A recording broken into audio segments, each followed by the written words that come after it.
Now I be don't bloody. Killer go now, ignite my horns aglow. Little vet rubber bullet through your buttonhole. You're making me uncomfortable. Slumber, down my cavalry. Sandman point you down to me. That's right, make the rest is atrophy. Accordingly, I got a quota. I do smoke rings, no hot rollers. Brought your forecast and a shovel.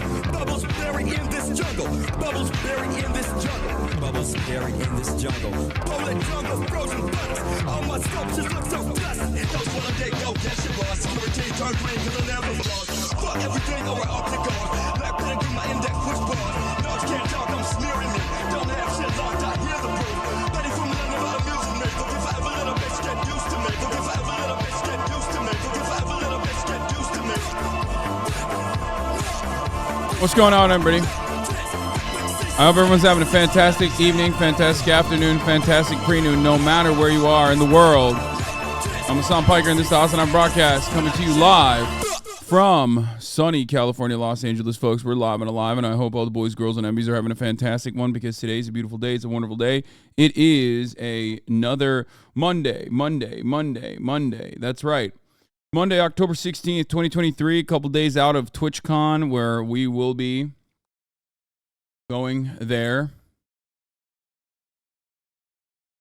I'll be going to Las Vegas, but of course I am going to still keep up my coverage. Hopefully, I just found out that Twitch will not be offering me a room in a hotel that has an adequate setup to stream from. That's fucking sick. Love working with my live streamer company that doesn't give me the opportunity to live stream. That's fire. Anyway, I will figure it out on my own. But I digress. I'm live and alive, and I hope everyone's having a great one, even though, the world is in a state of panic, a state of disarray. Death and destruction is all around us. Okay. What is this? The terrible hate crime was far outside of Chicago's borders. Please, little bro, our great city has enough PR trouble from right-wing media. As someone that works in Chicago tourism and hospitality, would be great if you could please make the distinction and not perpetuate the Chirac meme. Yeah, I don't think anybody thinks it's a Chirac when a Palestinian child is hate crimed by their landlord. Don't worry, but sure, you're right. I should correct it. It's not directly in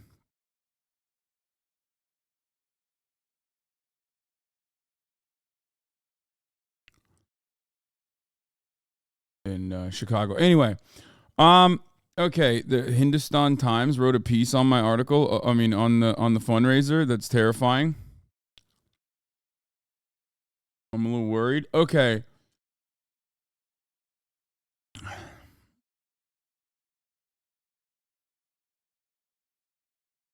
But genocide is being committed in the 21st century with Western weapons and media embargo in the hands of the United States and Europe are staying with blood. Your state is supporting this. Stop it. For kids. What? Yeah. Okay. So we are going to be doing some updates. First of all, I want to give a quick congratulations to the Polish. I want to say I never thought I would be here, but I never thought that we would get here. But yeah, right at the top of the show, let's give a quick shout out to the diminishing margins of the far right Polish government. Now, obviously, as far as I understand, this is not, Poland is not woke anymore. You know what I mean? It's not like Poland became woke. But yeah, once again, Lil Yachty took the walk to Poland, and what happened in Poland? Gay stuff. Poland, abortions in every corner, baby. Transifying the children, abortions in every corner. I'm telling you, it's happening. Kurwa. Okay?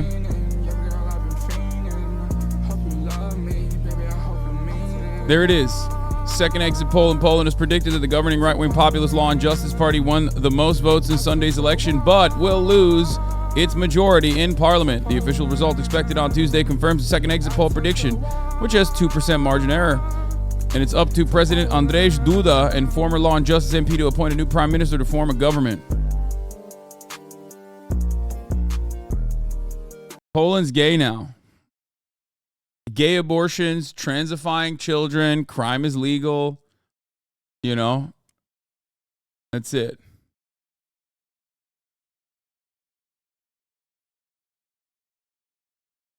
So that's a quick update on taking the walk to Poland. Sometimes that walk comes back from Poland. You know what I mean?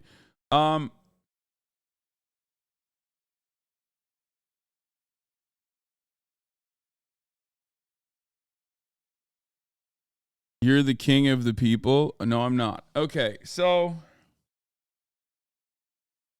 there's a lot going on in the world, and we're going to talk about all of it as always. You already know it. But before I get into that, this is the part of the broadcast where I tell you a little bit about my personal news, about what's going on in my life, about what's going on in the universe, the HasanAbi universe, for all my parasocialists out there, for a little update. And as always, as is the case, there's not really too much going on. I'm constantly and consistently just really reading, watching, hearing, listening, just going crazy with it. So I will be giving up Kaya for 3 weeks today. Okay.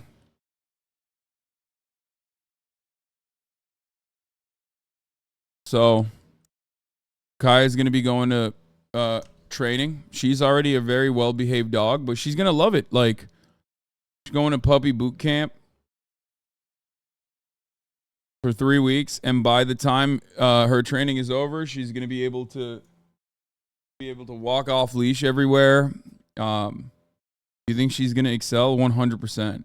And it's awesome too. She's going to a puppy boot camp with another puppy that she already knows very well. It's another friend of mine's puppy as well. Don't congratulate them. They're Polish. So, you know, we'll see what happens. I'm excited.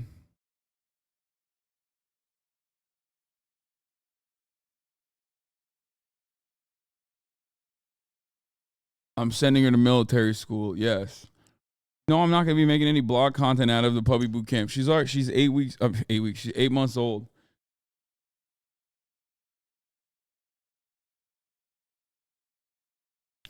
All of my friends who have incredibly well-trained dogs have gone to this dude to get them trained. They're friends. This is a friend of a friend situation. I trust him.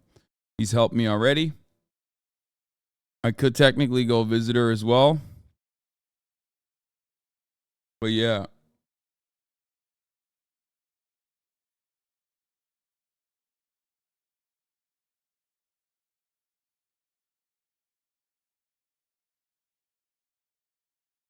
Hold on.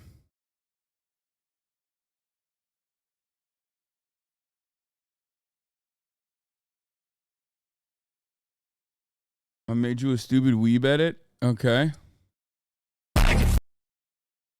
Thank you for that. But yeah, all right. What else? I mean, what did I do? What did I do last night? I watched some Generation Kill. I watched some World War II in color. That's what I did. And then I went to sleep. Oh, I had Indian food. You want to know something? Okay, here, I'll tell you this. Here's how susceptible I am to propaganda. Here's how malleable my mind is. Okay? Let me tell you how malleable I am. A couple days ago, in the midst of all of this back and forth, all of this craziness going on, all of this bedlam and bloodshed going on, I saw a swagged out white boy, okay, trying Indian food for the first time in his goddamn life. And I saw this, and I retweeted it. This incredibly sincere white guy trying Indian food for the very first time and having his mind blown is so wholesome.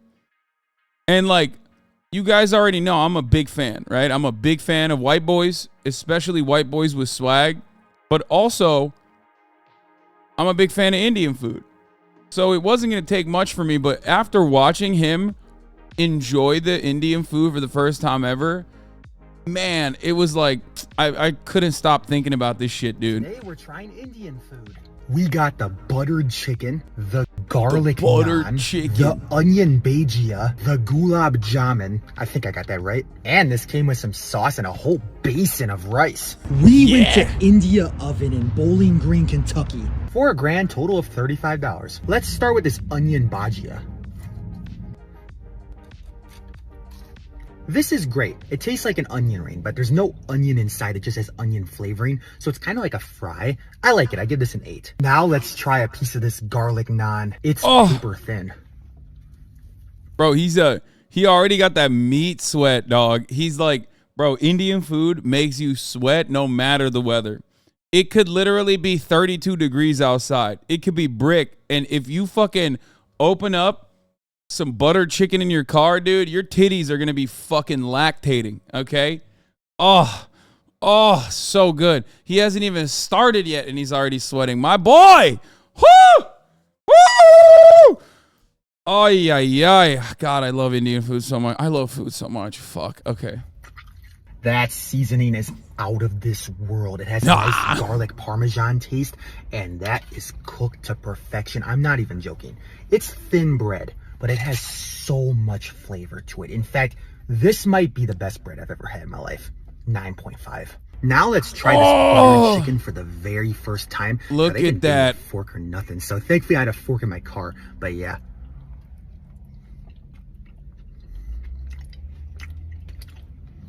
Holy crap.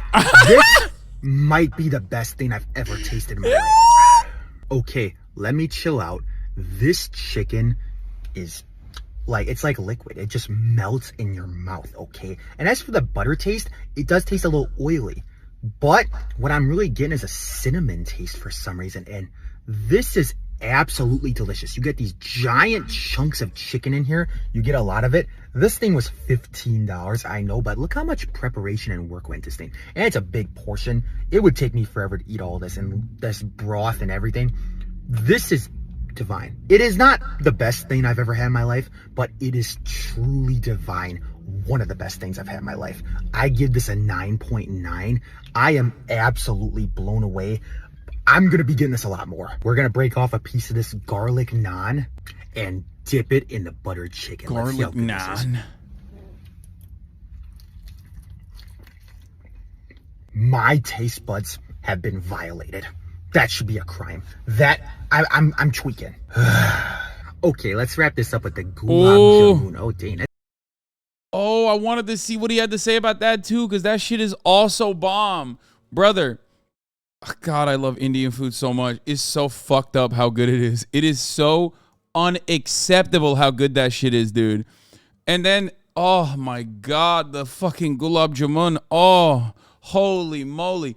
For those of you who've never had it, it is literally, it is just straight up a donut, like a munchkin donut, okay? In the best syrup, okay? Oh. Yeah, we have it in Turkey. It's lokma, exactly. We have it in Turkey as well. It's just so goddamn good, dude. It's so goddamn good. Anyway, so I love this. Oh, the gulab jamun he got wasn't very good. He didn't love it. Okay, it must have been a bad one then, because that is an explosive. That right there, a good gulab jamun is a fucking bomb in your mouth, okay? It blows up in your mouth and you're like, what the fuck? I didn't know parts of my mouth that could taste tastes, okay, are on fire. It's electric. That's how it feels like. That's what it feels like to bite into it for the first time ever. I remember the first time I ever bit into one of them. Anyway, it's so fucking good. Obviously, the best dessert is the Turkish dessert baklava. Bro, please, I will get you better South Indian food. I will get you Chettinad chicken and chicken 65 and Jigar Tanda. South Indian food is goated, man. You're missing out. Please stop with the South Indian erasure. I swear, dude. I will get you South Indian food. Okay, chill, bro. There's so much. Dude, India is too big. Okay, there you go. Controversial opinion. India is too big and it's too diverse. I have no fucking clue what kind of Indian food I'm having when I have it. Okay? I don't know. I literally don't know. I just like it all. Okay? That's my take. My take is no matter what I'm eating, it's always good. I've never had any Indian food where I was like, damn, this shit is mid as fuck right now. It's not happening. Anyway, but this is the reason why I had some Indian food last night. And basically, because it's been sitting on my mind for 2 days. I finally hit 243 pounds for the first time on the scale in like a long ass time since like COVID. This is the lowest weight I've been. And then I had that Indian food, of course. So I had a fucking bucket of basmati rice and a bucket of fucking what did I have? I had some kind of chicken. I tried to get it like at least tomato based sauce, but it doesn't matter. It's still crazy. And then I had a cheese naan. And oh man, and immediately I'm shot. My weight shot back up to 246, but fuck it, you know what I mean? It was worth it. But anyway, wanted to just like give you something. Wanted to give you something fun, you know what I mean? Wanted to give you something fun and exciting in a sea of endless death and despair. But yeah, garlic naan is better, but cheese naan still slaps. No, I like cheese and garlic naan. My favorite type of naan is when you combine the cheese and the garlic. But yes, we will definitely dive more. We will definitely dive further into the fucking death and destruction and the violence and the fucking media disrespect. I went to Pisa Palace the other day. It was so good. Oh, Pisa Palace is insane. But Pisa Palace is a fusion place. And I guess so is Badmosh, but those places are also great too.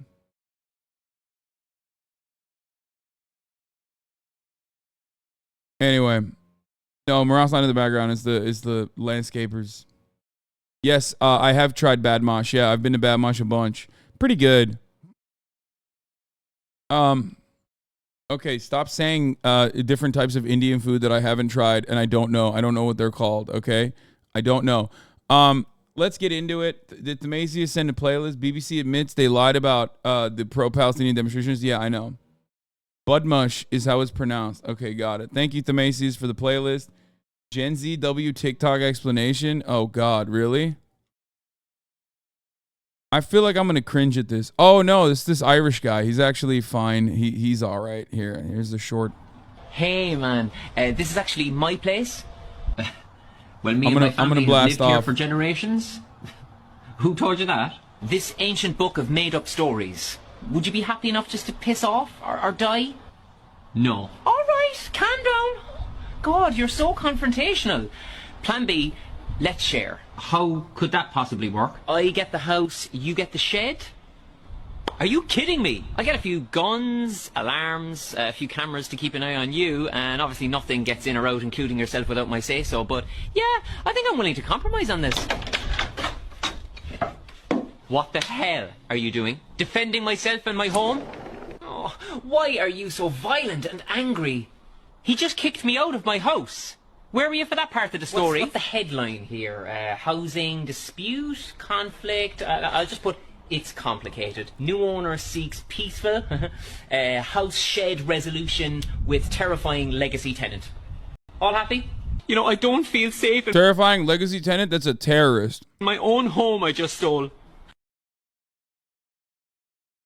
Irish people are so consistently based on this matter.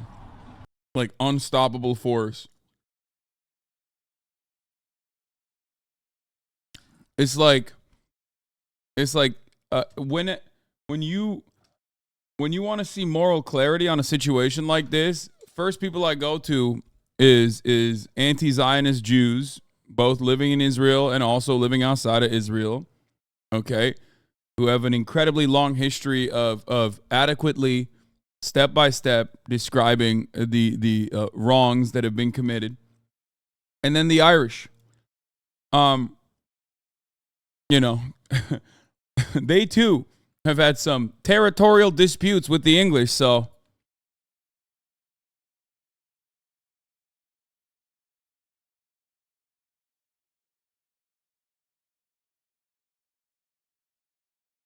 Did you see you were featured on a Stream store page? Stream basketball? No, I did not know. Anyway, whatever. I think they use this flag because they don't want to get clapped. But yeah, updates on Gaza ceasefire bill, protests around the world. Islamophobic.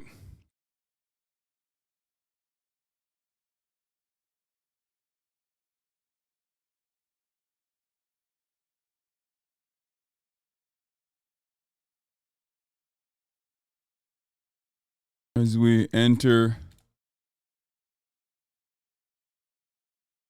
post universe and fundraiser continues now.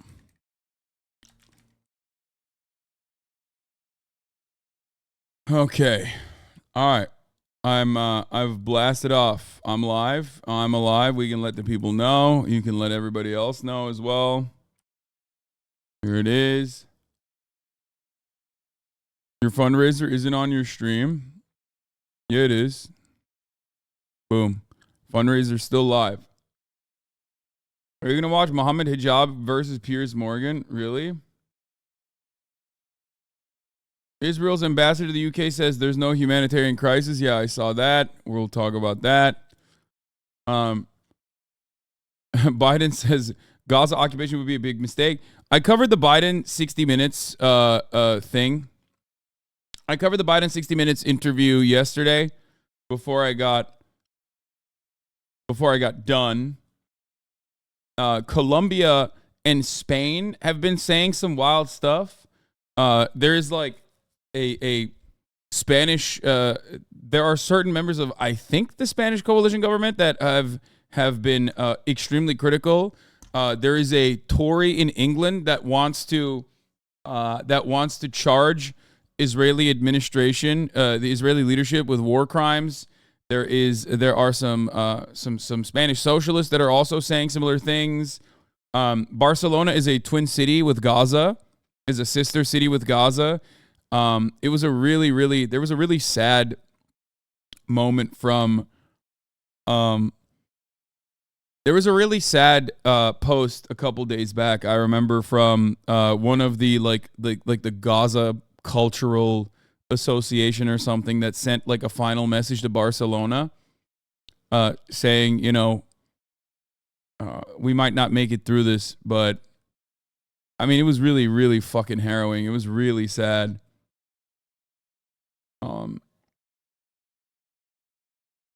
Anyway, I understand right now we take dubs where we can, but it pisses me off that why the fuck didn't they say this prior to the specific war? I'm glad it was happening. I'm pissed that they're blind until now.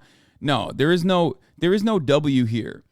The problem is the brutality of the Israeli occupation is not like is not something that you just simply cannot stop. It's literally something that we have funded, facilitated, and also championed for a very long time. This notion that like, oh, we're taking a dub here because like at least in the southern part of Gaza, they might turn the water faucet back on is insane to me. It is disgusting that we are even trying to celebrate it. It's disgusting that people are trying to turn around and make it seem as though Joseph Robinette Brandon is finally doing a good thing. I know a lot of liberals are so goddamn horny to just like give Brandon a dub, any dub whatsoever, but get the fuck out of here, dude. He does not deserve a singular fucking moment of peace. Okay? I'm sorry. You can't do that. Yeah. You can't take 100 steps backwards and then 2 steps forward and then go, look at me. I did it. I did the right thing. Totally unacceptable. And according to on the ground reporting from Gaza, they can't even have their water because the water pipes have exploded with Israeli rocket fire, and they need electricity to start the pumps to begin with. So just saying that we turned on the water faucet is simply a PR dub. It's just a PR dub for Brandon. It's not even a PR dub for Israel. Israel doesn't give a shit. They literally are just like, we're ruthlessly engaging in ethnic cleansing, and there's nothing you can say about it. It's simply just for Americans to tell liberal media, hey guys, we did it. We gave like a little bit of water that won't even make it to the hands of the Palestinians. Why won't they turn on the water into the northern part of Gaza? Because they want to invade the northern part of Gaza. They still want to keep fucking bombing the northern part of Gaza. It's ridiculous. They are trying to push out the Palestinians that want to live in their homes by bombing their homes and wiping them out and then giving them no other opportunity but to leave. That is not a good solution. That is the final solution. Okay? That's what that is.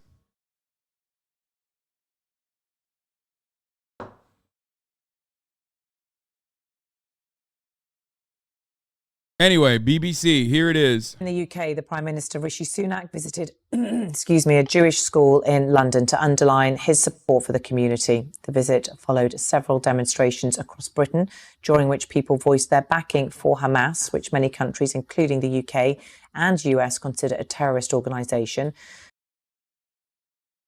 Here in the UK, that's what BBC said. That was their take. If you had any doubt about BBC's bias, they smeared our protest against Israeli war crimes as supportive of Hamas and presented it as a threat to Jews. I marched alongside Jewish peace protesters. They're not even fucking pretending. It is disgusting. It is gross. And they have blood on their hands. Do you understand? They have blood on their hands. Oh, I saw this. This is a anti-revisionist Marxist-Leninist. Part of what's so weird about Israel is that Zionism comes from across as one of those entirely batshit interwar fringe ideologies that died out generations ago and only existed today as an option in a Hearts of Iron 4 mod. These people don't even think we're human, says this guy. And Edinger Mentum says, I'm Jewish. Well, not anymore. Yeah. Sorry, your card has been revoked, brother. You're done.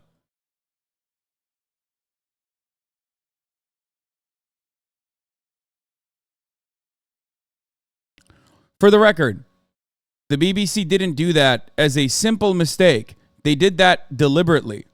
Okay? Now, before we go, earlier on BBC News, we reported on some of the pro-Palestinian demonstrations at the weekend. We spoke about several demonstrations across Britain during which people voiced their backing for Hamas.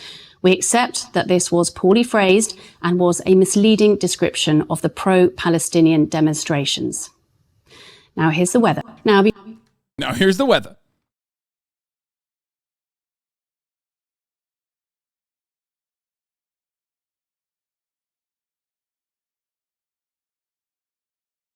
I mean, they're just doing it on purpose.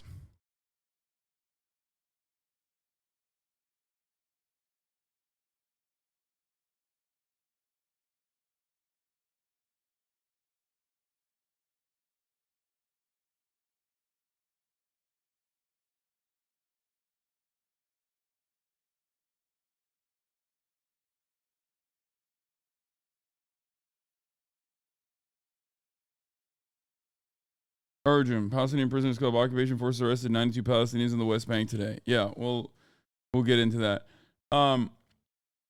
Yeah, they 100% have blood on their hands. Okay, 100%. For the record, here's another dub. Exclusive. The Biden administration and the Venezuelan government agreed to a deal in which the U.S. would ease sanctions on Venezuela's oil industry and Maduro would allow a competitive, internationally monitored presidential election next year. Big dub. Big dub for the Venezuelans. Part of it is literally because I think Brandon, a couple different reasons. One, obviously OPEC Plus, but also the other reason is because there are entirely too many temporary protected status refugees that are coming in to the United States of America.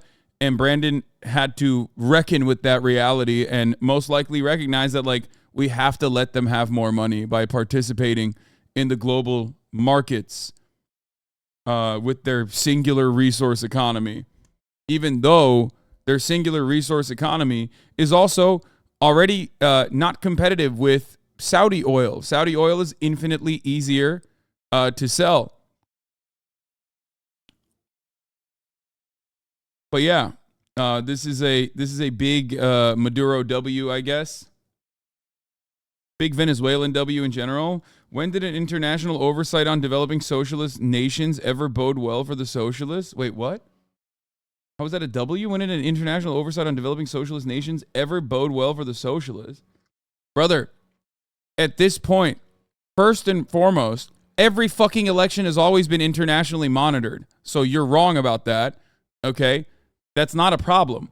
The problem isn't that they're internationally monitored. There is no issue with an international monitor on elections.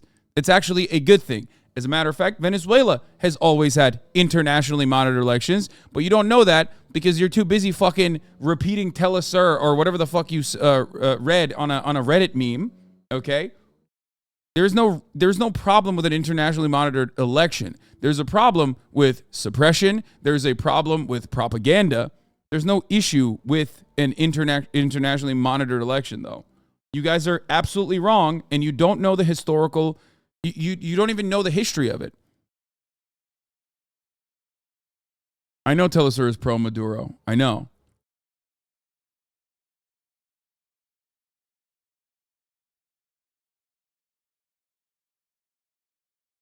What are we talking about?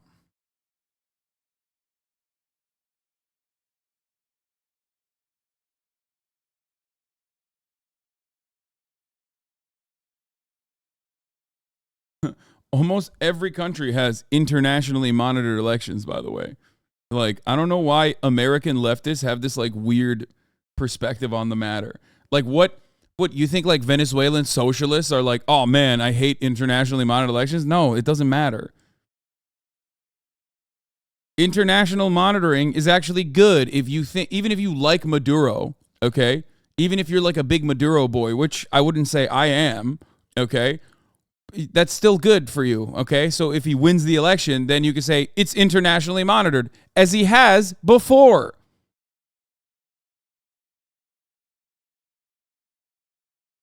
So there you go.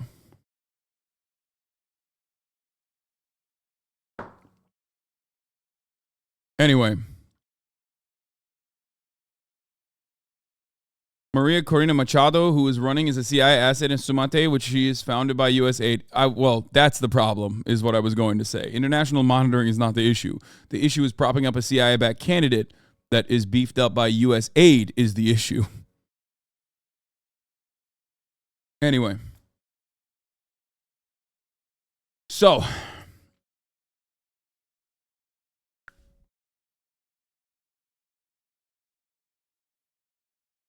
On your chat is very ignorant. Yes, we are very ignorant here. Okay.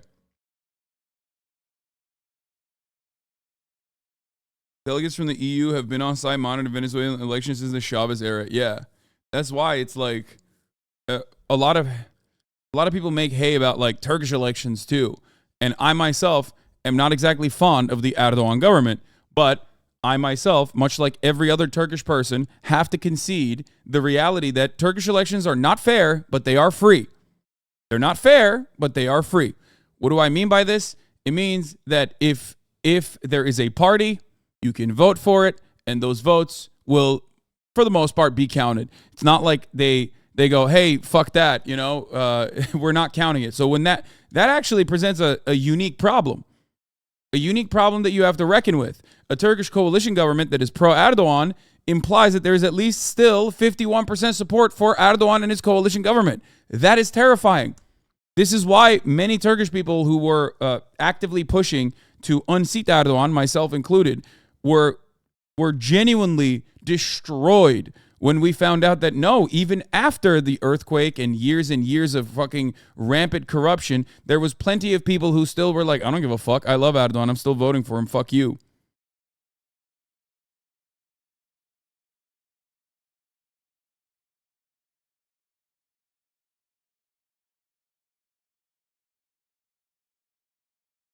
There are moments There are moments. You say Turkish elections are not free. Have you not seen what YSK did? Trafoya kedi girmiş.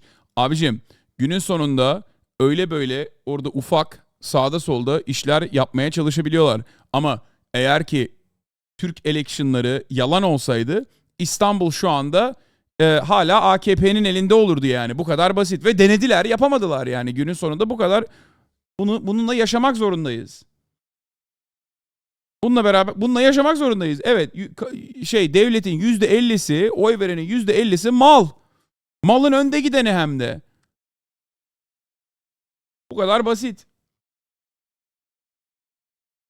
Yani bu bir realite. Bunu görmek istemiyorsan ne diyeceğim bilemiyorum sana yani.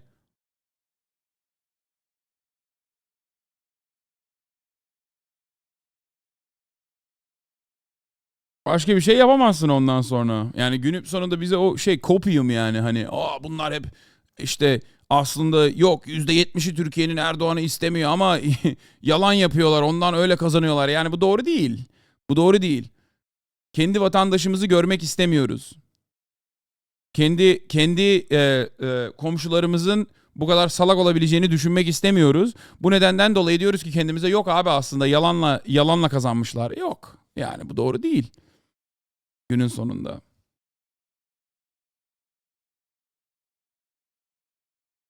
Yani hile mile yapmıyorlar demeyeceğim. Tabii ki de yapıyorlar da günün sonunda al bu kadar 1% hile yapıyorlar. Hani %1. Peki ne oldu? Adam yine takır takır çakıyor %51'i. Ne yapacağız? Biz %51'i alacağını düşünmüyorduk yani. Bunu beklemiyorduk. Bekliyor muydunuz siz? Beklemiyorduk. Zannediyorduk ki imkanı yok yani. 40'ın üstüne çıkamaz zannediyorduk. Sonra götümüze çıktı işte. Okay. Anyway. The rest of the free world speaks English. That's true. Sorry, I apologize for. I was just giving a quick refresher on Turkish elections because they are not fair, but they are free. And what that means is like they're also internationally monitored. They also have that part is not that part is not an issue. The issue is usually what the media does, for example. Like the Turkish media is entirely pro-Erdogan. There's nothing. There's like very little contention against Erdogan in mainstream media. They'll give him like a national State of the Union right before the election where he can speak for 25 minutes and like say his coalition, the anti-Erdogan coalition is like supporting terrorists and psychotic nonsense, and there's no fact checking. The entire polling structure is fundamentally broken. It's almost impossible to get adequate polling done. It's just really horrible. You know?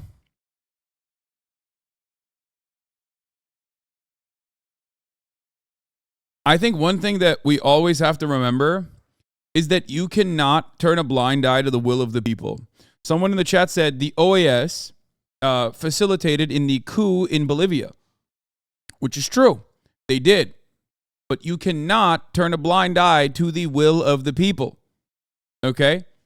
So what happened in Bolivia after that? I was immediately on it. Myself and many others correctly called out that this was a sham. This was ridiculous. This was a mockery of the supposed rule-based order, the rule-based international order that liberals love to espouse. Ultimately, you can't silence people that will go out in the fucking streets. You can try. In the same way, Israel can kill Palestinians, but they cannot kill the idea of Palestine. Exactly. There is always going to be people that will remember. They will never forget what you've done to them. So,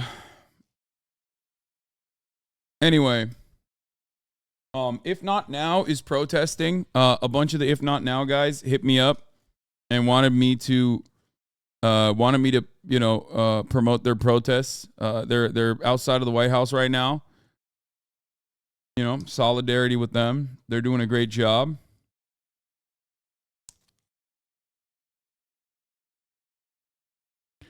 This was the sad thing that I read. It was really sad. Gaza and Barcelona are twin cities. The Gazan local government has sent a farewell letter to Barcelona. This is an imperfect translation of the bit that has been made public. It's the saddest thing I've ever read. This was a couple days ago. This was 3 days ago. We don't know if we'll be able to keep in contact from now on, so please tell the following generations about us. If we don't exist anymore, about how beautiful and charming the Palestinian people were and how committed they were to the land and the cause. It's been a pleasure working with you these last few years. May God make us rest in peace. Yeah.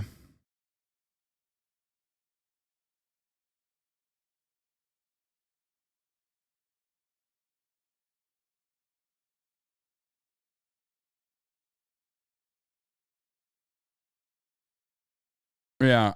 Anthony Bourdain goes to Gaza, is blocked. I can't watch it here. They also didn't want to run it originally on CNN, and he had to fight long and hard for it.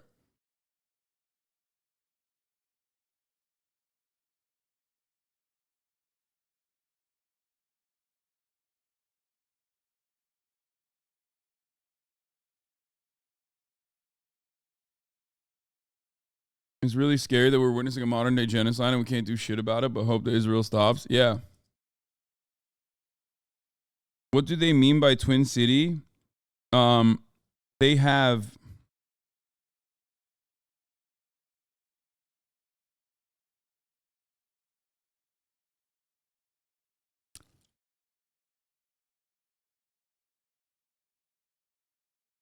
wait, why are people VPN? I don't have a VPN. Yeah, I can't watch this here. I don't have a VPN.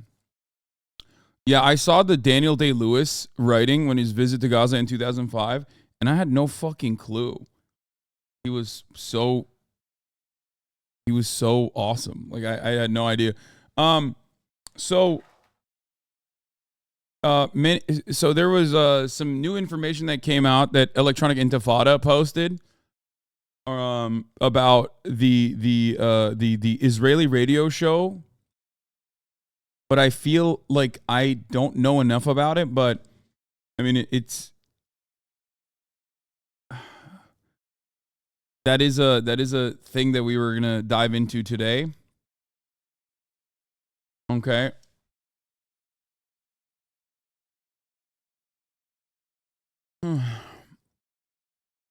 Do you think Egypt should open borders and accept the offer of building 10 cities by Israel for Gaza people? Brother, that is like, I love that the humanitarian option here is still ethnic displacement. You condemn Likud? No, I love them. The Be'eri Kibbutz, the person that survived. Someone was asking someone was asking me what twin cities are. Cities often will have sister cities around the world to instill global cooperation. Thank you, Mhud, for the link. Popular countries. Can't find a country, try to all cities. About the site, this site is the director of sister cities. In 165 total countries, there's 12,596 sister cities. It's to promote cultural exchange. Like the Venezuela one. Do you remember the Venezuela episode of Parks and Rec? That was a sister city episode. Like they do stuff like that in the real world as well. Like they'll send in a cultural envoy or something. And vice versa.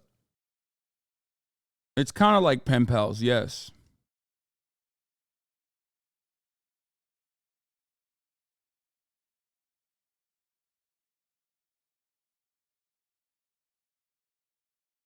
Yeah, I already covered the Haaretz update on Likud ministers pushing to imprison citizens who harm national morale, and we're going to talk about that as well. But hold on.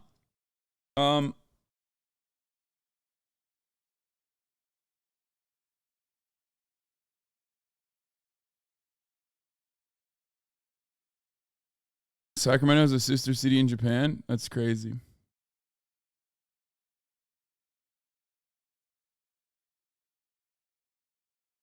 Okay. Well, let's get started with before getting into that. Okay, I don't care about that. Okay, Sakuragor, I'm sorry. I'm diving into the news already. Yeah, Hindustan Times wrote about us. But I feel like, isn't Hindustan Times like AI articles sometimes? Is it one of those AI articles or is it like legit?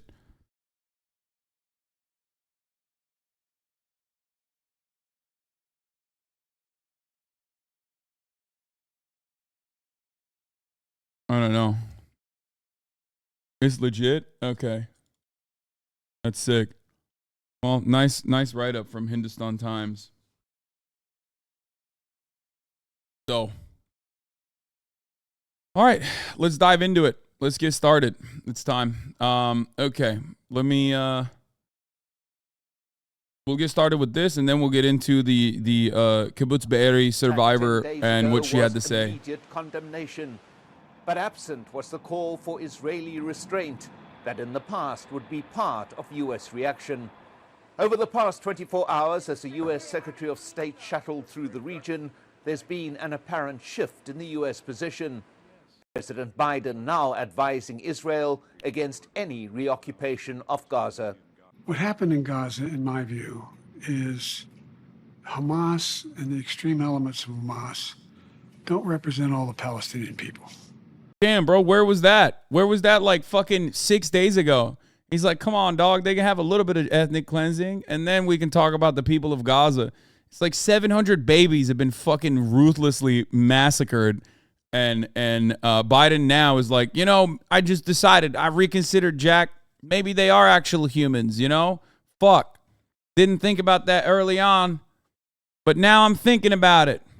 And I think that it would be a mistake for Israel to occupy Gaza again. He almost said occupy Hamas because guess what? One, his brain is mush, and two, the number of dead children is 1,000 now. Jesus fuck.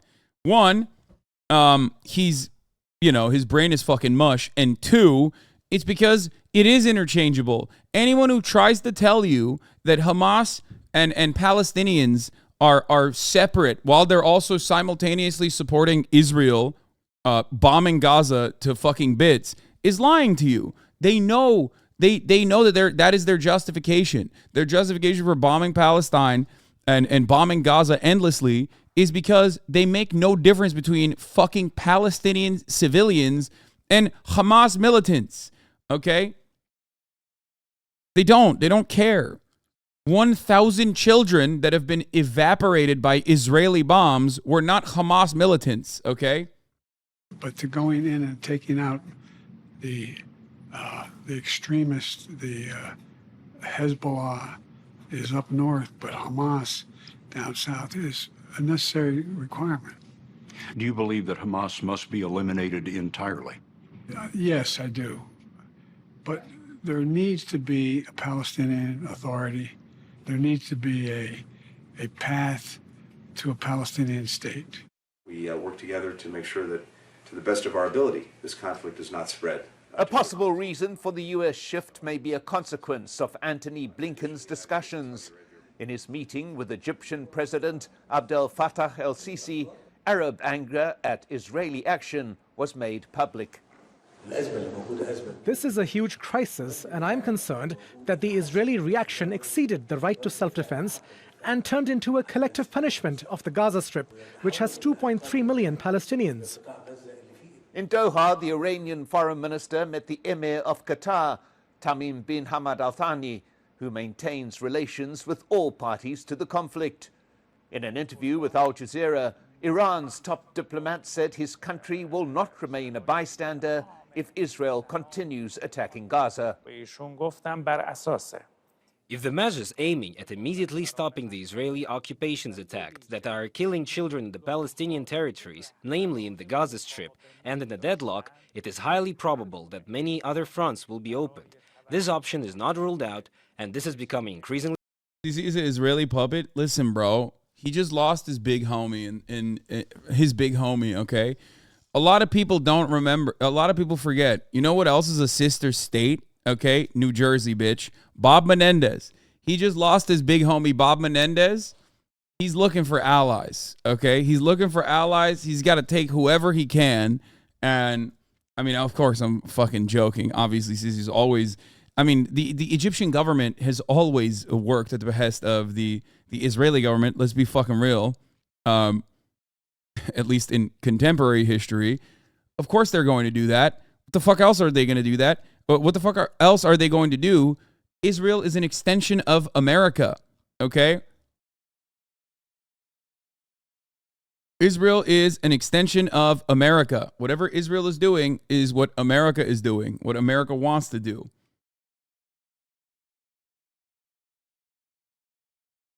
Anyway.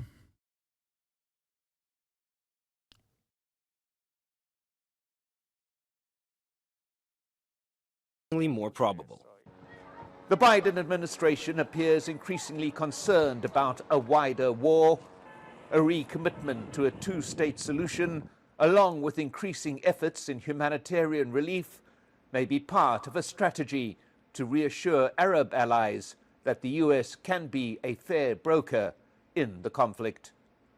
Mike Hanna, Al Jazeera, Washington.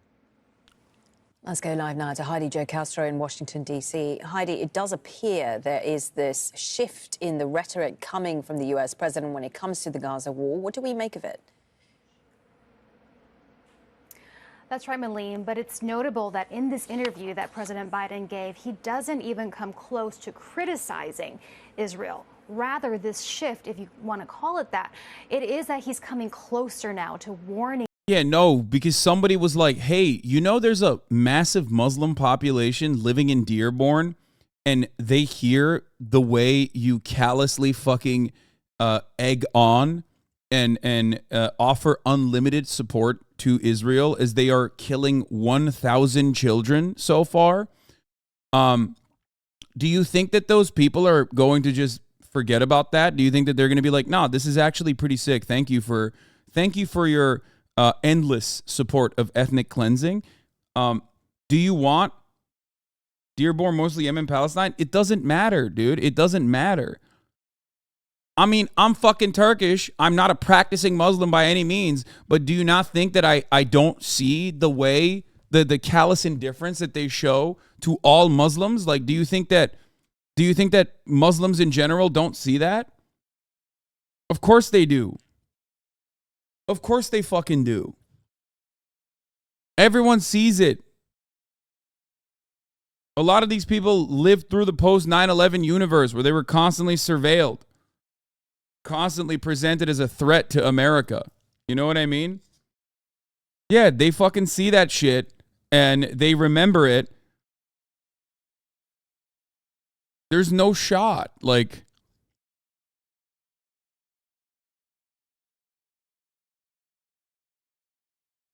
Israel into not to show some restraint in not occupying Gaza.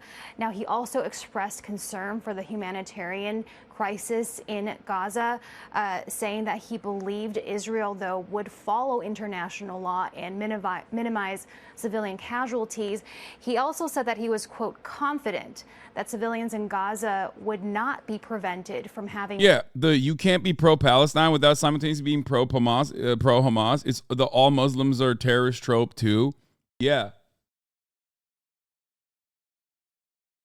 And that distinction does not exist at all for what Israel is doing. Okay? Just like that distinction never existed for what America did.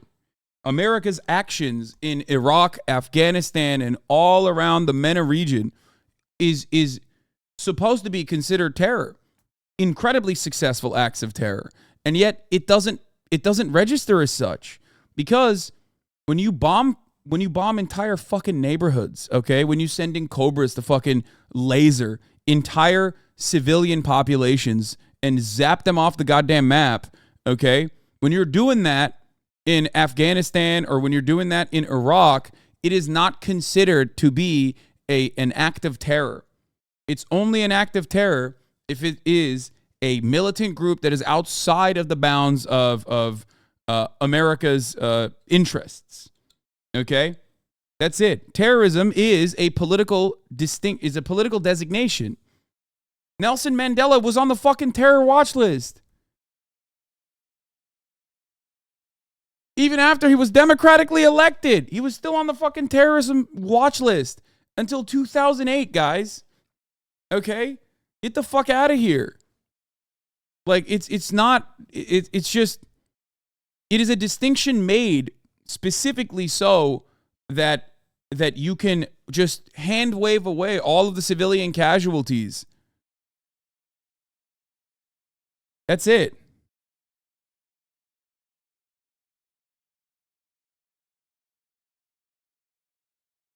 Water, food, or medicine. Now, this is an interview that was taped on Thursday. It just aired in the United States, but obviously, from what we've been seeing, that has not been the situation for Gazans who are indeed running short on all of those humanitarian needs. Now, as far as the president it goes now, he is now weighing a potential visit to Israel, having received an invitation from Prime Minister Benjamin Netanyahu. The White House not giving much information about this potential visit, a lot of it depending on the security circumstances going forward, when and if this happens, and also asked more to expand on the two-state solution that Biden alluded to in this interview, which of course has long been the U.S. policy. The president was asked whether now is the time for that two-state solution to be pursued. I'm 100% with you on that, but you can't compare Hamas and Mandela. No, the reason why I'm mentioning that is because the terrorism distinction comes alongside the justification for the endless bloodshed in Gaza. Okay? That's it. Of course, Hamas or Hamas militants are not the same as fucking Nelson Mandela. Nelson Mandela was in prison. Okay? And yes, the ANC and its political framework and its ideological framework was infinitely closer to the PLO or other secular, often Marxist formations inside of the Palestinian liberation movement. It's just they all got fucking slaughtered. And the ones that didn't get slaughtered got neutered. Okay?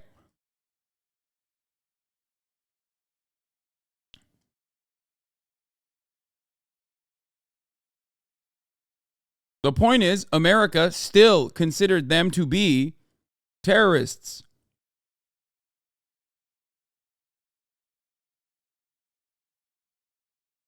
You are living in the post-apartheid world where our media universally whitewashed those actions. Love that chatters think that Mandela was totally isolated from ANC violent means. Yes. People just people forget that.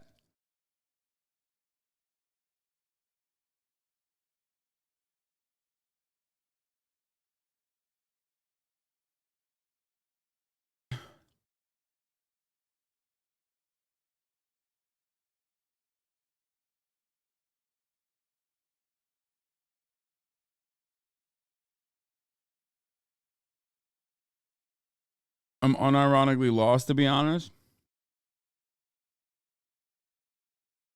Anyone and everyone that is considered outside of the bounds of the American sphere of influence, the Western sphere of influence, will be labeled with that designation regardless.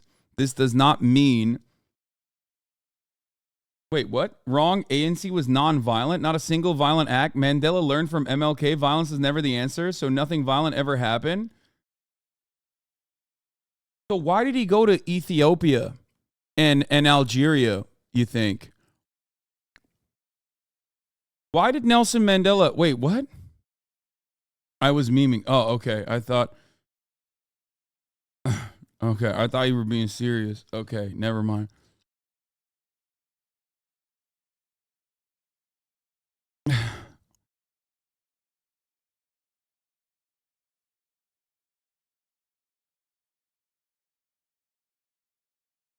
Yeah, a better distinction is that Nelson Mandela was on the list till he was 90 in 2008. He wasn't taken off the list till they thought he'd pass away soon. Yeah. Anyway, it is not an exact comparison. Not an exact comparison because, of course, the Islamist fundamentalist movement is not identical. The difference is the conditions are worse. Do you understand? The conditions are worse, and as a result of the worse conditions, the reactionary forces are more violent. Okay? That's the reality. And it's not my assessment. It is Nelson Mandela's own words.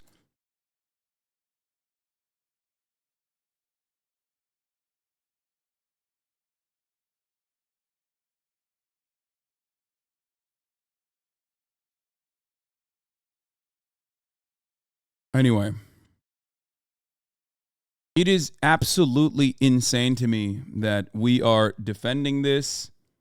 Wasn't pre-1994 South Africa an ally of Israel? Yes, of course.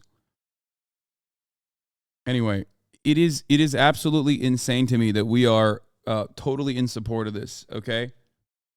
It is totally, I mean, listen, America's terror designation is a ridiculous one, especially considering all of the fascist terrorist militias that we have propped up into positions of power all around the world, in Latin American countries, fascist elements within militaries that we have propped up and trained and offered logistical support to so they could inevitably coup their own countries and execute as many people they suspect as communists as they possibly can. All of this stuff is ridiculous. Yeah, Islamists, ultra-nationalists in Turkey, all designed and created by the United States of America. All propped up by the United States of America. No matter what happens, it is always the fucking same.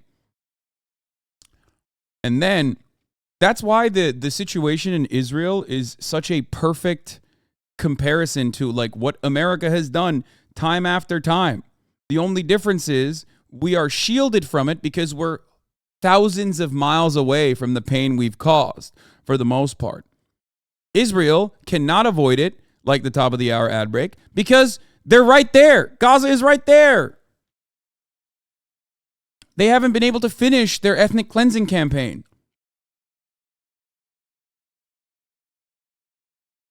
Okay? Anyway, you can avoid the top of the hour ad break, though, by subscribing for $5 or for free with a Twitch Prime, by connecting your Amazon Prime account to your Twitch account, where you get one free Prime subscription a month, or by getting gifted a sub. I'm sorry for all of the liberals that come in here to be like, look at this big Brandon dub on this circumstance. It's not a dub at all. It's not good at all. The real dub would be to say, we are no longer giving a single fucking dollar to Israel until they end the apartheid. This is not for the sake of the Palestinians alone. This is for Israeli security. Netanyahu and the Likud party is the security party. It is a demonstrable failure. You cannot have security when you keep doing violence to half of the fucking country, okay, that you have declared second-class citizens. You can't do that. It can't happen. It is ridiculous.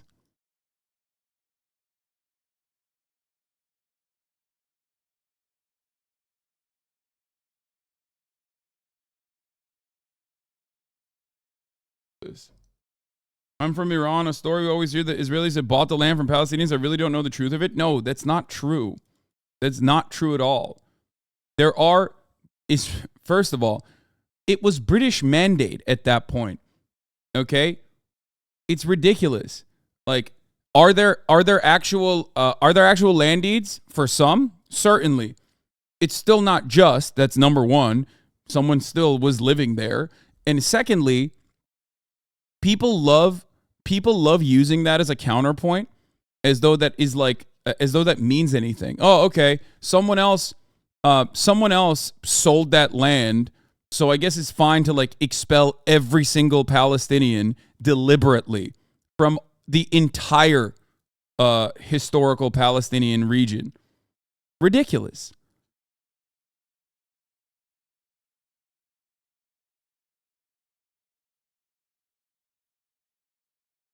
Ridiculous.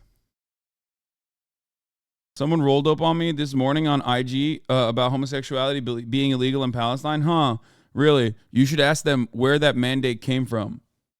First of all, not in the West Bank. And secondly, in Gaza, it is still a continuation of British mandates. So I don't know what the fuck they're talking about. That doesn't mean that, like, no, there's still, this is such a stupid argument. There's still plenty of fucking queer, gay Palestinians that live in fucking Gaza.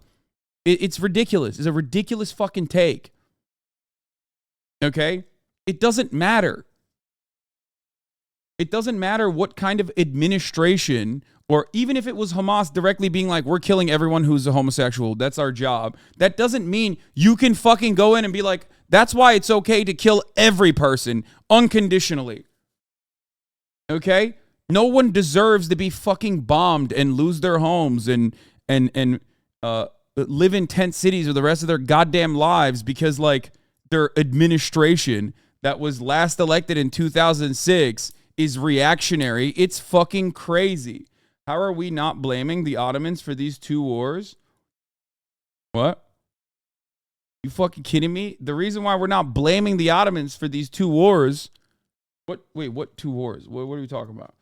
Why would you blame the Ottomans for this? This is the one thing that they fucking got objectively right. The Ottoman Empire was always a friend to the Jews. Okay? Straight up. Read any fucking history book and you will see that.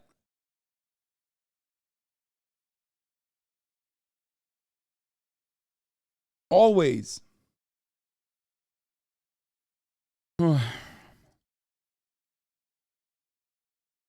Yeah, I mean, it's the easiest point to counter as well. Yes, Supreme Court of the United States is rolling back LGBT rights, women's rights here in the United States. Would it be okay if we just fucking dropped the nuke in like Washington D.C.? How many queer people would die in that situation? You know what I mean? It's fucking nuts. Stop saying yes, you fucking... Oh, you guys are such edgelords. I get it. Crimea, bro. I don't know what I'm saying at this point.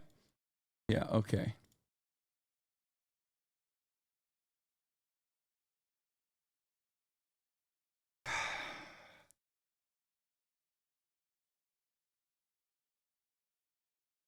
I find it easier to demonstrate the absurdness by asking people, should we have thrown every German civilian against the pole and shot them after World War II?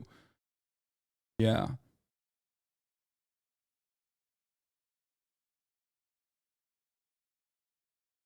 Anyway, yes, I saw the interview that was conducted that Electronic Intifada found. Many Israeli civilians in Kibbutz Be'eri were killed by the Israeli forces. Survivor Yasmin Porat told Israeli State Radio in a now censored interview. Here it is with the translation. This was immediately after. Said 10 terrorists reinforcing the safe room. They're screaming in Arabic, and it was a very tense hour. And we felt great fear that is indescribable.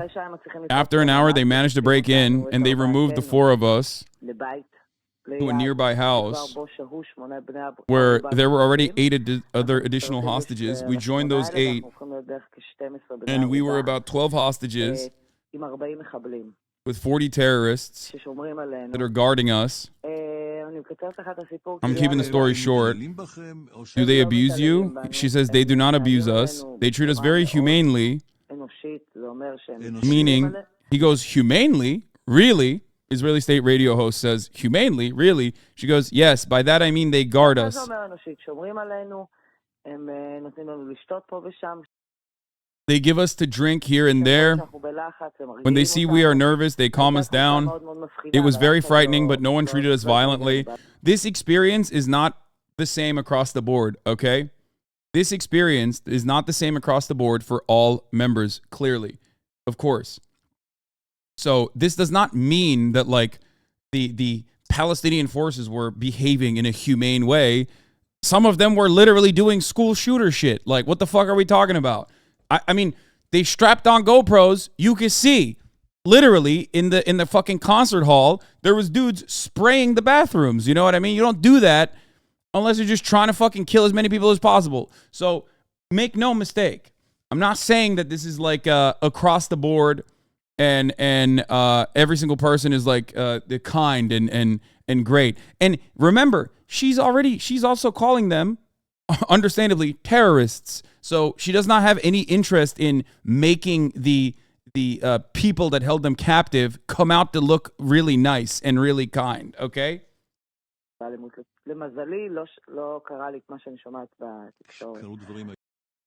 She says, luckily, nothing happened to me like what I heard in the media. Horrific things occurred. At first, there was no Israeli security force with us. We were the ones who called the police, together with the abductors, because the abductors wanted the police to arrive, because their objective was to kidnap us and take us to Gaza. At the end, meanwhile, one of the terrorists decides to surrender. The terrorists I made a connection with. Over the course of those 2 hours, I connected with some of the abductors, those that guarded the hostages. Yes, and he decides to use me as a human shield. He decides to surrender. I am not aware of it in those moments. It's in retrospect. He starts to disrobe. He calls to me, and he starts to leave the house with me under fire. At that time, I yelled at the Israeli commandos when they can hear me, they stop firing. And then they heard me and stopped firing. I see people from the kibbutz on the lawn. There are 5 or 6 hostages lying on the ground outside, just like sheep to the slaughter, in the face of shooting by our commandos and the terrorists.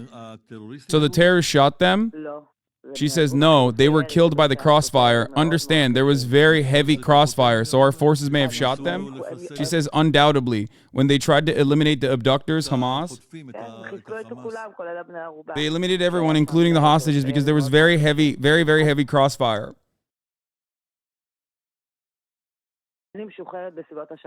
I was freed at approximately 5:30 p.m. Make no mistake.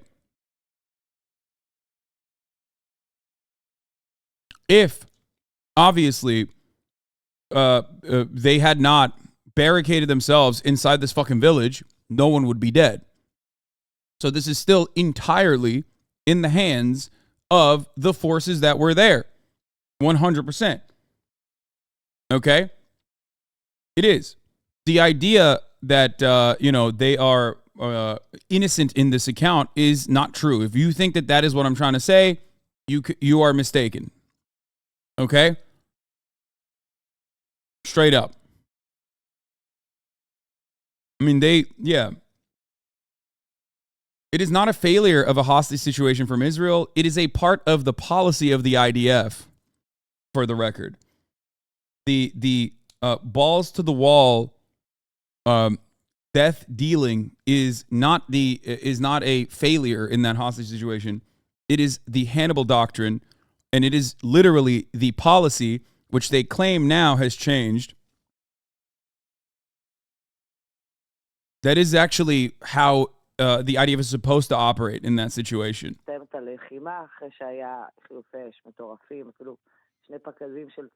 2 tank shells were shot into the house. It's a small kibbutz house.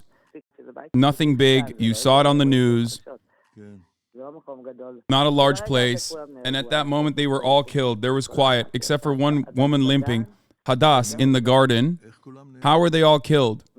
From the crossfire. So it could also be shooting by our forces. He asks multiple times. So the interviewer on Israeli state radio, at first, is shocked when she says, I was lucky I wasn't treated by the terrorists in the way that, like, I've heard in the media other people get treated. So he, like, clarifies. He's shocked about it. He's in disbelief. And then afterwards, he keeps asking, like, wait, how did this happen? How does she know, though? What do you mean? Bitch, she was there. What are you talking about? She survived.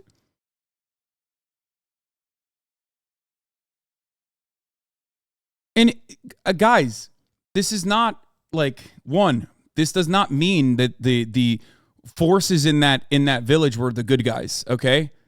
No, I'm not saying that at all. They were not. Okay? Like you said, it vastly varies even within the same kibbutz. This is another survivor's account. The IDF and emergency first responders told us there was nothing we can do. We can't get inside your kibbutz. The only thing you can do is play dead. Hadar Bashar, survivor of Kibbutz Be'eri massacre, shares her family's story of survival amid the slaughter. Yes, there were people that literally had to hide under bodies to play dead. Okay? The major fuck up in this circumstance was how long it took for the IDF forces to get there, okay? And also how they tried to fucking deal with the hostage situation. They tried to deal with the hostage situation in the same way that they deal with every hostage situation, where they just went balls to the fucking wall. That's what I believe. Oi, it sounds so bad. Yes, and everyone died. And thanks to that terrorist who decided to give himself up. Exactly. You survived and all the rest were killed there? Except for one other woman who survived. She was found after. The person who dealt with the event may have checked her. They found her when she lifted her head amongst all the bodies, and then simply... And your partner who was with you, killed. He was killed too? Yes, everyone was killed there. Just horrible. The entire fucking kibbutz was wiped out. I returned the Kabri. He goes, have you returned to Kabri? I returned to Kabri. And then the chaos started there from the north. Yes, so now I'm a guest. I'm being hosted in a lovely way in Kibbutz Ein Harod. And I'm here for now. You're in the valley. All right, Yasmin, you've undergone a horrific experience. True. You lost your partner. You saw people killed alongside you. What happened to that terrorist who gave himself up? He's still under arrest. And he was just called up for interrogation to help. You know, he will be interrogated about the accused.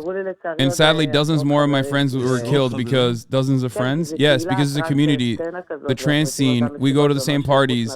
It means that besides my partner, I knew dozens and hundreds. Yeah. A kibbutz is like an agrarian neighborhood, like a farm town. Yes, oftentimes a commune. So what ended up happening is a lot of the people from the rave ran into nearby kibbutzes to get shelter. Yeah, it is a commune. There's a lot of people there also that are like literally just farmers who live in a commune that will sometimes even be anti-Zionist. Like it's not like peace activist shit like that. It's not like that is the reason why people that immediately cast it as a broad brush to be like, well, they all fucking deserve it or whatever, are completely wrong. On stolen land, a settlement. These are villages inside of Israel proper.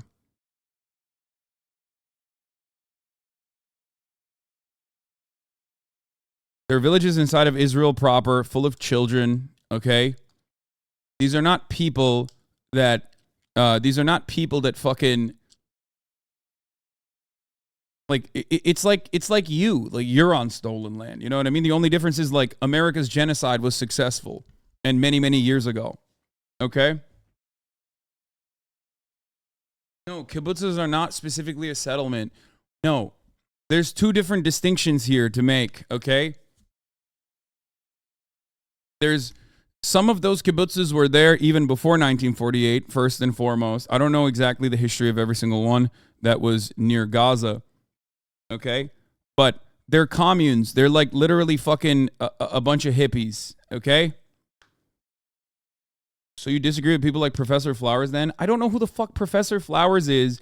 And if your brain is so goddamn melted that, like, you don't give a shit about anything but, like, pitting me against some other fucking random YouTuber, I don't know what to tell you. Please, fucking shut the fuck up, okay? Shut the fuck up.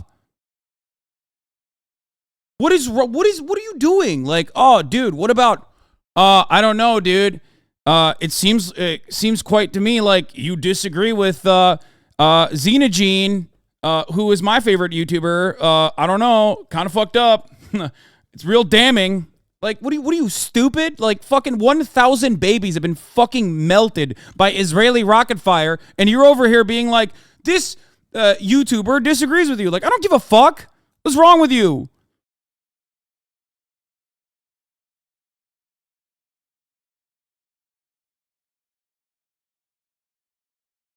Who cares? Analyze the world through a lens of historical materialism and not through fucking YouTubers that you watch. Fuck!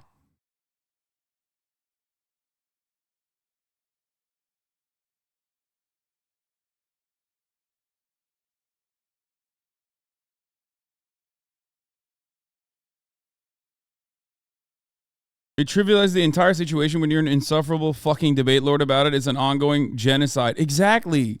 Exactly. It's so nuts.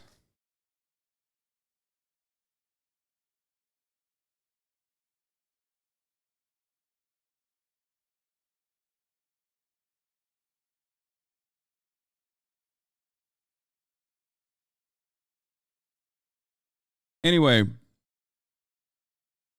so this also happened in the West Bank as well.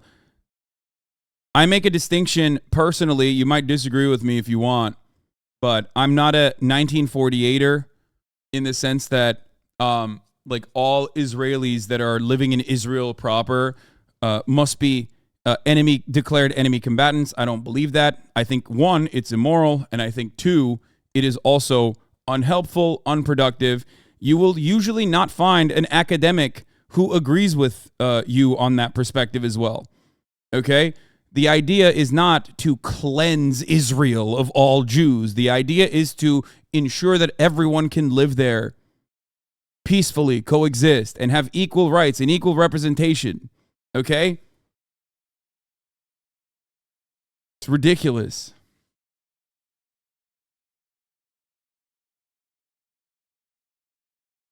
Are we allowed debate lords have trouble reconciling what they've been told about the genocide they've been seeing, and it's created a mental roadblock in their minds? That's why they're so insecure about their own ideas. It's just like, talk to me about your own fucking perspective.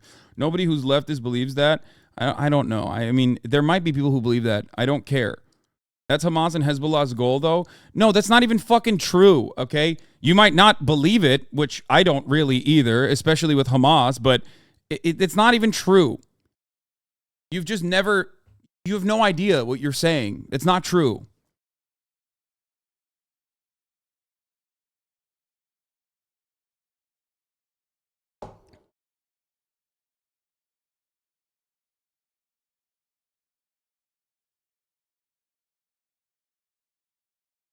And it doesn't fucking matter. Most importantly, it doesn't matter what Hamas's goals are. Okay? It literally doesn't matter. Can they realistically coexist? Yes, they fucking can. Of course they can. And they that's the only way. That is the only way to go about the situation. What do chatters think by one-state solution? I hate that like people muddy the waters so aggressively. Whenever you say a one-state solution, okay, then that means that you're what do you call it? Libs of TikTok Chaya saying you're homophobic on Twitter. What? Libs of TikTok? Does that mean she's on board with me now? Is that what that means? I guess that's cool. I mean, I guess she loves me now. Is that what's going on? Isn't she like the biggest fucking anti-queer person on the planet?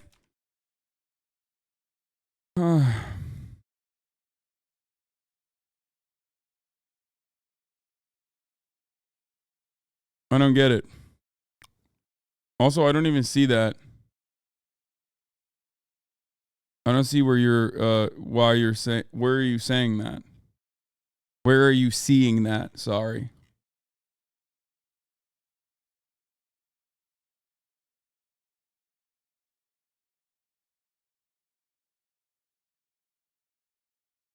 What is this?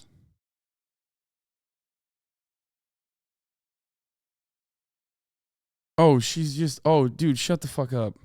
Shut up. Oh, God, that's nothing. You guys are so stupid. Ay, ay, ay. That's, no, I'm not even going to give that any fucking dignity. Stop, you fucking weirdos.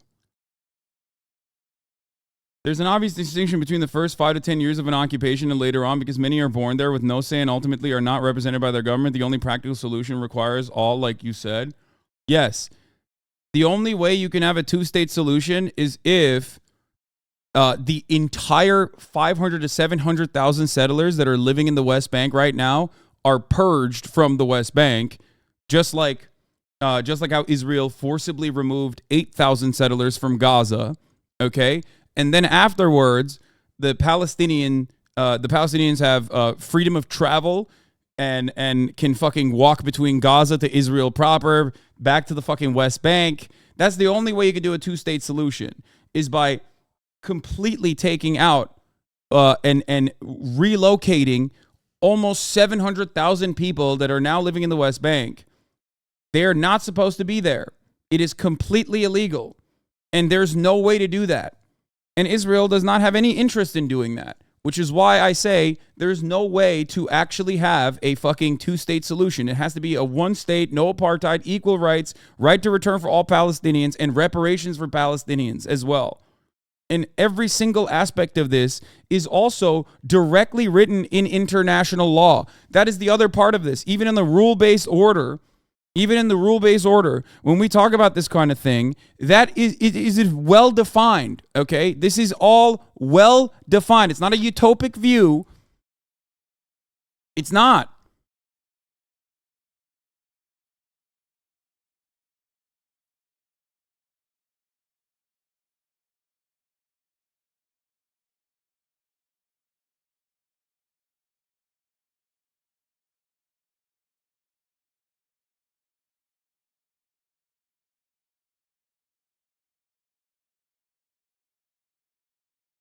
This is...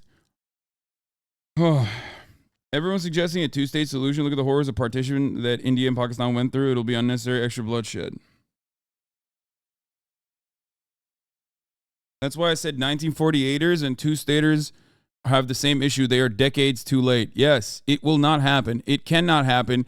It is actually how Israel has maintained the violent apartheid state, by saying, oh yeah, we just want to do a two-state solution, even though it's not popular in Israel and it's not popular in Palestine amongst Palestinians. It was back in the day. It was. I mean, where is the... Fuck, there was an exit poll that I was looking at of Hamas, the election in 2006, when they looked at the exit polls. People always think like, yeah, these guys voted for Hamas because they're fucking... what do you call it? They voted for Hamas because they're all terrorist lovers or whatever the fuck is what people try to claim. Okay. I don't know where it is though. I want to see if I can see. I want to see if I can find it. But like, you look at the exit polls. And like, people voted for Hamas because they thought that it was the anti-corruption. They thought it was the anti-corruption candidacy, and it goes directly against the 1988 charter as well. Like, the overwhelming majority of voters at the time, 80%, much more popular than Hamas, wanted a two-state solution.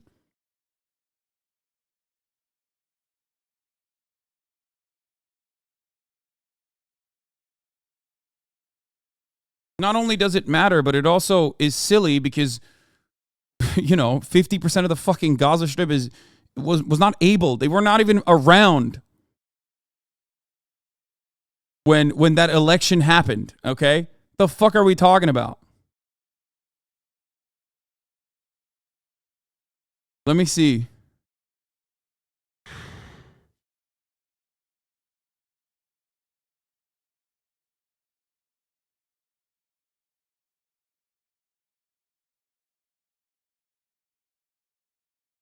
This is it. Palestinian public opinion poll number 22. Oh, in December 2006. I think this is the one. 85% support and 14% oppose the current Gaza ceasefire agreement, and identical percentages support and oppose extending it to West Bank. The public is divided in its evaluation of the outcome of the last round of armed confrontations, but the largest percentage, 46%, believes that the two sides or none of them came out a winner. Similarly, the public is divided in identifying who benefits more from the ceasefire, Israelis or Palestinians, but the largest percentage, 36%, the plurality, believes that the two sides or none of them benefit from it. The public is also divided over who benefits domestically from the ceasefire, Fatah or Hamas, but the largest percentage, 58%, believe that both or none of them benefit from it. The public is divided into two halves in the evaluation of the role of rocket launching in the Gaza Strip against Israeli towns, with 48% believing it serves and 48% believing it hurts Palestinian interests. Despite the fact that 57% of the public believe that a role does exist for violence in ending the Israeli occupation, only 49% believe that armed confrontations have so far helped achieve their national rights in ways that negotiations could not. Now, when you look at that and you go, wow, that means like 57%, they think that violence has a role. You have to remember, this is in 2006 in exit polls, and it goes directly, look at this, 85% are in support of a ceasefire agreement, ultimately. This is after the second intifada.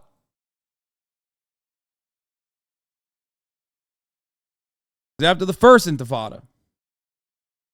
Time and time again, is after the Oslo Accords. It took a long time for Palestinians to get to this position. The notion that they've always been violent, anti-Semitic individuals is silly.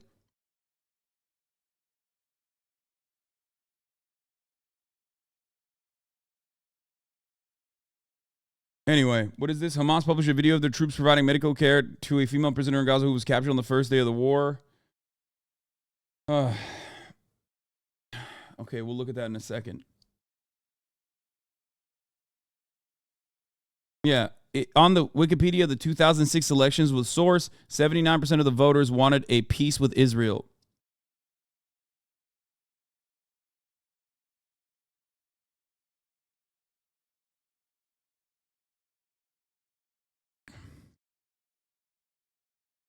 Negotiations and permanent status. 62% believe that the government led by Hamas should conduct peace negotiations with Israel. 34% believe it should not.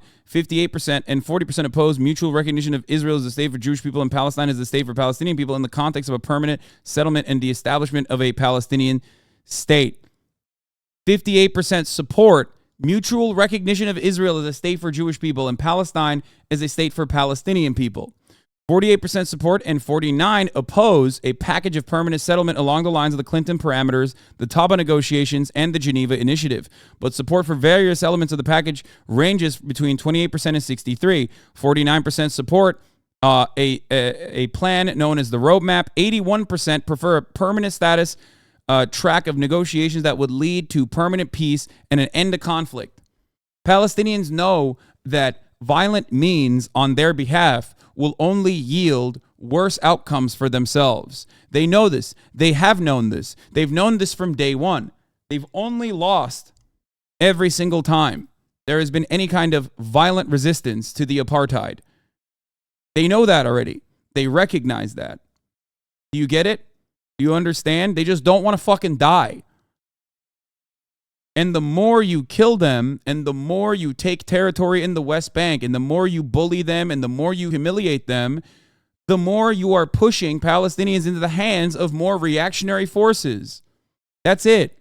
This is why every single thinker that knows the history of Israel, every single academic, every single thoughtful activist, anti-Zionist Jews and Muslims and Christians alike say the exact same thing that I've been telling you. If security is the major goal for Israeli citizens, you cannot get security by continuing the occupation and the apartheid. That's it. That's it. You must end the occupation. It is morally unjust. It is abhorrent. It is disgusting. But it also harms Israeli citizens as well. I do not know what more I can say on the matter. You will only find charlatans and propagandists on one side. On the other side, even though they don't get as much coverage, the people that accurately talk about these things with historical precision, historical accuracy, and moral clarity are never going to tell you the opposite. Anything you hear in the media on this matter,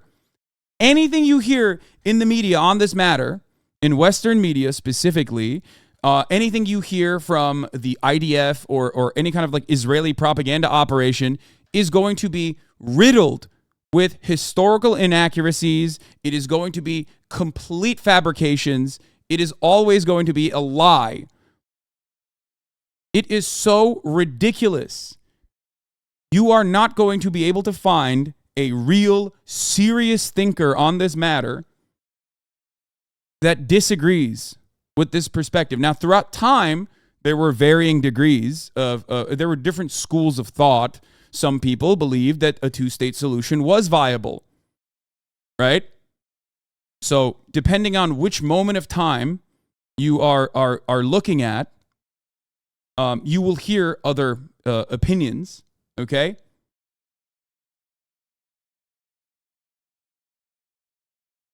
But every single person that is honest about what has taken place will tell you that time and time again, it was Israel rejecting any kind of peaceful transition, any kind of peace negotiations.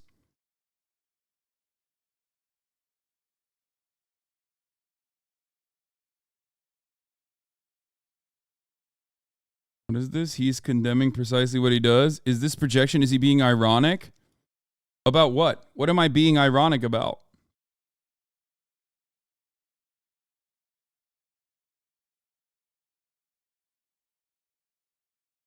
Are you pro-Palestine or pro-Israel? Just say it. Stop beating around the bush. What is happening? Are you guys fucking brain dead? Are you stupid? What is going on? Like, people, I think people just don't have any way to comprehend a nuanced approach to any particular matter. If you want the violence to end across the board like I do, you have to stop the apartheid regime. Israel has all the power to do so. HasanAbi, I have a history degree, and this is 100% spot on. This subject was introduced to me by a well-known Jewish academic, Aviva Chomsky, who has written a lot about also immigration in America as well. She's great. Noam Chomsky, one of Noam Chomsky's many daughters.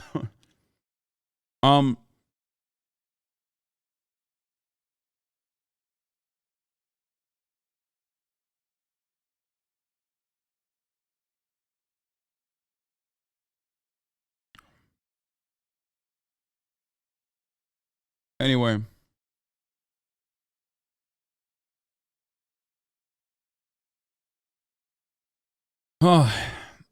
So an equal but separate two-state system, correct? No, I am not in favor of a separate but equal two-state system. It will never happen. It will never happen unless 700,000 settlers are removed from West Bank. And Palestinians are also magically offered freedom of travel between Gaza and the West Bank. That will never happen. The two-state solution that was supposed to be international law, okay, has always been used consistently by the Israeli government to continue its expansion operations and create the apartheid security permit regime that they've created in the West Bank and also in Gaza.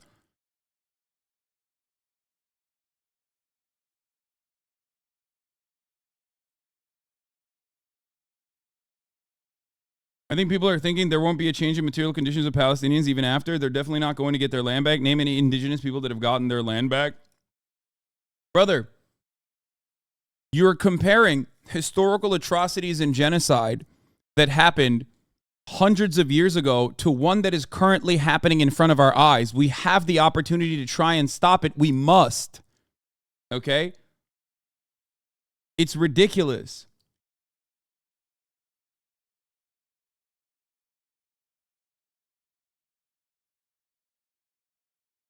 And in contemporary history, there are plenty of opportunities where, or there are plenty of moments, at least since the 50s and onward, where plenty of post-colonial states have gained independence from their imperialist masters.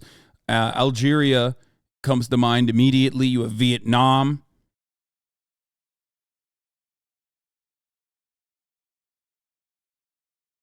Yeah, Korea, China, most of the nations that you think of literally went through this.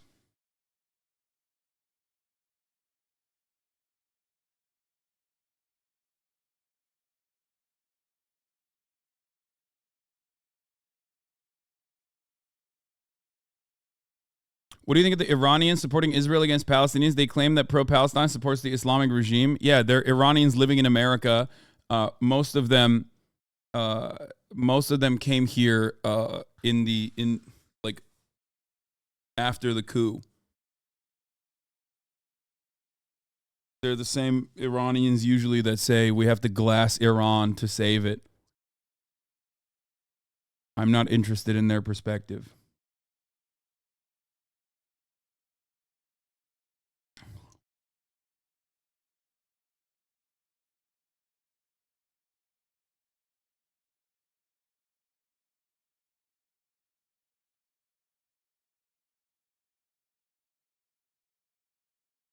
Okay, we're almost at 700,000, which is pretty awesome. Makes me very happy. Hold on. Oh, okay. All right, let's get to it.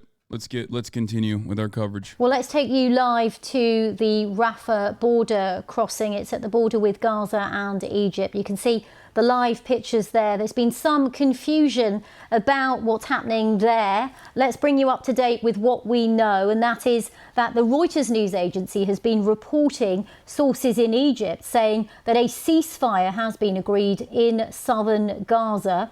The cessation of hostilities between Israel and Hamas was to have begun at 6 in the morning GMT, and the sources said that the ceasefire would last for several hours. They also said that the Rafah crossing was to open at the same time. That's to let much needed aid into Gaza, as we're hearing of a worsening humanitarian situation there, and aid agencies and NGOs are saying they are desperate for that border to be opened so that they can send supplies across the border. But actually, our sources on the ground are saying that the border crossing has not opened, and you can see the pictures there. They speak for themselves. The gates appear to be firmly shut there. And we've also heard that Hamas say it has no knowledge of any truce, and Israel's Prime Minister Benjamin Netanyahu's office has also said that there is currently no truce nor humanitarian aid in Gaza in exchange for... There it is. We're doing dono matching, baby. $50,000. $50,000 of dono matching. We're gonna move this. We're gonna move this over to the fucking line. We're gonna get it to $750,000, and then we're gonna fucking push it to $1 million. Okay, there you go. I'm dono matching up to $50,000. Getting foreigners out. So quite a lot of confusion, but as you can see there, the pictures speak for themselves, showing that the Rafah border crossing remains shut despite reports saying from the Reuters news agency that it was going to be opened for several hours today. Well, as we've been reporting, Israel's army is massing in the south of Israel ahead of the expected offensive, although it's not clear at this point what form it will take. Well, President Biden's warning against a longer-term occupation. Well, our chief international correspondent, Lise Doucette, is in southern Israel for us. Good morning to you, Lise. Lise, let's start with some of the confusion around how we get those donations to Palestinians. This is a question that I hear quite frequently from people. Okay, the four charities, the four organizations that I have selected personally are four organizations that are internationally recognized and allowed to exist by the state of Israel and operate inside of Gaza. These organizations also have specific humanitarian corridors that the Israeli government opens up for them to operate inside of Gaza. Okay? They are already there.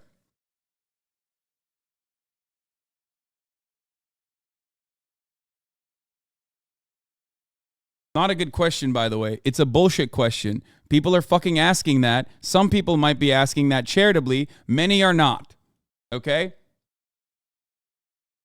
No, Tiltify doesn't take a percentage from the donations. This is direct.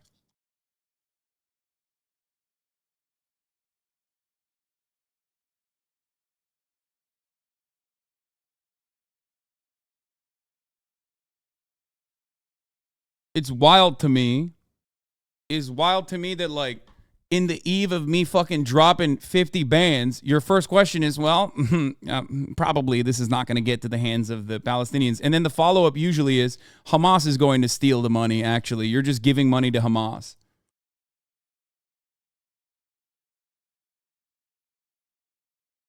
Yeah. Fucking nasty. Anyway.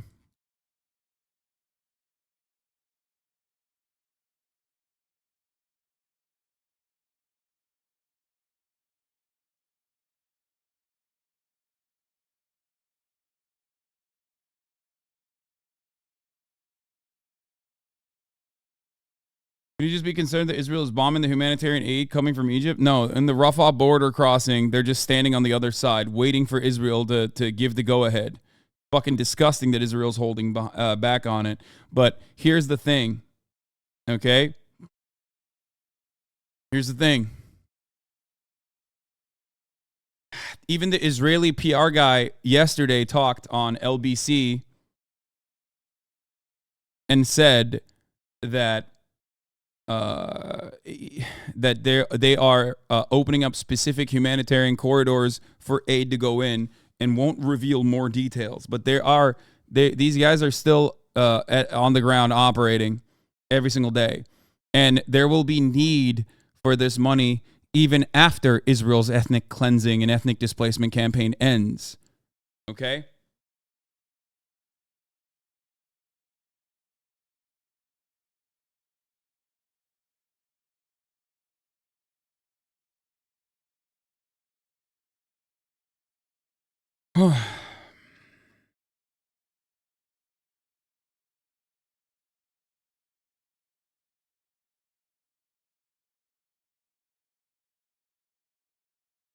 You good with the people doing the racist HasanAbi thing or want to time them out? Kind of you to see. You can't stop it. I don't give a shit. around the Rafah border crossing. Is there any more you can add to that story? I think we have clarity now, Regini. I think that statement from the Israeli Prime Minister's office, and that is the statement which matters at this moment, was categorical. There is no truce. There is no agreement that people can go out and aid can get in. So that's what it is for the moment. And you've been showing the images. That is also confirming that Rafah crossing, the only crossing out of Gaza right now, for people desperate to escape, to get out, and for that aid piling up the border to get in. Yeah. But we understand from our BBC sources in Cairo that there is an agreement in principle, but there's an agreement in principle, but Israel just violates it. Here's a principle that won't be violated, though. If you subscribe at the top of the hour, you won't see the 3-minute ad break, because the 3-minute ad break is upon us regardless. At the top of the hour, if you no longer want to see those ads, all you need to do is subscribe for $5 or free with the Twitch Prime, or by getting gifted a sub if you're lucky. Here is the 3-minute ad break now.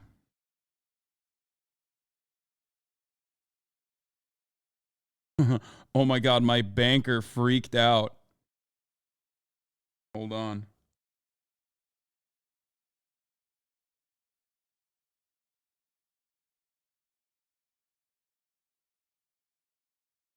I just got a text message from... Wait.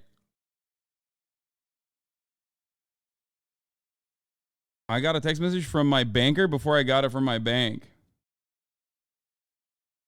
And notification.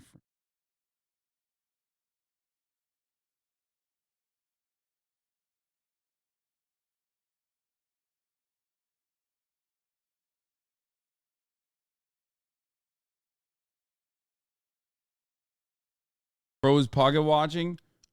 Yeah.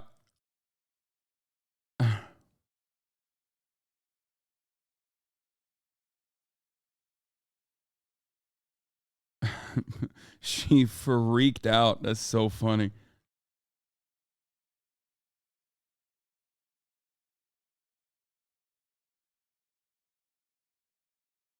Okay.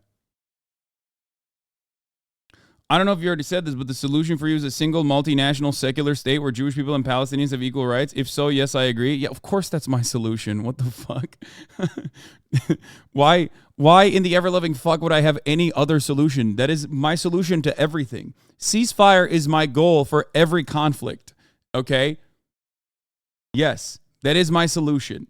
That is what I've been advocating for. That is what I will always advocate for. And ironic because like a lot of people that are entirely confused about my perspective on the Russian invasion of Ukraine don't recognize that that is literally the same in Ukraine too. I've said the same shit.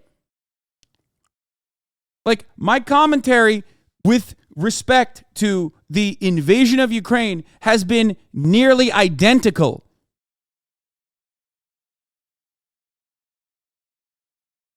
It's just, it's shocking. Not a one state between Russia and Ukraine, by the way. That's not what I'm saying. No, don't misunderstand me. I'm talking about the first principles, okay?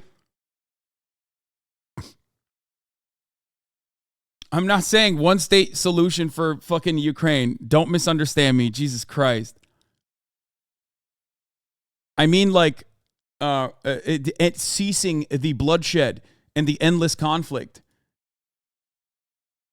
And the irony is that people who are now egging on Israel are also saying, well, you know, what if the conditions are not abided by when Russia keeps bombing? And it's like, okay, it doesn't matter. You still have to try. Like, that's the difference. Palestinians don't fucking go, we don't want a ceasefire, actually. We want to keep going. We want to keep going. We want to keep the bombing campaign to continue. You know, because Israel might not abide by those conditions as they have never historically. And it's like, they know that, but they still want a ceasefire. They know that, but they still want to push towards a solution. You want to know why? Well, because they fucking don't have endless money faucets of guns and weapons flooding in. And they are completely outmatched by one of the most militarized states in the entire fucking in the entire planet.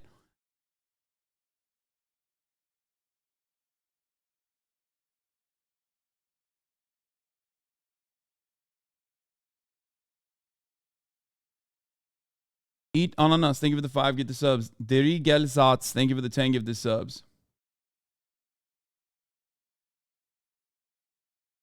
You just did a Biden? What? Yeah, I almost said in the country. I know. That's a classic Biden moment. Yeah.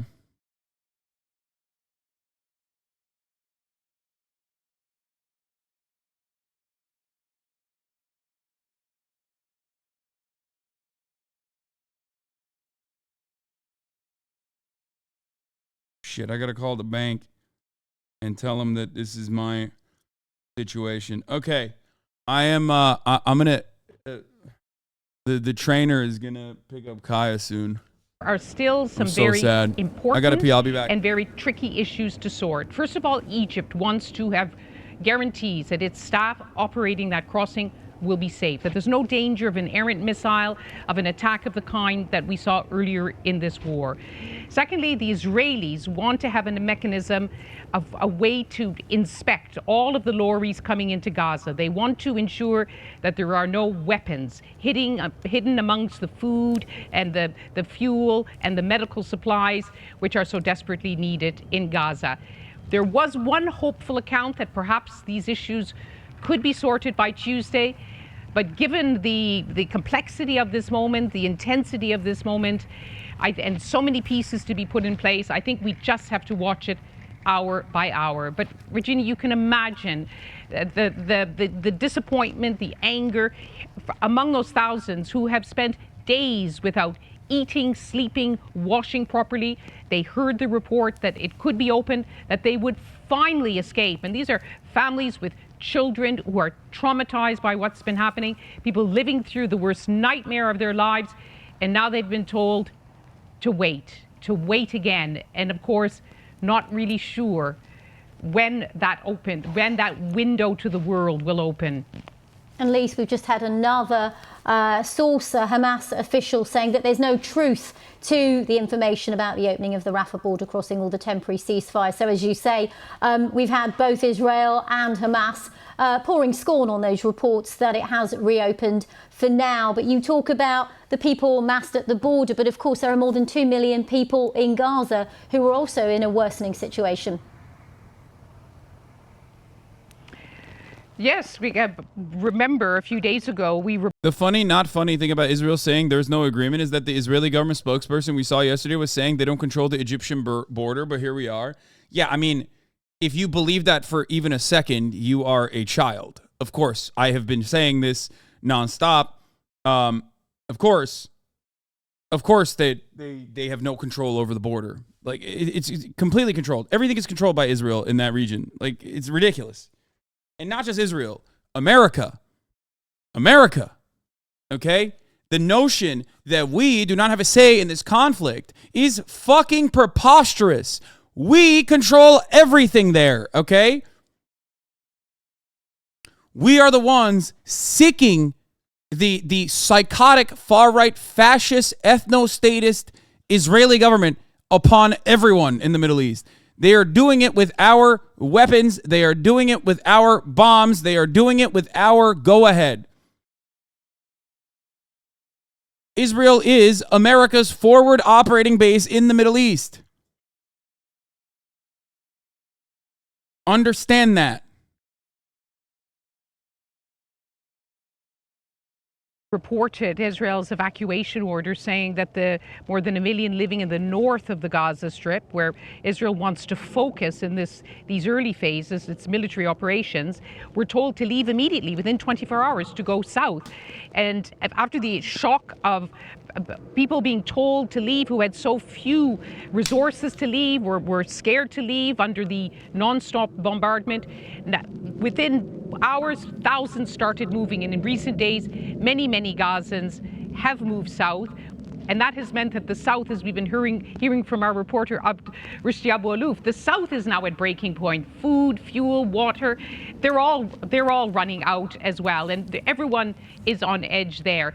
So, I guess there was like a finite amount of genocide that like the world, the Western world and our leaders were willing to accept.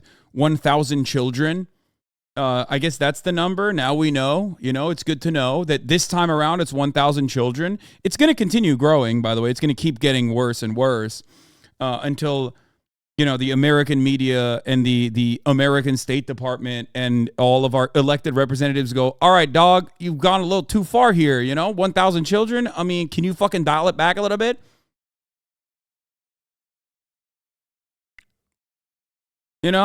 I guess that's where we're at. We're at that point now. Cool. Got it.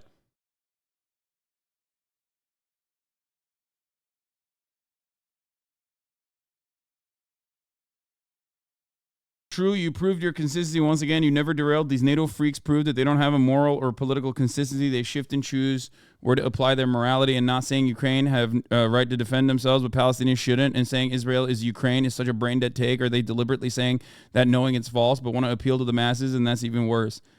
Yeah, I mean, it's no different. Saying Ukraine in this circumstance is more similar to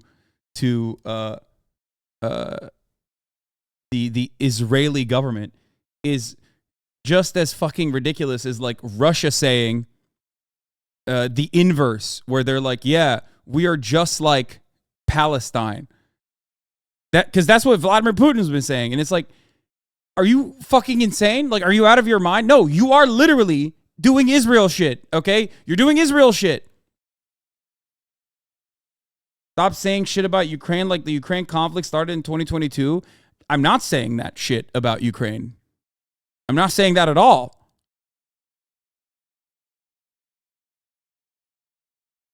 What the fuck are you talking about?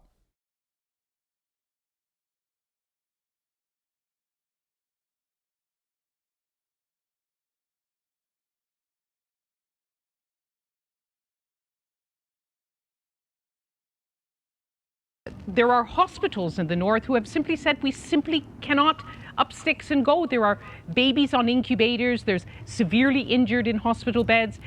The WHO issued the bluntest statement I've ever. Not that it's even close to enough. The only pro-Israeli country that come out in support of Palestine's aid is China. Yeah, China is a big two-stater and also a major trade partner for Israel. They buy the most amount of weapons from Israel. They are literally the #1 weapons purchasers of Israeli weapons. Don't know if you guys knew that or not. A fun fact. I've ever heard from the WHO saying this evacuation order is a death sentence, and that's not an exaggeration. Yeah. I love when motherfuckers come in here and say, apparently all of Biden's cabinet is Jewish. Jews control the world. Yeah, dude, totally. That's why currently Jews are outside of the fucking White House protesting and getting their ass beat by the American police. Okay? Yeah. Famously, they control the world, and that's precisely why currently Jews, in If Not Now, are outside of the fucking White House and protesting, demanding a fucking ceasefire, saying don't use our grief to do genocide in fucking Palestine, and they're getting their asses beat and they're getting fucking arrested. That's why, right? So stupid. Shut the fuck up, dumbass. This is not a fucking space for Nazis to come in and like try to fucking say dumbass bullshit, okay?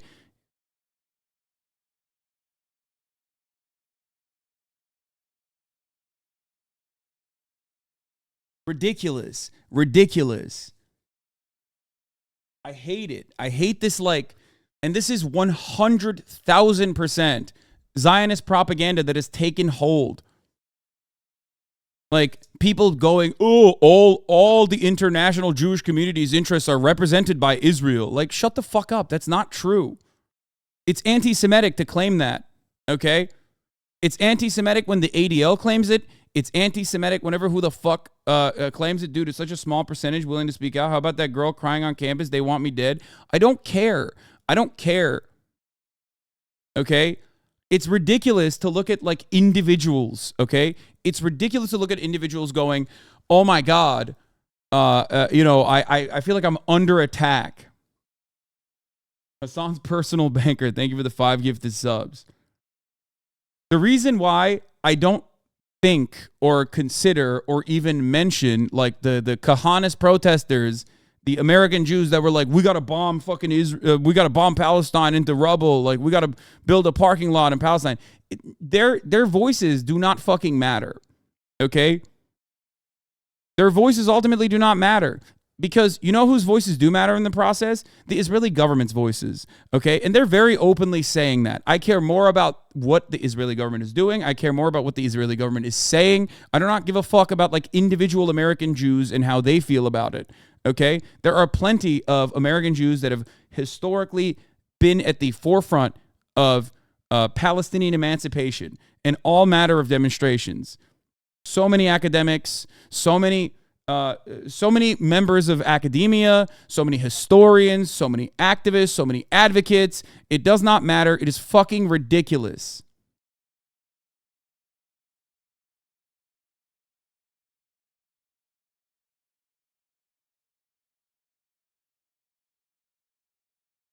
This is back to leftovers. Ethan was saying that voices matter. You say that certain voices carry more weight. Yes. Lise, just bring us up to date with what's happening where you are in southern Israel. Of course, everybody is anticipating this.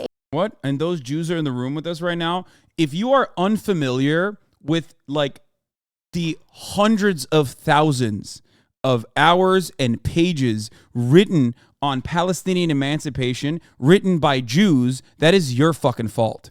Okay? That's no one else's fault. That's just your fault. You're ignorant. You're ignorant to the reality. Almost every single point of historical reference that I have made here has not been made by me alone, has not been made by me first. It has been made by anti-Zionist Jews. Okay? Shut the fuck up. I love the notion that you go, oh, well, I don't see it, so it doesn't exist. There is a reason why you don't hear about it. Okay? There's a reason why you don't hear about it. The strongest opponents of Israel oftentimes are Jewish academics.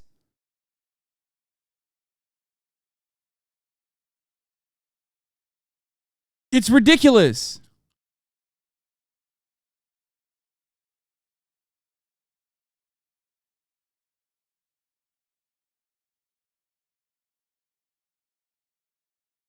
You are forgetting that your mullahs in Gaza were the first offenders. Yeah, no, totally. You're right, totally. Yeah, you're doing the Holocaust revisionism that Bibi Netanyahu did, right? My mullahs in Gaza, my mullahs.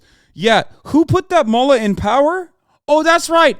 The fucking British did. Suck my cock. So it's not even my mullah, which is ridiculous to say, you racist dog. Okay? And secondly, that is, again, Holocaust revisionism. Why? Why must you try to defend Israel from the most ahistorical perspective, so much so that you end up, just like the far-right fascist piece of shit, Bibi Netanyahu, engage in Holocaust revisionism? The notion that it was the Palestinian mufti that actually told you haven't read Muslims' invasions history? Yeah, okay, dude. You haven't read anything. You don't even know how to read, you illiterate fuck. What do you mean Muslims' invasions history? Shut the fuck up.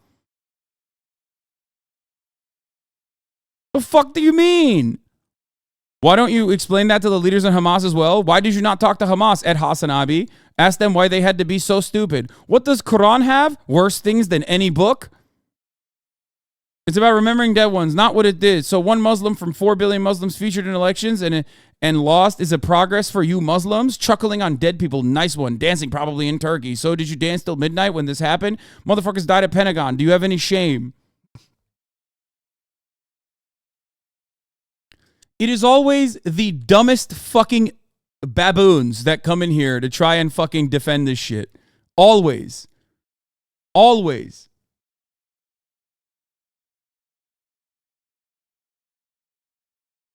Remember when he said, hey, people are being pretty racist towards me, right? Yeah, I mean, it doesn't matter. It's whatever. It's a constant.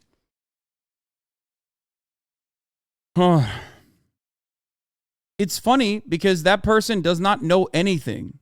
Okay? That person does not know anything. That person does not know the history of Jewish people coexisting alongside Muslims and Christians in historic Palestine. That person does not know anything about the history, the long history of the Muslim Ottoman Empire.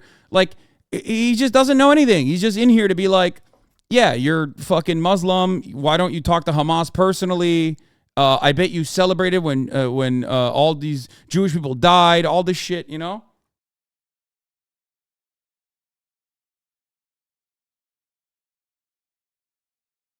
We're only $4,000 away from $750,000.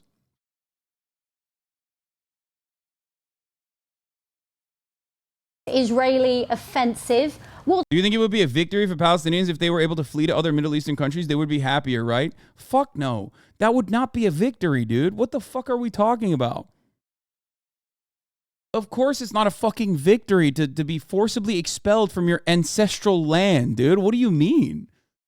Yeah, Trail of Tears was a big dub for the Native Americans. You know what I mean? Big dub. What's your feeling about when that might come? We just don't know, Regina. Of course, this is a military secret. They're not going to tell us. It's clear both from the statements. Civilians are the ones suffering. Hamas and IDF are both celebrating their ongoing justifications. Yeah, dude. Israeli military and political leaders. It's clear from what we've been seeing here on the ground in southern Israel. You may Yeah, there's totally both sides in the situation. You're right. There's definitely a both sides in the situation. That's a good assessment. Yeah. Like, Israel has dropped almost a quarter of a nuclear bomb in an area that is densely slammed with civilians, majority children, okay? More than 1 million people are now displaced, don't have a home anymore. 1,000 children, 1/3 of the casualties are just 1/3 of the casualties are children. Okay? And you're like, yeah, there's both sides are fucking really bad. It's just like, yeah, both sides are doing the same thing. They're both celebrating. It's like, it's so insane to me. You can't both sides of the situation until Hamas has an Iron Dome and the same level of Air Force artillery and Air Force support that the Israeli state has. Would they actually do the same things that Israel is doing? Maybe. But that is a hypothetical, okay? I love that hypothetical is enough for you to go, and that's why we have to preemptively ethnically cleanse all of the Palestinian civilians.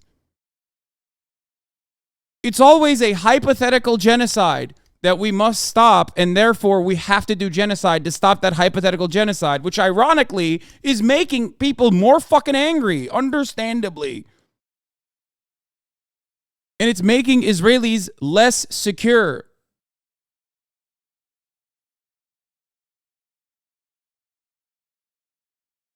See behind me some of the armor and artillery, but there's masses of armor and material that's been put in place along the border. Thousands and thousands of reservists. Prime Minister Netanyahu visited them, another signal that the ground incursion, and not just by ground, sea and air as well, could be imminent, asking them whether they're ready.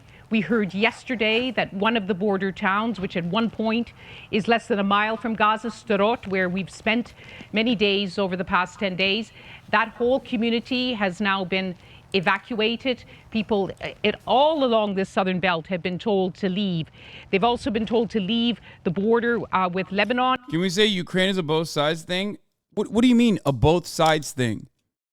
Russia's invasion of Ukraine, and I've literally said this since fucking day one of the invasion, is entirely and utterly unjustifiable. Okay?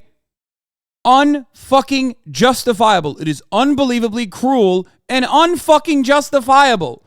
There is no both sides in that situation, just like there's no both sides in what Israel is doing. I have never said that it was totally fucking pog that Russia invaded Ukraine. There's no both sides. You're not arguing against my positions. You're arguing against what you foresee my positions to be, what you have been blinded to believe.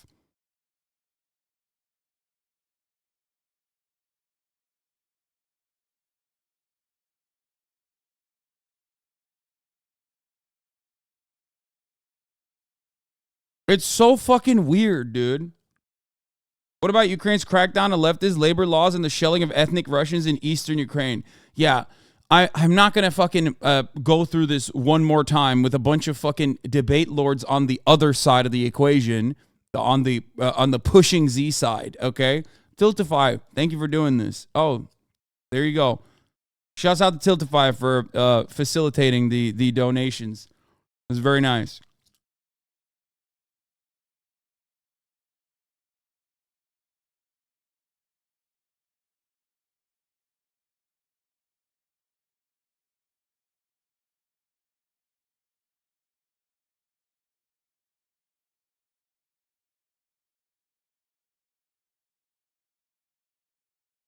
Oh. In the north, all of these signs are trying to get people away from the border. All the while, they put the military, all of the military pieces into place. Lise Doucette, our chief international correspondent, for the moment, thank you very much. Well, joining me now Hamas official doesn't know if the hostages are alive. Is Hamas's head of political and international relations department, Dr. Bassem Naim. And the last time we spoke, you said that Hamas had killed no civilians in Israel. Well, I can tell you the number is now 1,400 Israelis dead. We have seen images of babies being shot. We have seen images of families murdered. Hamas released a bunch of footage from hostages, by the way, like the Israeli hostages they currently have. Close range. Do you accept now that your group murdered civilians on an horrendous scale? We've passed over $750,000. Let's go. First of all, what I can say at this moment, I think it is not acceptable. It is really shameful to discuss the point we have discussed 1 week before, while Dude, it's so funny to have a Hamas guy on and then be like, do you condemn Hamas? Yo, I love, dude, our media is fucking awesome, dude. Western media really thrives, okay? They did it. They brought a Hamas representative and asked them to condemn Hamas. Ah! That's it. You did it. And that's it. This is the peak. They are a brief moment of, a brief moment of hilarity in a sea of awful emotions. This would have been you if you said yes to Piers. I mean, I would have done the Piers thing. I just couldn't do it while it was live.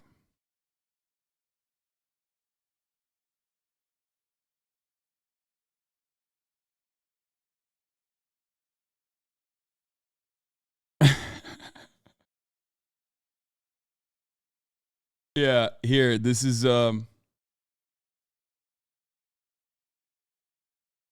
they released Hamas released some footage of the Israeli hostages that they have.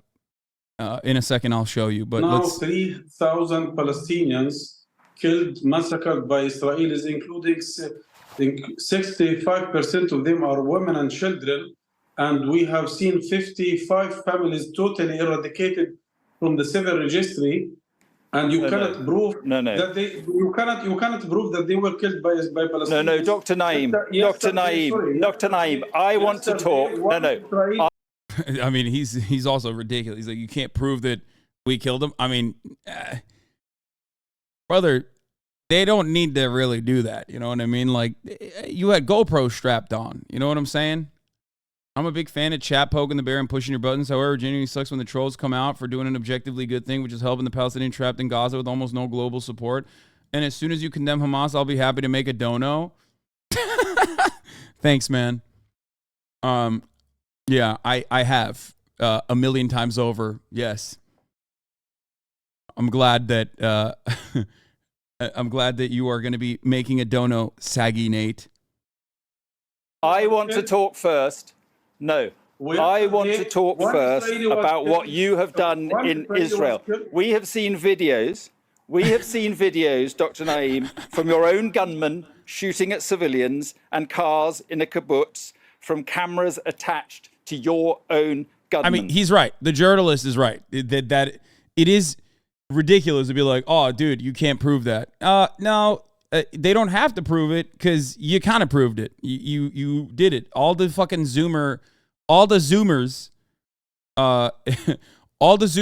in all of the different brigades were strapped up with GoPros, phones. You know what I mean? They were fucking filming everything. Let me ask you, what is the difference between Hamas and Islamic State? What is the difference between Hamas and the most sickening of terror groups? What is the difference between Israel and the Islamic State, who are massacring now 3,000 innocent Palestinians within 1 week. And you know that yesterday there was an Israeli killed by Israeli soldiers because they thought he's a Palestinian. Your gunman. Our people are This is true, by the way. The IDF shot a settler and killed a settler yesterday in the West Bank because they thought he was a Palestinian militant. Your gunman. Which will happen more frequently because, you know, there is not really a distinction you can make between who's a settler and who is a Palestinian. Everybody looks the same. It is multicultural, and you can't really make that distinction, and that is an inevitability of trying to maintain an apartheid state. No, Dr. Naim, your gunman crossed the border with the sole aim of murdering civilians in Israel in as great a number as you possibly can. Those are the actions of terrorist organizations. Those are the actions of an organization every bit as bad as Islamic State. Look, how do you know that these are the intentions of our fighters? First, because we have penetrated the borders, which is suffocating us now for more than 17 years, killing a whole generation. You cannot simply build a narrative based on the Israeli propaganda. A whole generation is killed because of poverty, unemployment. The killing machine of the Israeli regime, apartheid state, is continuously killing our children and women in front of all checkpoints. Therefore, your answer is your answer to years of oppression? Is your answer to years of oppression a murderous terrorist attack like this on this scale? Is that your answer? I ask what have you achieved by what is the difference between ISIS and Israel if they have massacred 3,000 innocent civilians in one week? Can you answer me? By the way, my question was, what is the difference between Hamas and Islamic State? That was my question. I have to complete my answer, please. I mean, the difference between Hamas and the Islamic State, ISIS, is that they fight each other, and Hamas has killed the ISIS militants time and time again. So there is that distinction, because one is as David Hurst mentioned in Double Down News in the video that we watched before, ISIS is a CIA-backed, I would say, almost colonialist project. It fits in the category of like taking over territory. It fits in it's not a state, right? It's not a government, but it does behave in in an effort to basically take over territory that does not historically belong to it, and they don't even care. Like, there's no their goal is to just basically create an Islamic state, right? In whichever region they can.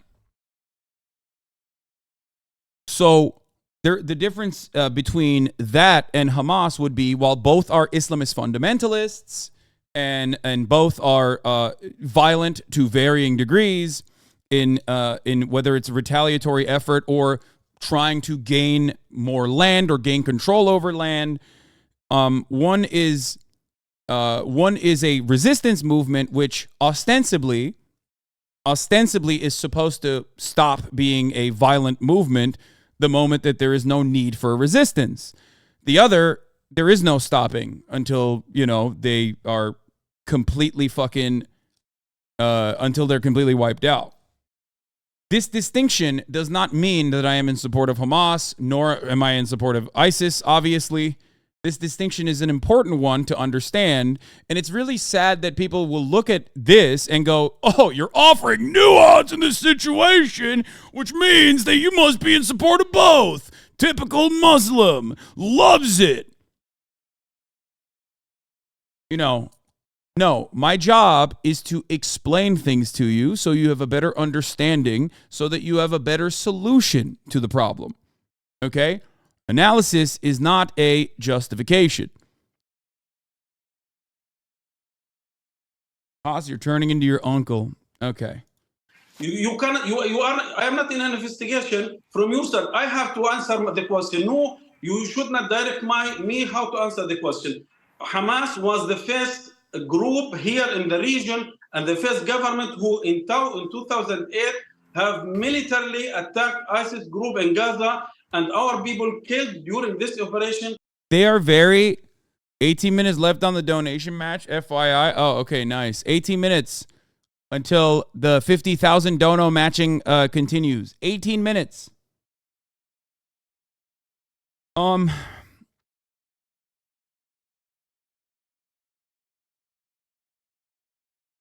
forgot they refer to ISIS group when they're saying Islamic State. I thought they were just describing a country of Islam before I remembered. No, they're saying like ISIL or ISIS. That's what they mean when they're making that comparison. And we have eradicated what so-called ISIS because we have a clear vision toward our goals. Hamas is like, only we get to control this area. Okay, no, none of that other shit. Our goals is to get rid of the occupation, to get rid of the suffocating siege. If the international community is ready to help us to achieve their goals, please. We are happy with this. War in itself is not a goal. The goal is to get. Doctor, all you've achieved is that the Israeli military now, in their own words, want to wipe you out. Let's try and just get somewhere on hostages. You give him an while excuse we to wipe have us you, out? can we? You give him an excuse to wipe us out? Can we just get somewhere on hostages?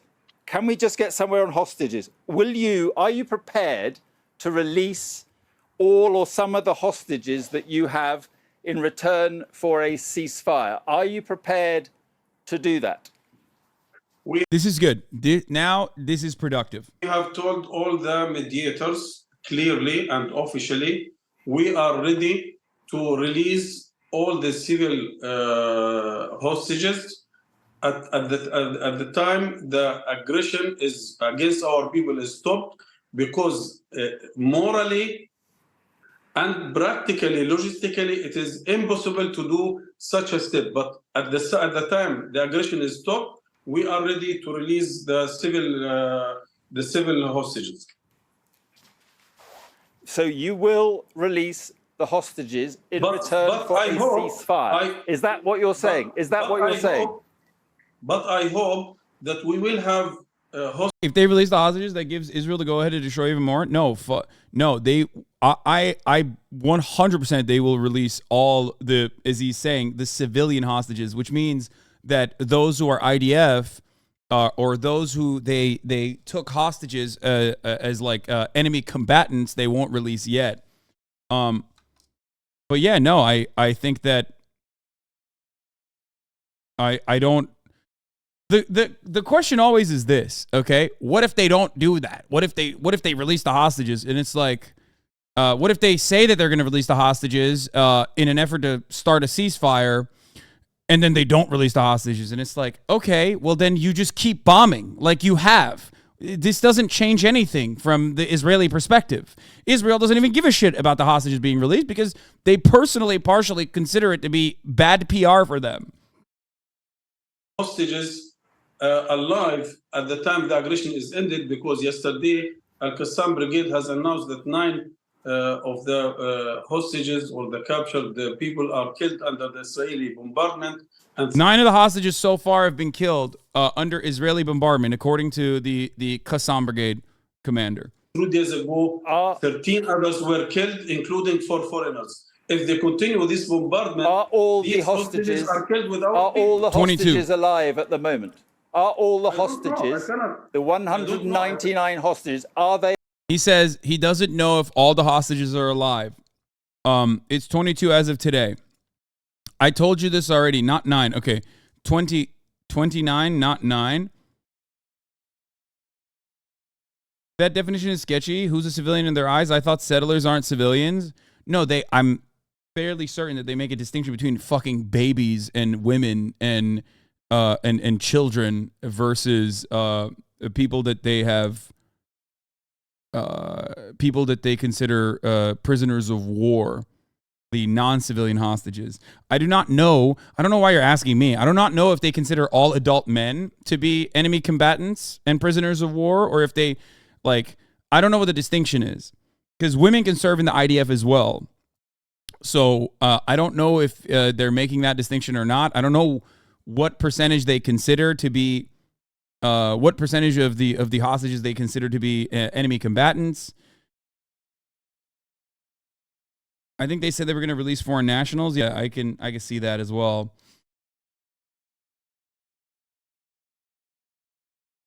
And I also don't really know why you're asking me what my take is on that matter, because I don't know. Are they alive at the moment? I don't know. I have no idea, because this is impossible. Under this heavy bombardment, the communications are totally cut. The contact between the different groups, because there are different groups who have taken the hostages. But it is very strange. You are talking most of the time about Hamas and civilians and hostages, but you have not mentioned our people who are massacred 24 hours a day, 24 hours a day.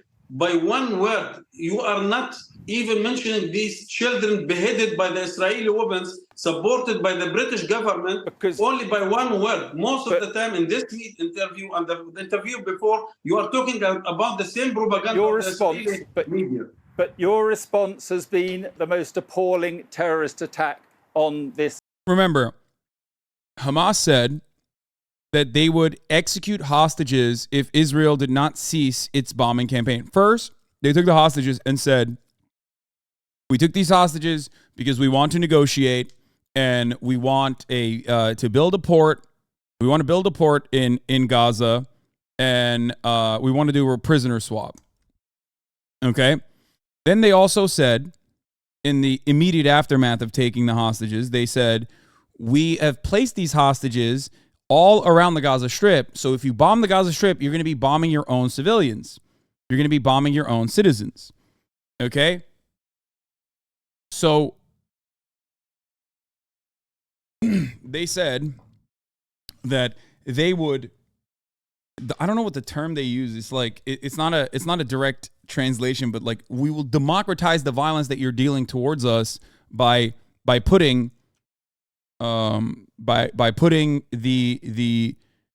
Israeli citizens and the foreign nationals in the line of fire, in your line of fire, basically. Now, that is a human shield. That is literally what that is. That is like the actual definition of a human shield, right? They know that the Palestinians are not real human shields. Nobody gives a shit about the Palestinians, and the Israeli government doesn't give a shit about the Palestinians at all. So they thought, perhaps foolishly, that the Israeli government would give a shit about its own citizens. Now, immediately in the closed-door meetings that took place on the Israeli side, or not even closed-door meetings, though they were publicized at least, some members of Likud were openly stating that they basically considered the hostages to be as good as dead, where they said that they were going to take military action regardless of the situation with the hostages. They knew that this would be deeply unpopular inside of Israel, and yet they still chose to follow through on this process. And that is precisely why, even before they took control back from Palestinian militants in southern towns where they were positioned for almost 2 days, they started bombing Gaza. So this is a major issue internally in Israel when you have hundreds of families that know, or at least they want to believe, their family members are currently being held hostage and are alive. Okay? They are, of course, going to be very upset if Netanyahu's like, yeah, we don't give a fuck. Yeah, they're going to die in a bombing campaign alongside Palestinians. Which is why, after the bombing campaign started, one of the things that Hamas came out and said, or the Al-Qassam brigade commanders came out and said, was that if the bombing campaigns continue, or the no-knock bombing campaigns, I think, continue, that they would start executing some of the hostages. Now, the reason why that is important is so that you understand, like, if a hostage has died in the hands of Hamas or Qassam, and you didn't see it, and there was no video evidence of it, then they most likely died in rocket fire. Because there is no reason for them to not execute a hostage on camera. Of course they would execute a hostage on camera because that's why they took the fucking hostage. So this is important for you to understand, specifically from the perspective that, like, in the upcoming days, people will say, once this operation is done, once this ethnic cleansing is done, people will say, oh, Hamas definitely killed all the hostages. They killed all the hostages themselves. The reason why that's important, to comprehend is that they would not do that off camera for funsies, because a hostage is incredibly valuable at this point in the conflict.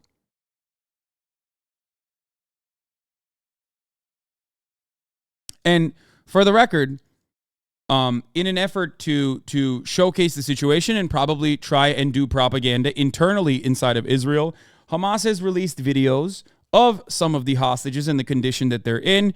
Here's a video released by Hamas's armed wing Al-Qassam showing 21-year-old captive Mia Shim being treated with her wounds. Now, right now, this image cannot be shown, most likely, inside of the state of Israel. I do not know if some of the Israeli media will refuse to comply with the Likud, with the new Likud security measures that they're pushing forward, which will criminally punish. Oh, they did show it? Okay. I was about to say, literally just showed it. Okay. So some of the news media inside of Israel is not complying with the possible new laws that they've pushed forward. Thank you for clarifying that, by the way, Kakista Cractor. If you are in Israel proper, I'm sure you are also familiar with the new security legislation that's being passed, right? Where any kind of information that they consider to be anti-war propaganda that would, like, hurt the morale of the IDF, they are going to punish criminally. That is what they have said, and that is what they're pushing for, which would imply that information such as this one is technically actually harming the war effort. Lefties 8%. Meretz didn't even pass the Knesset. Yes, Israel's left is unfortunately marginal. So not only that, but also the family members of the hostages went from being used as a propaganda talking point to do the blood and soil campaign, in Gaza, to a nuisance that needs to be dealt with. The first couple of days, they used the families of the hostages to be like, this is why we have to go and fucking invade Gaza and bomb it into oblivion and turn it into a fucking parking lot. And then very quickly, 7 days in, now they see the families of the hostages as a nuisance. Netanyahu took 7 fucking days to see the families after 180 families were protesting outside the Knesset, and also obviously going to media and complaining in the media about the situation and, like, Israel's lack of interest in protecting the safety of the hostages. The only thing that Netanyahu did was 7 days later meet with 5 selected hostages out of the hundreds, okay? The family members of the 5 selected hostages out of hundreds in a short meeting where he said he's going to do everything he can to support them. So here it is. This is the recently released footage. With no audio? I don't know. Maybe there was audio. This is one of the Israeli hostages. I don't know why there's no audio here. You can hear the Israeli airstrikes go off in the background. English subtitles added. אני מיישם בת 21 משוהם. כרגע אני נמצאת בעזה, חזרתי ביום לפנות בוקר, ביום שבת לפנות בוקר מאזור שדרות, הייתי במשימה. נפצעתי קשה מאוד ביד, לקחו אותי לעזה, ניתחו אותי ביד פה בבית חולים 3 שעות, דואגים לי, מטפלים בי, נותנים לי תרופות, הכל בסדר. אני רק מבקשת שיחזירו אותי הביתה כמה שיותר מהר, למשפחה שלי, להורים שלי, לאחים שלי.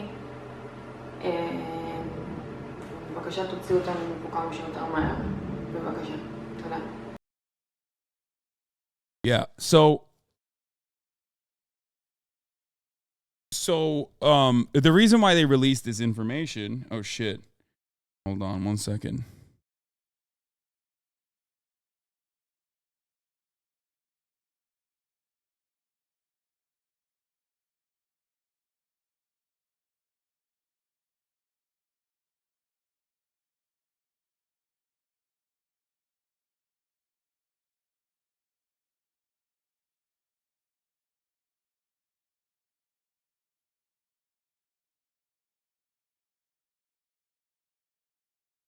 Auprès des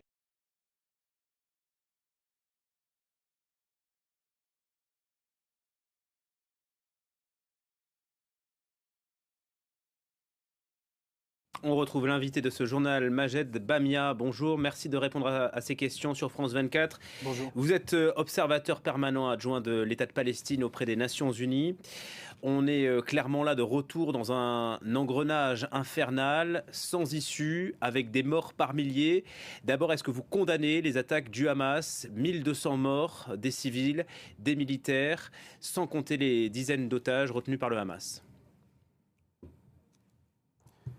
Vous savez, après les tragédies de la Seconde Guerre mondiale, y compris l'Holocauste, on a mis en place des règles. Ces règles s'appliquent quelle que soit la religion, quelle que soit l'origine, quelle que soit la race des victimes. Nous croyons en ces règles. Nous croyons en la protection de tous les civils. Il y a ceux qui disent qu'on ne peut pas condamner ce qu'Israël est en train de faire, de peur que cela apparaisse comme légitimant ce que le Hamas a fait. Et donc, sur cette logique, j'aurais peur d'apparaître comme légitimant ce qu'Israël a fait avant le 7 octobre, pendant des décennies, et ce qu'Israël est en train de faire depuis le 7 octobre. Mais nous venons ici pour parler de mettre fin au meurtre, de mettre fin aux violations du droit, de paix, alors que les officiels israéliens viennent sur les plateaux expliquer qu'eux ont un droit de tuer, qui leur est propre, qui leur est absolu, qui leur est exclusif.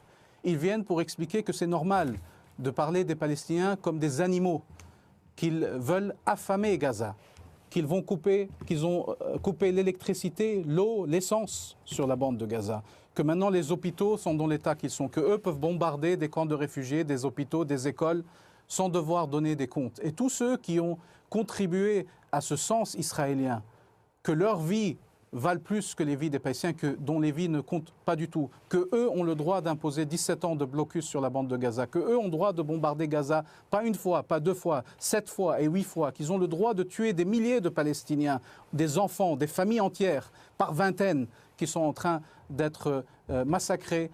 Tous ceux qui ont contribué à ce sentiment israélien se montrent complices de la réalité que vit notre peuple depuis des décennies, et surtout pendant les 3 derniers jours. Est-ce que le Hamas, monsieur, a perpétré des attaques terroristes? Vous n'avez pas entendu ma première réponse? J'ai tout à fait entendu. Vous avez besoin d'une seconde? Je vous demande... Alors, non, apparemment, vous n'avez pas entendu. Quand nous, on est en train de dire que nous voulons protéger tous les civils... Pourquoi ce ton? Pourquoi ce ton? Parce que vous m'amenez, alors qu'il y a 1100 Palestiniens tués, dont 250 enfants, et que vous amenez les interlocuteurs israéliens pour qu'eux vous expliquent pourquoi ils les ont tués. Vous avez la parole, monsieur. Moi, je ne viens pas ici expliquer pourquoi on tue des gens. Mais je suis en train de l'apprendre. Je vous dis, moi, je ne suis pas ici pour expliquer pourquoi on tue des gens. Moi, je suis ici pour savoir comment on sauve des gens. Si on explique qu'Israël, parce qu'il y a eu des Israéliens morts, il faut comprendre leurs sentiments, il faut comprendre qu'ils ont le droit de tuer. Si cette logique est suivie, alors vous aurez des gens pour vous expliquer pourquoi des Palestiniens tuent. Si certains parlent du droit d'Israël à se défendre, d'autres vous parleront du droit des Palestiniens de résister. Si certains vous disent le Hamas et le Israël, on ne peut pas les mettre dos à dos. Certains vous diront qu'on ne peut pas mettre la puissance occupante et le peuple sous occupation dos à dos. Nous sommes en train d'essayer de sortir de cette logique. Alors, les Israéliens, non seulement ils ne condamnent pas, ils sont responsables de ces actes. Sorry, I have officially given Kaya away for 3 weeks for training. And I am very sad, but... Est-ce que la France va contribuer à les arrêter, à les juger, les responsables israéliens, Netanyahu lui-même, le ministre israélien? Alors, ce n'est pas à moi de me mettre dans le siège d'accusation. Nous qui avons appelé pendant des décennies à une solution pacifique qui mette fin à l'occupation et qui permette aux deux peuples de vivre côte à côte, que la Palestine et Israël sont deux États qui vivent côte à côte en paix et en sécurité. Donc nous n'allons pas accepter de nous mettre dans cette posture. Si Israël a un peuple, nous, responsables palestiniens, nous avons aussi un peuple. Est-ce que vous portez une responsabilité, vous le Fatah, est-ce que vous portez une responsabilité, vous le Fatah, en ayant reporté l'élection nationale en Palestine qui devait se tenir en 2021? Mahmoud Abbas l'a reporté, il n'y a pas eu d'élection depuis 2006. Ça fait 10 ans qu'il n'y a pas eu de négociation non plus avec les Israéliens. Est-ce que le Fatah aujourd'hui est discrédité? Est-ce qu'il est hors jeu? Généralement, je ne suis pas ici pour représenter le Fatah, je représente ici la Palestine, mais on dit le ridicule ne tue pas, mais dans le cadre de cette question, le ridicule tue. Parce que vous essayez de changer le sujet, parce que vous n'êtes pas confortable. Excusez-moi, on va arrêter tout de suite, parce que vous ne pouvez pas dire le ridicule tue à l'antenne. Ce n'est pas possible, excusez-moi, Blame Fatah for Israel being an apartheid state, Lamau. You're talking about elections when there are massacres happening right now. Alors qu'il y a des massacres sur le terrain, je parle de l'affaiblissement. Je parle de l'affaiblissement de l'autorité palestinienne. Anyone that does not place directly the blame of Fatah and its influence waning directly in the hands of the Israeli state is not only a propagandist, but also a liar. There is only one reason why the Palestinian Authority is seen as a part of the Israeli security apparatus. That is Israel. Okay? Israel is the reason. They did this deliberately. Any serious person that has not like a blood and soil interest in ethnically cleansing all Palestinians from the land, so that, of course, immediately removes most of the IDF and most of the leadership, most of the people in the Knesset. But any serious person that looks at the matter and thinks anyone other than the Netanyahu government and prior governments before Netanyahu is directly responsible for the neutering of the Palestinian Authority, anyone that doesn't realize that is abso-fucking-lutely the Israeli government's fault is a liar. You're a traitor. You hate Jews and black women. Congratulations, idiot. Wait, what? I hate Jews and black women? What? Where do the black women come from? Like, I hear the smear all the time, especially recently, that I hate Jewish people, which is, of course, not real. But where did that come from?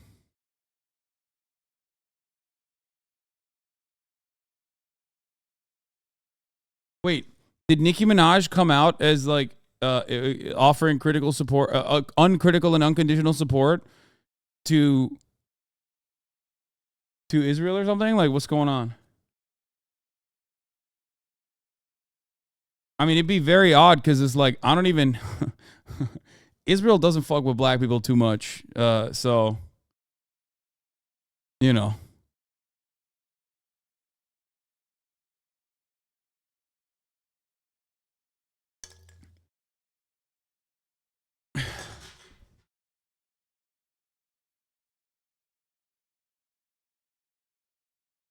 You are cool. A nice message from time to time instead of you hate, insert hate message. C'est pas de parler des bombardements.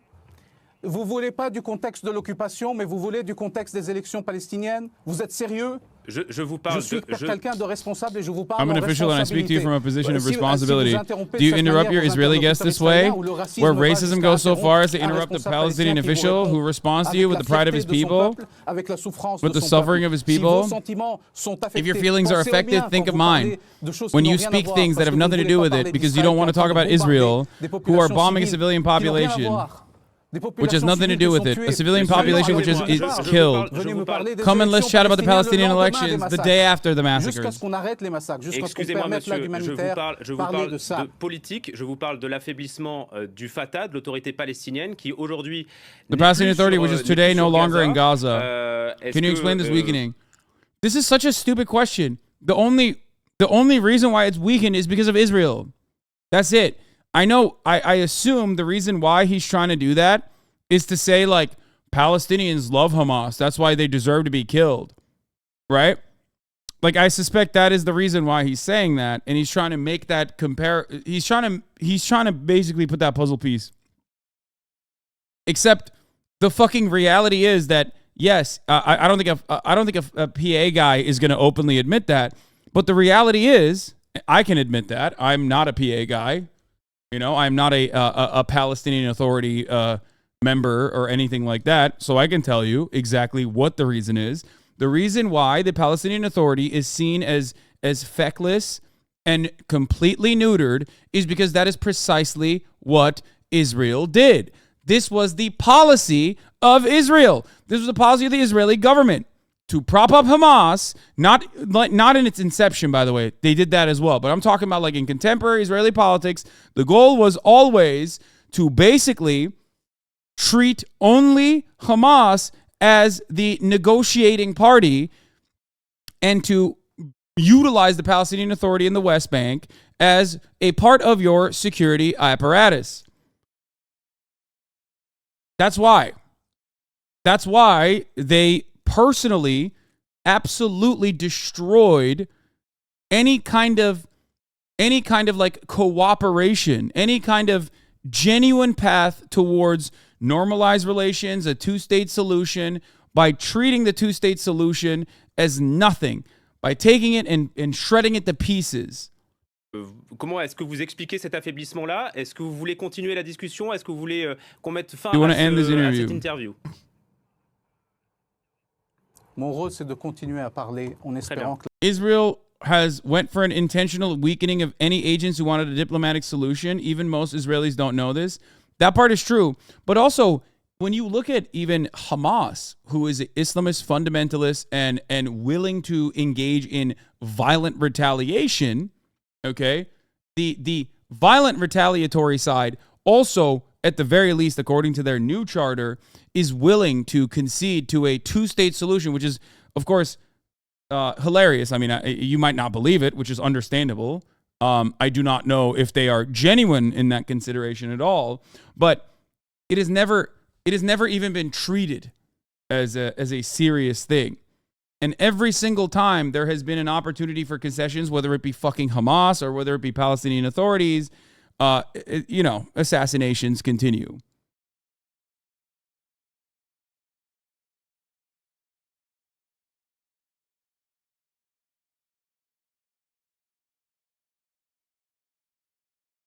Yassin never engaged with the Israeli government under any circumstances until his death.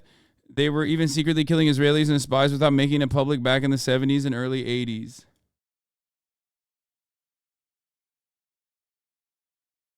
I mean, this has no bearing on the current formation of the Palestinian authorities. La parole sauve des vies. Alors comment est-ce qu'on sort aujourd'hui de cet engrenage? Les bombes israéliennes qui sont en train de tuer les Palestiniens ne distinguent pas si la personne est membre du Hamas, du Fatah. Do not distinguish whether the person is a member. Wait, hold on. What is he saying? Si la personne est membre the Israeli bombings do not distinguish. You're going to ignore what? I'm ignoring everything.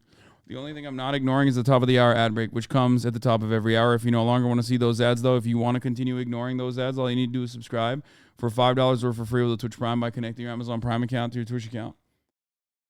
Are we being botted? Is the chat being botted or something? What the fuck? What were the bots saying? I missed it.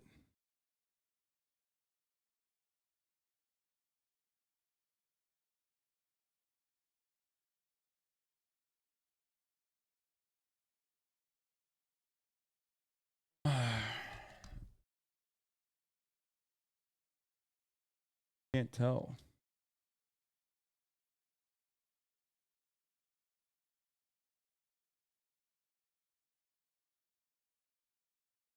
It's Piers Morgan versus Mohammed Hijab. I don't know. Can't see it. No, but literally everyone is asking you to watch Piers Lamau, similar to bots. Yeah.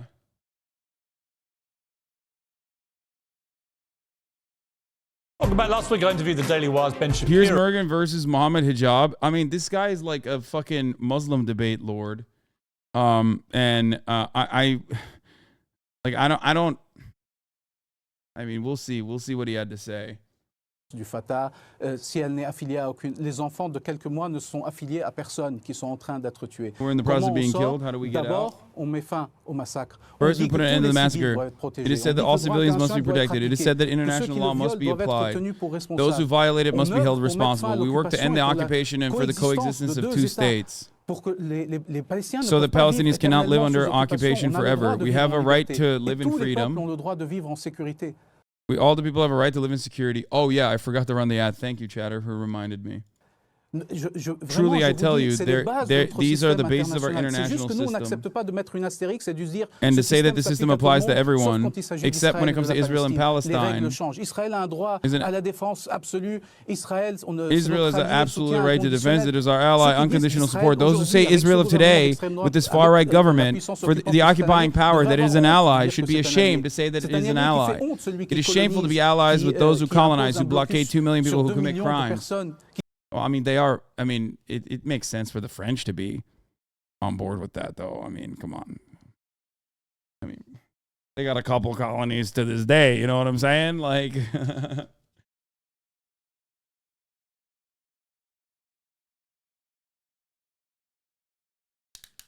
you explain why condemn Hamas is such a touchy question to ask? I agree with all your takes. Wait, what? Are you fucking stupid? Have you moved on to a different talking point now? There has never been a moment where I haven't condemned it.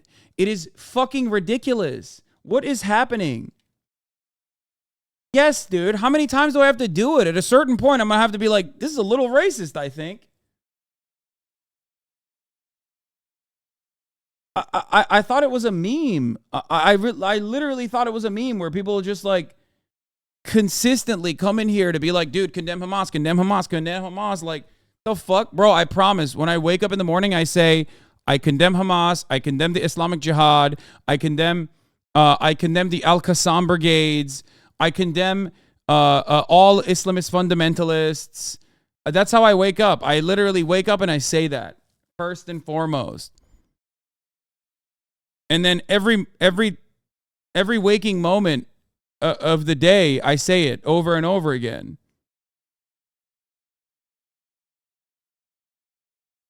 It's ridiculous. He's asking to explain why it's contentious for others to ask it to reporters. It's ridiculous to consistently muddy the waters when there's an active and ongoing bombing campaign against the entirety of Palestinians by constantly having Palestinian Authority people who have literally killed Hamas members in the past. Okay? If you're a part of Fatah, you or others in your party at a certain point literally killed Hamas members. The fact that you do not make this distinction is fucking psychotic because you're racist. That's why. Okay?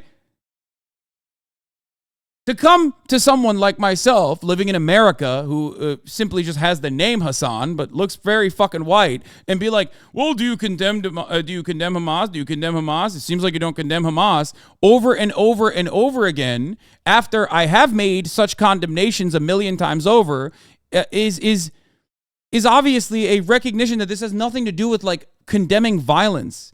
Most people here condemn violence of all forms. If I asked every Jewish person to condemn the IDF, that would be fucking weird and anti-Semitic. I do not do that, of course. That would be fucking insane if I did that. Do you condemn the IDF bombing Gaza? Do you condemn the IDF bombing Gaza? Do you condemn 1,000 dead babies, some of which were decapitated by the bombs? Do you condemn that? Would be fucking ridiculous. Do you understand? Ultimately, this is the reason why this is deployed over and over again is to move the conversation back away from the ongoing atrocities on the ground to something silly.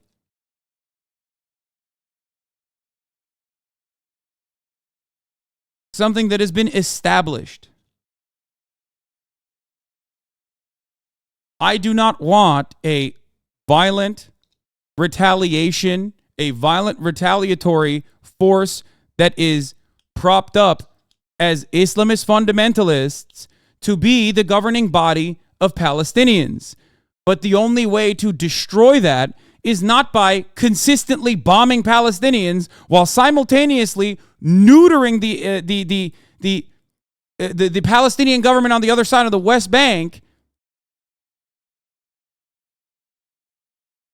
Starving Hamas is not through starving Gaza. Starving Hamas happens by ending the apartheid, creating no reasonable justification in the eyes of Palestinians for them to exist.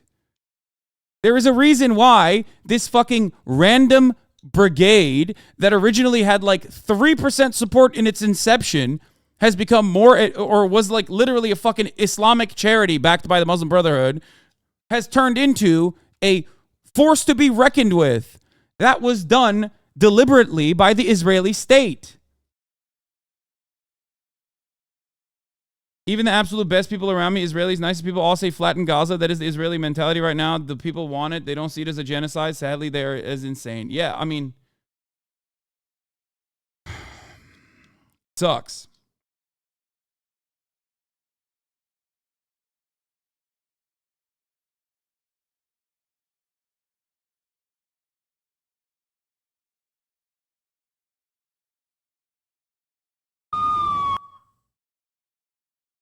Breaking. Israel has again ordered the staff of the Kuwaiti hospital in Gaza to abandon their patients or face the consequences. We will not leave the hospital except to heaven, said the hospital director. Sirens blare to show that the doctors haven't left.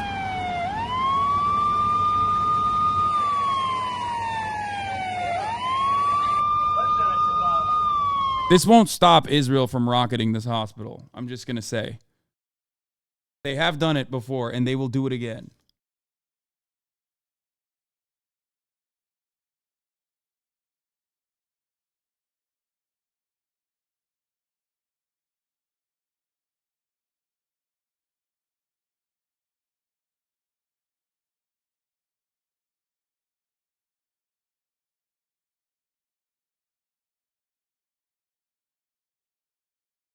Qui commet des crimes, ils ne devraient pas être tellement fiers de cela. Ils devraient les obliger à changer les politiques qui nous ont menés jusqu'ici. Nous essayons de trouver une voie pacifique pour le bien de tous. Nous disons le droit international s'applique à nous et s'applique pour nous. On ne peut pas dire nous on a tous les droits et les autres ont toutes les obligations. Ça ne fonctionne pas de cette manière. Je vous dis, tenez-nous selon la même échelle. C'est les règles qui s'appliquent à tous, à nous et à eux. Alors, ce qu'on a vu ces derniers jours, c'est de dédouaner Israël de ses responsabilités, ce qui a permis, encore une fois, à des ministres de dire aux télé, on va commettre des crimes de guerre. It's just like, it is ridiculous. It is ridiculous to ask this question. Still, at this fucking point, it's so frustrating. Oui, nous allons le faire. I hate this. De le faire ensuite. Donc maintenant, il est temps de faire son examen de conscience. And yeah, this shit happened after 9/11. Any politician or any media person who still had like any time to like appear in mainstream media that would say something like, hey, we have to be reasonable here in our response, and we're being fucking crazy and we're being incredibly violent, would be met with thousands of psychopathic, bloodthirsty monsters, okay, saying, oh, that's right, you love Al-Qaeda, you love Osama bin Laden. You're okay with Saddam Hussein's cruelty. You want Saddam Hussein to keep gassing Kurdish people or whatever the fuck.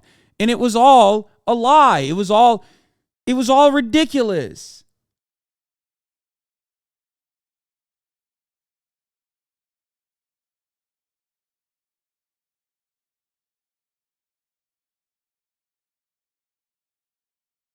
Raised more money than the TI prize pool? What's the TI prize pool? De ne pas être avec des doubles standards, de ne pas être raciste, de reconnaître l'humanité des Palestiniens, de reconnaître les droits des Palestiniens et d'œuvrer pour la paix en commençant par sauver des vies. Toutes les vies méritent d'être sauvées. On va s'arrêter là. Oh, the Dota International? Okay, we'll watch the Mohammed hijab video in a second. Here, someone asked me about the Israelis that are the members, the family members of the hostages, okay? And what their situation looks like in Israel now. Originally, Israel, the Israeli government immediately used the hostage families to be like, we are doing an endless bombing campaign and we're doing it for you. They used their pain as a justification for what they are doing to Gaza, and many people went along with it. However, there were still plenty of family members that were like, well, what the fuck? What are you gonna do? What are you gonna do with our? I got a whisper from a random chatter saying Hasan viewers are physically attacking people in the U.S. These people are delusional. Yeah. My viewers are physically attacking people in the United States. What the fuck are people doing? I just wish for one day of I just wish one day to be left alone by some of the most unhinged freaks, dude. There are motherfuckers that are constantly monitoring the Discord that I barely even go into to be like, ooh, what are they saying in here? There are motherfuckers who are in this chat right now trying to screenshot things that make it through the filter. Don't tell Hasan your Israeli new meme. What?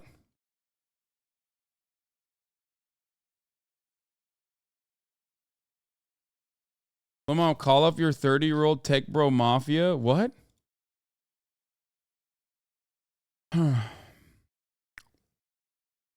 It's so crazy.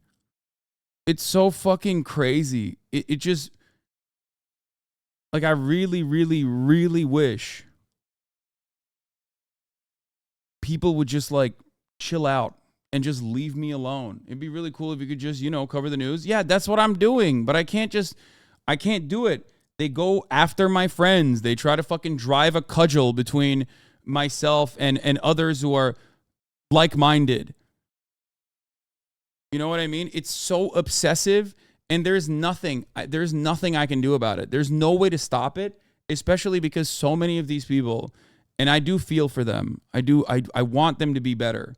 They will never believe me. I'm the greatest evil. I've seen the comparisons. I've seen the comparisons to like actual neo-Nazis and whatnot. Like, a lot of people are lost in the sauce. They will never have an ounce of charitability for me. It's okay. It's just not good for you either. Okay? Are you memeing right now? No, I'm not. No, I am being serious.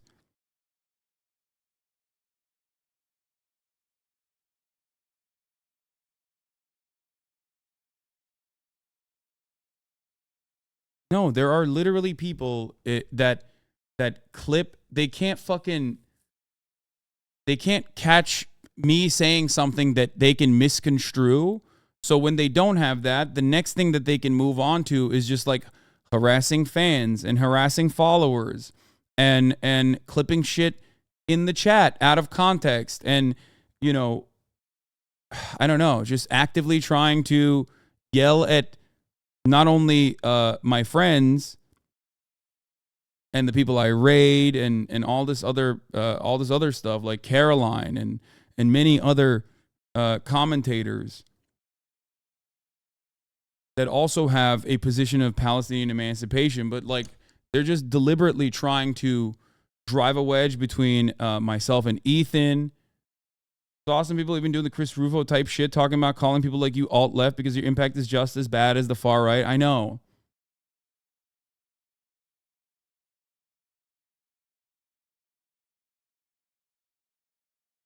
The more he responds, the worse it will get for everyone uncharitable. There are 10 who are silently listening, changing their perspective. That's my hope. That's my goal.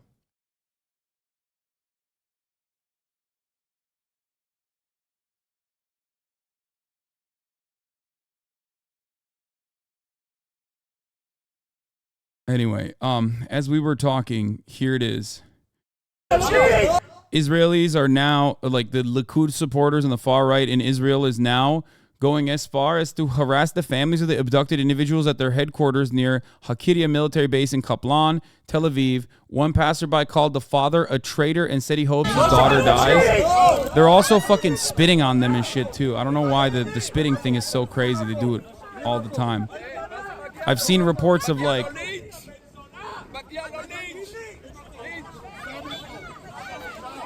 Very quickly, the family members of the hostages turned from like a good propaganda opportunity to justify what is happening to Gaza to a nuisance, because they obviously are interested in making sure that the family members that they love that were taken hostage are safe.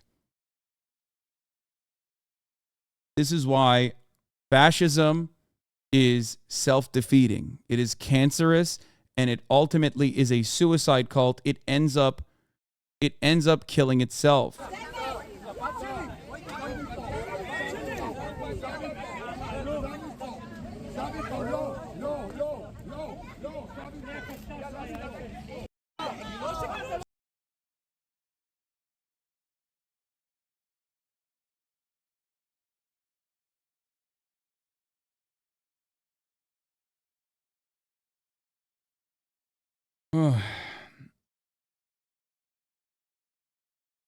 The comments on the YouTube section of the industrial complex videos of your Israel-Palestine coverage have been crazy. I had to ban a lot more people on my channel than usual for hate speech and insane comments about you, but there's a lot of support for you and the eyeballs you put on the conflict on the Palestinian side. Yeah. It's just sad, man. I know. Anyway, this is not about me. It doesn't matter. I will continue doing what I'm doing, obviously. But yeah, people are fucking heartless. And I see it. I see so many who think their cause is just perfectly just. You know what I mean? They don't look at this with normal lenses. They think I am ontologically evil and must be destroyed. I'm the worst thing that has ever happened. And anything and everything I do is for fucking clout. Yeah, I'm so clouded up. That's why I defend this position that seemingly has so much support.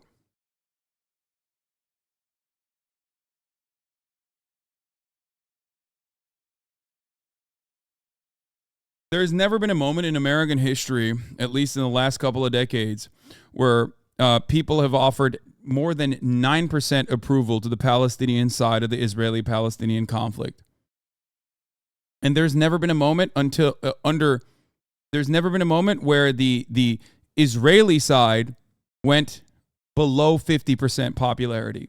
This is across the board. There's not a single demographic in the United States of America that actually has more support for Palestinians than the Israeli side in the Israeli-Palestinian conflict.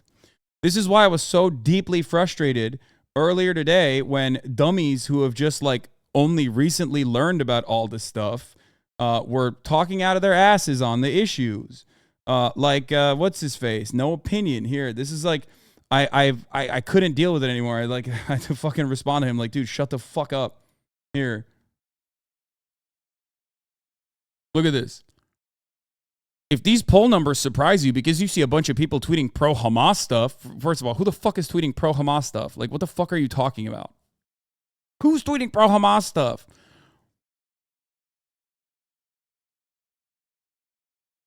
New U.S. polling came out.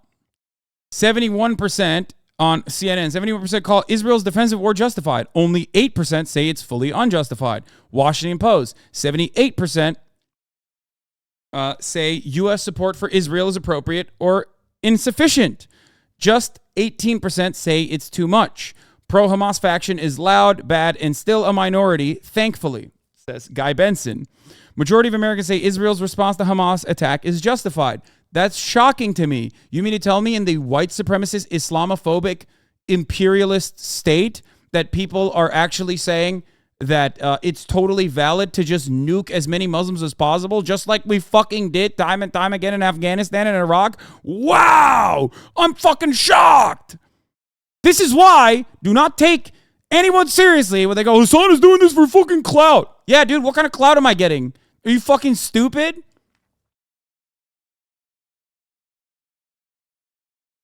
Idiots.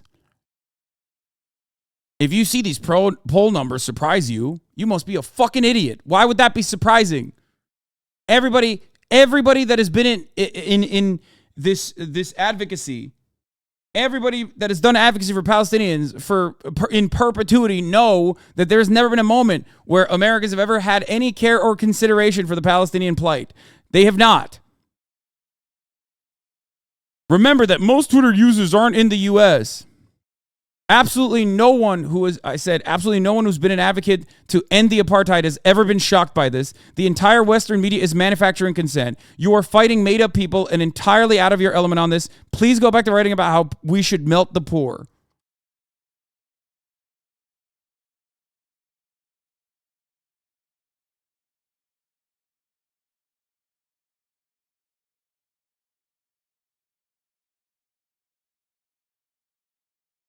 In the UK, if you break the poll by age, it might be different. But this is the UK. Okay?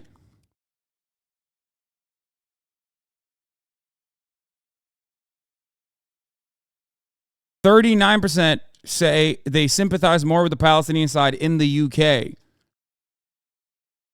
That's not the same in America. There is not a single demographic in the United States of America right now. Here, Matty Iglesias, I think, posted about it.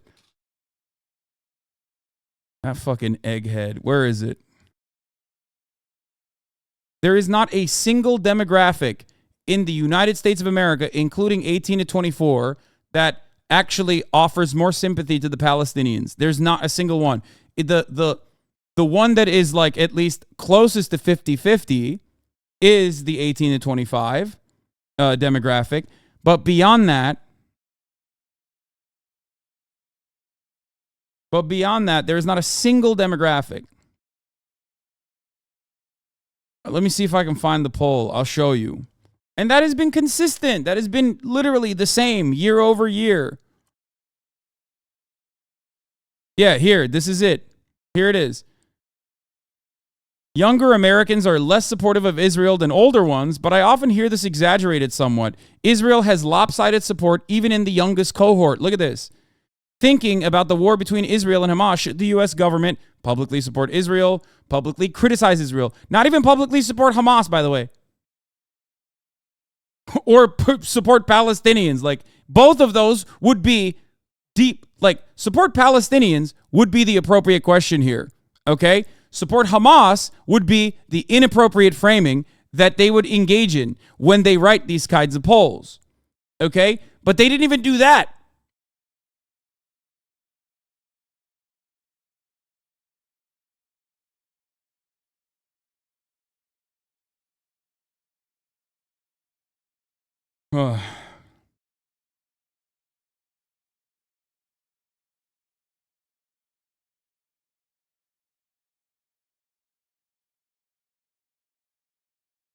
I can't publicly support Palestinians. I'm a teacher in Florida. Yeah.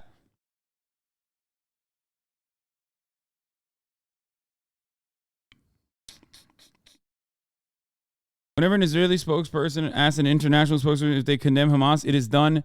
It's not done because we care about the international community's opinion. It's done to make Israelis go, oh, so you're all for terrorism. Got it. Which only closes them further from the outside world.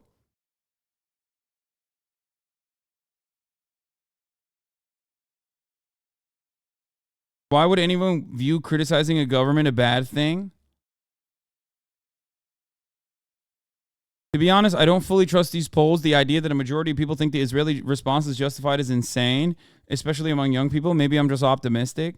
Dude, anyone that is watching the news, watching television, and that is significantly, or reading articles even online, but mostly getting their information from mainstream media, which is literally the overwhelming majority of Americans, okay, is never, ever going to hear anything about the Palestinian plight. You have to read a book for that. You have to look at members of the academia for that. You have to go to primary sources for that. You have to look at activist organizations like B'Tselem for that. You are not going to have this information be reflected in mainstream media.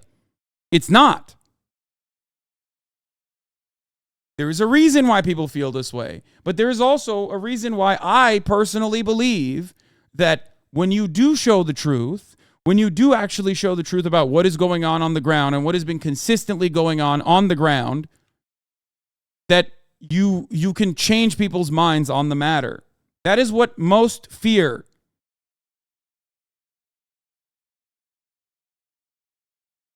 This is also the other reason why I despise the conflation between Hamas and Palestinians. Why do I despise it? Because it serves that purpose. When someone is speaking out for Palestinians and you say, oh, well, it seems like you support Hamas then, okay? You're doing that conflation that justifies the ethnic cleansing of Palestinians. That is what the Israeli state does deliberately, both in their policy of dealing with Palestinians, not through war, but through negotiations, as I've shown time and time again. This is the deliberate policy of the Netanyahu government. But it's also the current propaganda technique of the Israeli government to be like, oh, well, these guys are all Hamas. They're human shields. There's nothing you can do. They're all barbarians. They're all violent. They're all brutal. Remember how much you hated, remember 9/11? That was so scary, right? Remember what we did remember what America did after 9/11? That was awesome, right? Think about that. Think about how scared you are of Muslims. They might be scary.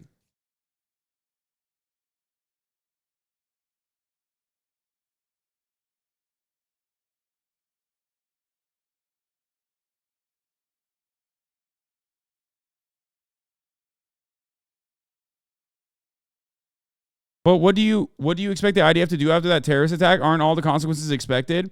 What should have Israel done differently after that attack by Hamas? Great question, one that I've answered a million times over. Do not bomb Gaza. Do not shut off electricity and water and food into Gaza. Do a targeted military operation into Gaza with your special forces and find where the hostages are and save them. Do not bomb your own hostages. It's crazy. Like, oh, what is the Israeli government supposed to do? Kill 1,000 Palestinian children? Really? They had to do that?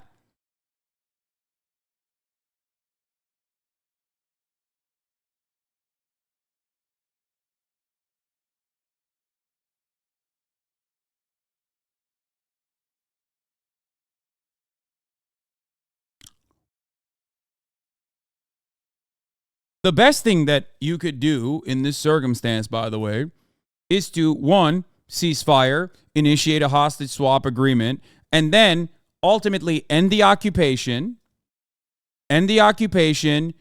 offer reparations to the Palestinians who were harmed, allow a right to return to all Palestinians, and create a singular, secular nation state where everyone has equal rights and equal representation. That is the thing to do. That is how you do it. Okay? And then, in that circumstance, yes, of course, leadership in the Hamas structure will absolutely go to jail.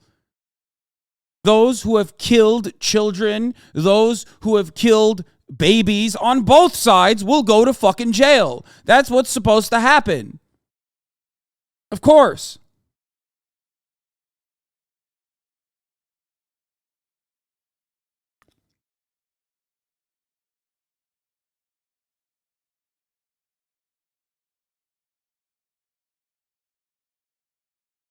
The Israeli government's current technique is if the American government would nuke a fucking school if a school shooting was happening. And then there was a hostage situation. It's unimaginable. Sorry, all of these people had to fucking die.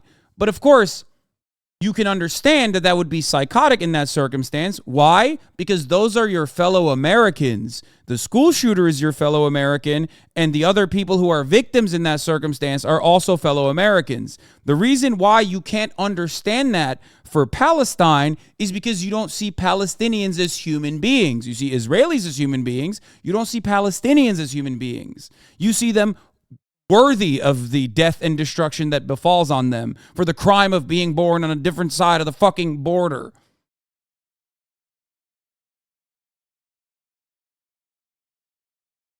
That's it.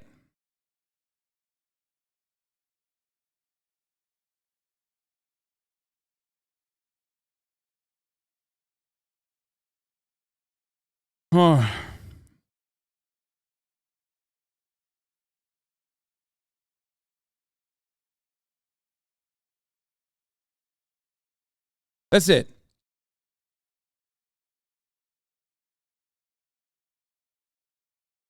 Half of Americans say that the Israeli government's military response is fully justified. Response to the Hamas attacks is fully justified. Another 20 say it's partially justified. Just 8% that it is not at all justified, with 21% unsure. Republicans are far more likely than independents or Democrats to say the response is fully justified. 68% of Republicans say so, compared to the 45% of independents and 38% of Democrats. And older Americans are much more likelier than younger ones to say it's completely justified. 81% of those aged 65 or older see the response is fully justified. Because if you are over the age of 65, you are a bloodthirsty monster, okay? Jesus fucking Christ. Compared to 56% of the 50 to 64-year-olds, 44% of 35 to 49-year-olds, and 27% of 18 to 34-year-olds. The only group of people that have at least only 27% claiming that it is fully justified, Israel's ethnic cleansing in Palestine, Israel's ethnic cleansing in Gaza is fully justified, is the 18 to 34-year-old coalition, where it has 27% support still. A sizable 71% of Americans say they feel a lot of sympathy for the Israeli people over the attacks by Hamas, with nearly 96% expressing at least some sympathy for them. Who the fuck would say I have no sympathy for dead babies? I don't understand that. But anyway, but of course, they don't have any sympathy for dead babies when they're Palestinian, obviously. I'm just talking about dead Israeli children, of course, who are the only children that are seen as real, full human beings in this conversation. Let's be real. And they are real, full human beings, of course. That goes without saying. A broad majority also feel at least some sympathy for the Palestinian people, 87%. Wait, what the fuck? But fewer feel a lot of sympathy for the Palestinians, 41%. Nearly all Americans express at least some sympathy for both Israeli and Palestinian people as they face ongoing fighting.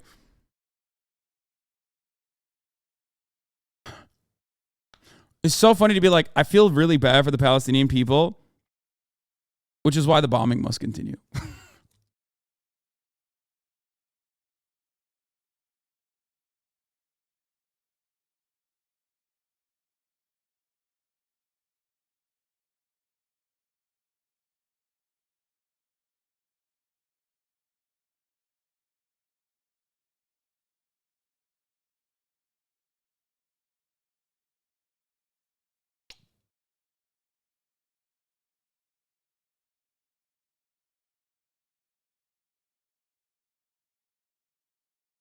Oh, yeah. It's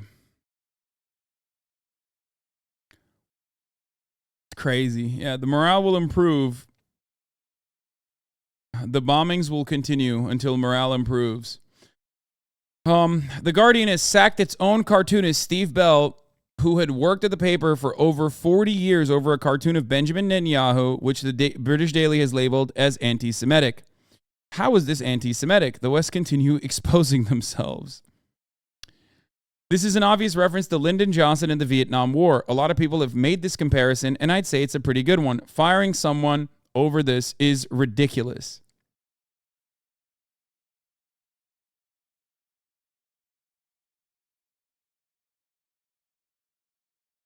As this conflict progresses, I really do think people will become more Palestine, even in the West. I don't think so.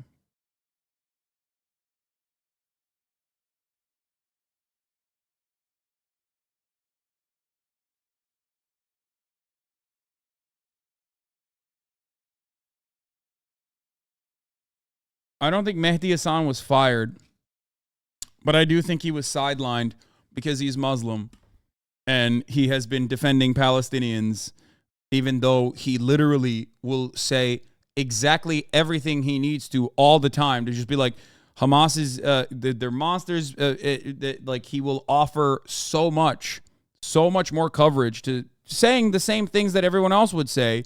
The only difference is he's Muslim, and also simultaneously, he has been way more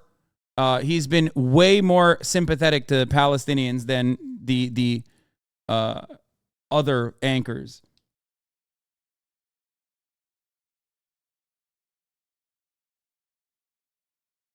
Here's the original LBJ political cartoon that the article is referencing.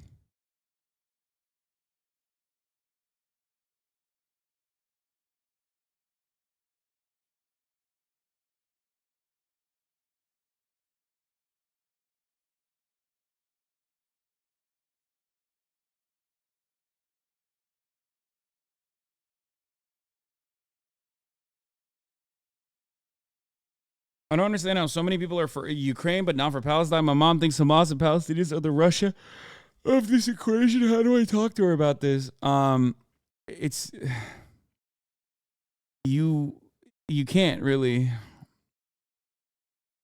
There's not really much you can do about it. Yes, Lyndon B. Johnson had a big nose because he had a big cock. It wasn't anti-Semitic to portray LBJ as like that. It's just a comical effect. It's just simply like a cartoonish depiction of someone. Same with this imagery as well of Bibi Netanyahu. It's not anti-Semitic at all. It's fucking ridiculous. I think part of it is Lyndon B. Johnson didn't have a big nose.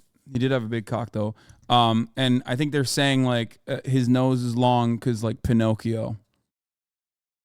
Yeah, it is a caricature.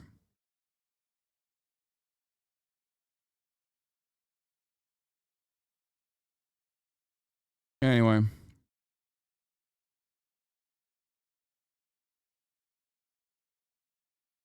Are you playing the new Spider-Man? Do you think I have time to do anything other than what I've been doing nonstop?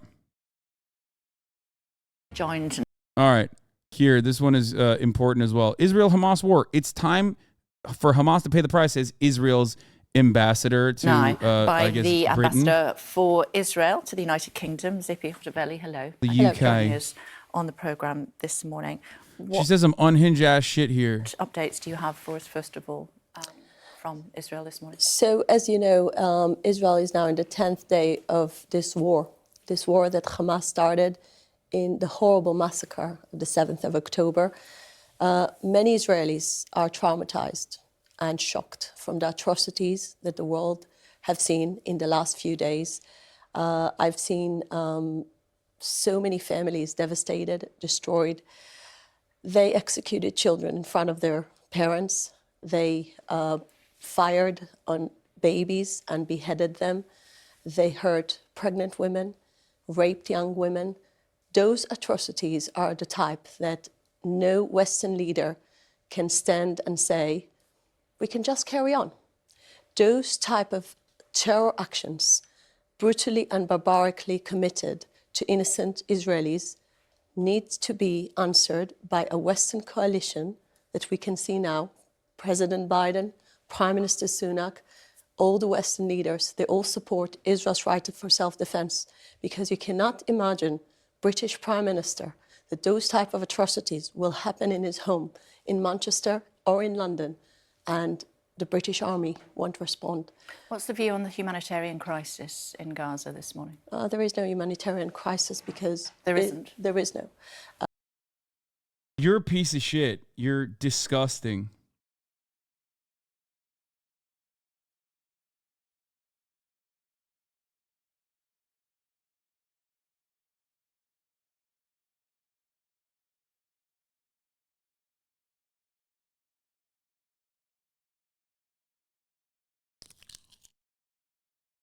if the journalist sitting across from this monster does not immediately push back on this obvious fucking lie, I am going to lose my mind. Wow. What a ridiculous situation. Israel is in charge of the safety of the Israelis. Hamas is in charge of the safety of the Palestinians. Hamas abused every single support of the international community, and instead of taking care of his people, it created this underneath tunnel of terror, a manufacturing of rockets that their own main target is to hurt innocent Jews in their homes. And this is the time that Hamas need to pay the price for its abuse, killing innocent Israelis, and now preventing from his own people to evacuate and to be safe. Israelis worked with the international organizations to make sure all Palestinian civilians will be safe, and we are giving them the opportunity to go south to a sheltered places that they will be safe. Unfortunately, the children of Kfar Aza, the people of Sderot, were not given this opportunity to be safe. They weren't alarmed. They didn't get alert. They were slaughtered in their beds. So Israel is just targeting military targets, and we want the international community. It's kind of wild to fucking say, no, like, we have to bomb children because, like, our children were slaughtered. We have to bomb random children. Like, this great wrong was committed on us, and you know, that's just, it's literally, the bombing will continue until morale improves. 1,000 children have died. Can we please stop? 1,000? Is 1,000 good enough? No, not good enough. I love that she also says it's all military targets. Yeah, 1,000 children inside of military targets have been evaporated into dust. To make sure Hamas will bring back home all those kidnapped people, including British citizens, by the way. Yesterday, I got a phone call from Israeli citizens that said the mother was shot and the two teenager girls, 13 and 16, are kept hosted in Gaza, British citizens. We've been showing pictures this morning that would illustrate that there is a humanitarian. Oh, thank God she pushed back. Jesus fucking Christ. Oh my God. It would have been a complete abdication of duty. Just no journalism whatsoever if she just let that happen. Okay? It's like, our babies are civilians. Their babies are enemy combatants. This is why when their babies die, they're dying inside of military facilities that we claim are military facilities, even though we know exactly what they are. They are not military facilities. They're residential buildings. Yeah. Oh, fuck, I'm cold. Did you say it's a bigger shit show than Ukraine, Russia? Well, yeah, because it's been going on for much longer. The Ukraine-Russia situation, the Russian invasion of Ukraine is, of course, not justifiable and also horrifyingly violent. Okay? In this circumstance, however, we're talking about a 75-year brutal occupation. The Russian invasion of Ukraine in former formations of that conflict were proxy wars or annexation of Crimea, and then the subsequent Ukrainians destroying the water supply into Crimea. These were still incredibly violent. I mean, 14,000 people died in Donbass and LPR, DPR in eastern Ukraine. And it's gotten infinitely more violent since then, since the invasion of Ukraine. But it's not 75 years of active and ongoing apartheid. No, 14,000 in eastern Ukraine is before Russia full-blown invaded Ukraine.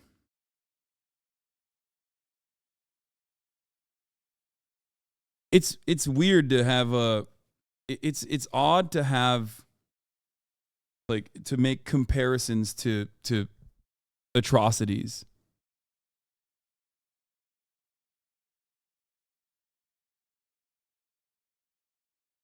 Crisis in Gaza. Can I ask you something? Yeah. Are you a mother? Yes. What would you think? Wait. 13 and 16 are kept hosted in Gaza. That's crazy. What a response. We've been showing pictures this morning that would illustrate that there is a humanitarian crisis in Gaza. Can I ask you something? Yeah. Are you a mother? Yes.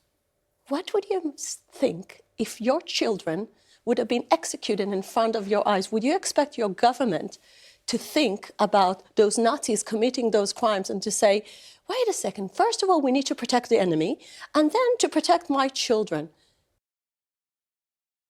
Just, what a wild response to that. You think those children don't have parents? You think those children aren't just innocent? I mean, you don't. I know she doesn't. That's crazy, dude. That's fucking crazy.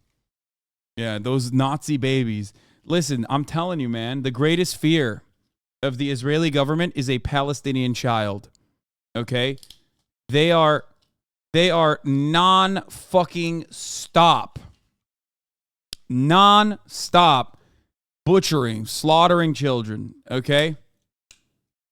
It's just, that's their greatest villain. It's dudes in press vests, women in the press, social workers, medical professionals, and babies in incubators and hospitals. These are our military targets. These are our greatest enemies. We must stop them.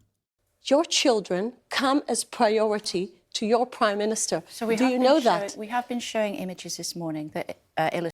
It just blows my fucking mind that, like, it's not just that the entire world, it's not enough that the entire world is offering logistical support and also emotional support to Israel's ongoing bombing campaign in Gaza.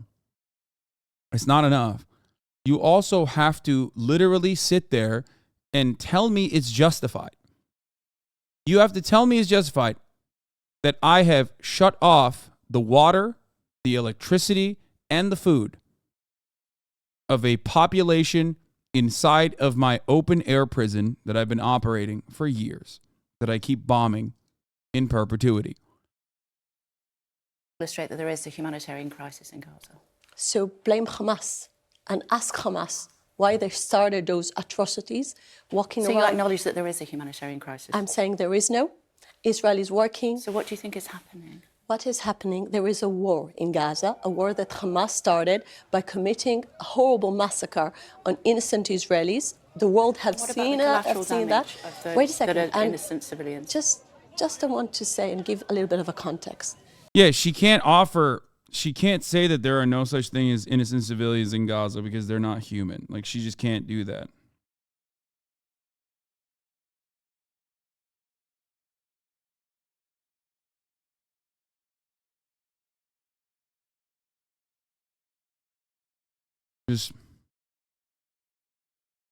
Those people created crimes that are worse than ISIS. When the Americans started this fight of ISIS, together with the coalition forces, over 100. It's wild to say, again, Hamas has killed ISIS militants inside of Gaza. But it's so, listen, I'll say this.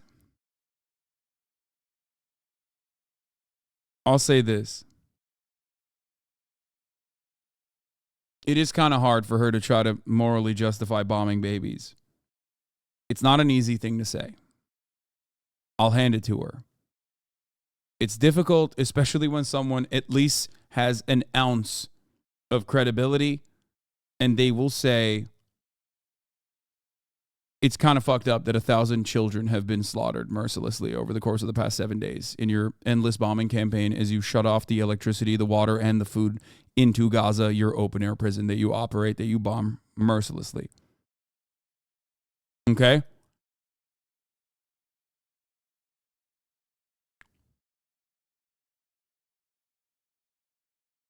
It's hard. She has a hard job. 1,000 civilians got caught in a crossfire. Israel is trying to prevent that. Israel is better than any other army in the world. We are alerting.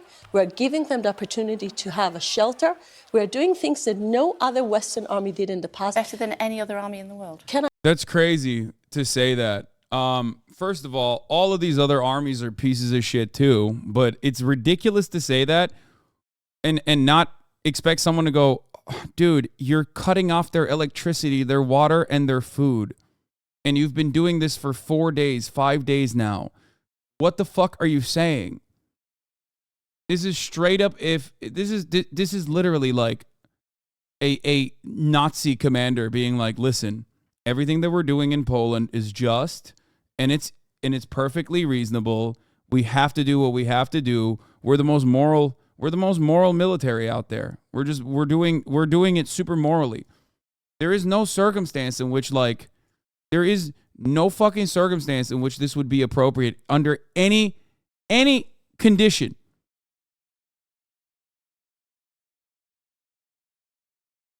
Like there's no equivalence. Like fucking Al-Qaeda, if they gave a warning on 9/11, would be moral, I guess.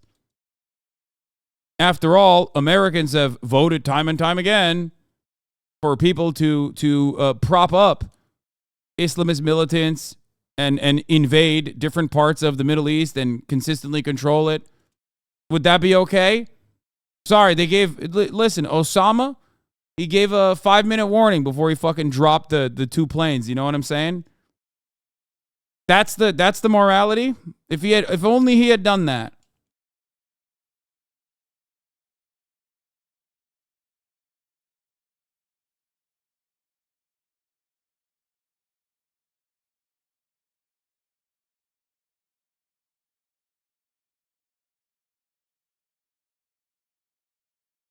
Crazy.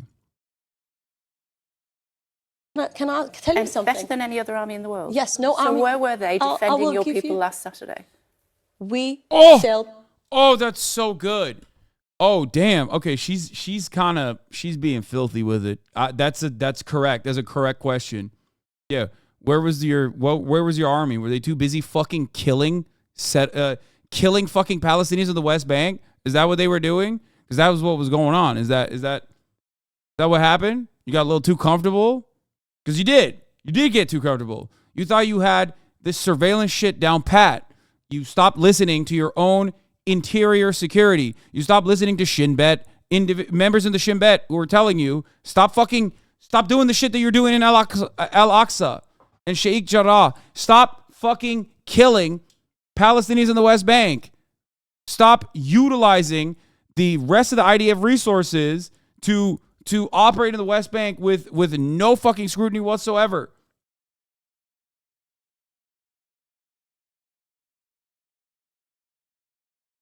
Stop defending these fucking freak-ass settlers in the West Bank.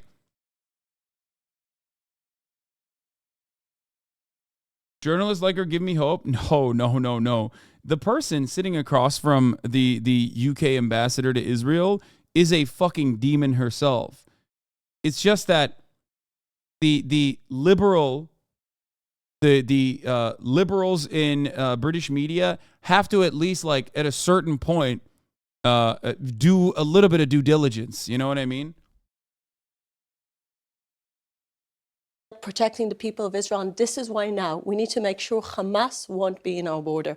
But I'm trying to say we were for many years trying to build trust with the Palestinian people. We gave them the permission to work in our cities.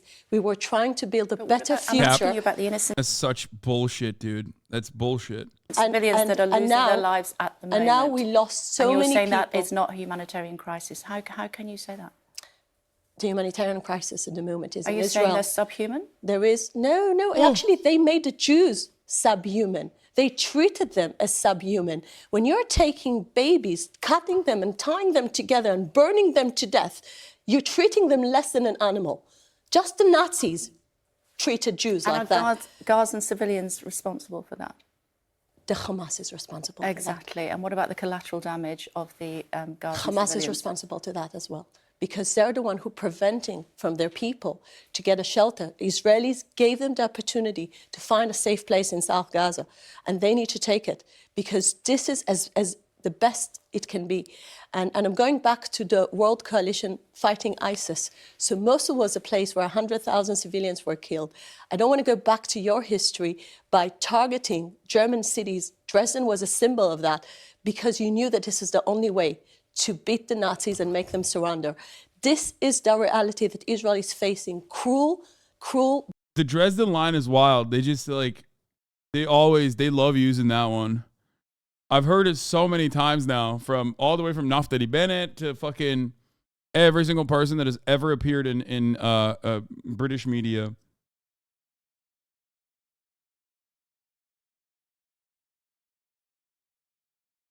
It's odd. What's the constant comparison with Dresden? I don't know what that means, to be honest. It's a bombing campaign that the British engaged in over civilian territory, which is, of course, a controversial one, for the record.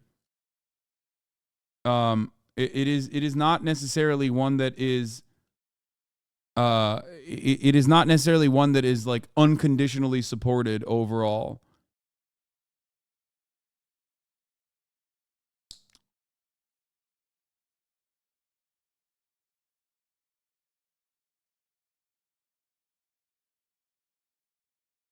Apparently, Gazans have 90% control over their water. Yeah, it's disgusting that people just fucking say shit like that.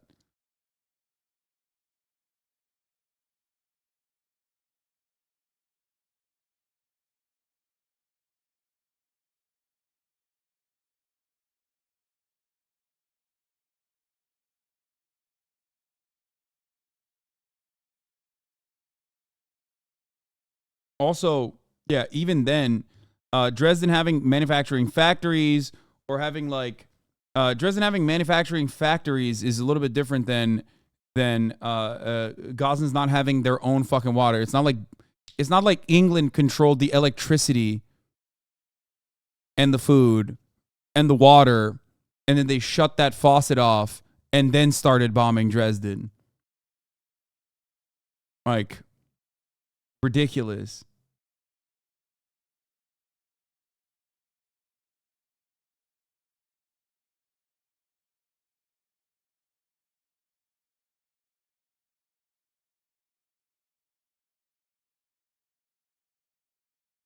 What even is ostensibly the point of making everyone evacuate the north? According to Israel's narrative, wouldn't Hamas just go with everyone to the south? Why would they stay behind in the north to just get bombed?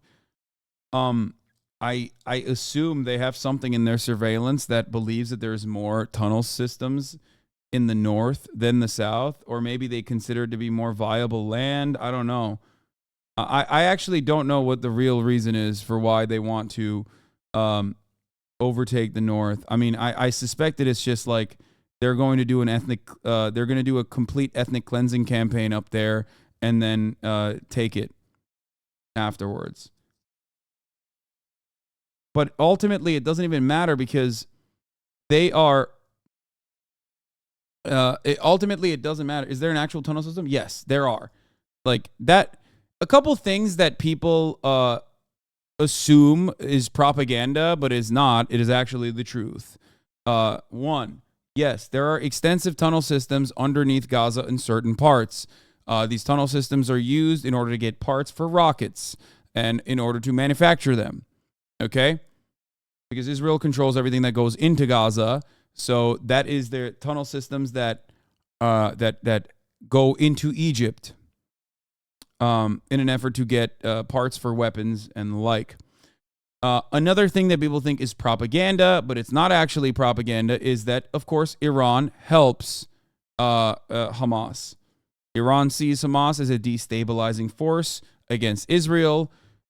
So that is absolutely a thing that is real, that is not propaganda. Iran 1,000,000% helps Hamas. Anyone who tells you that that's not the case is silly, okay? Some other points of propaganda would be that it's the AIPAC-approved Hezbollah script. What do you mean? No, these are things that are real. There's a lot of propaganda that Israel engages in, okay? but some of it is correct. It's to what extent is usually the point of contention. But also on top of that,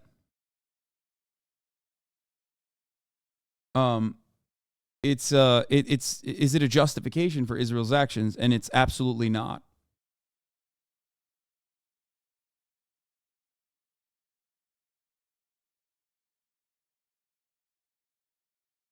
People saying Hamas dug up water pipes. What's the deal with that one? So that's another propaganda talking point, some of which is true, some of which is not. So here's how it works, okay? At the top of the hour, there's a 3-minute ad break. If you no longer want to see those ads, all you need to do is subscribe, which you can do for $5 or free with a Twitch Prime by connecting your Amazon Prime account to your Twitch account. Wait, H3 raid? Wait, what the fuck? How was H3 raiding me? He's in fucking... He's on YouTube. Oh, by the way, I am working on getting Gabor Mate on the broadcast. Physicist, famous doctor, Holocaust survivor, Gabor Mate.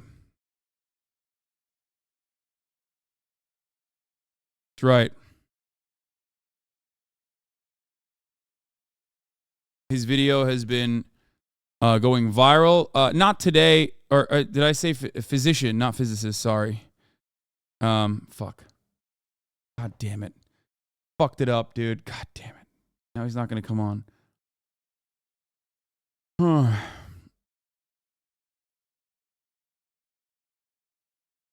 I was going to talk about the plastic pipe thing in a second. Wrong kind of doctor, bro.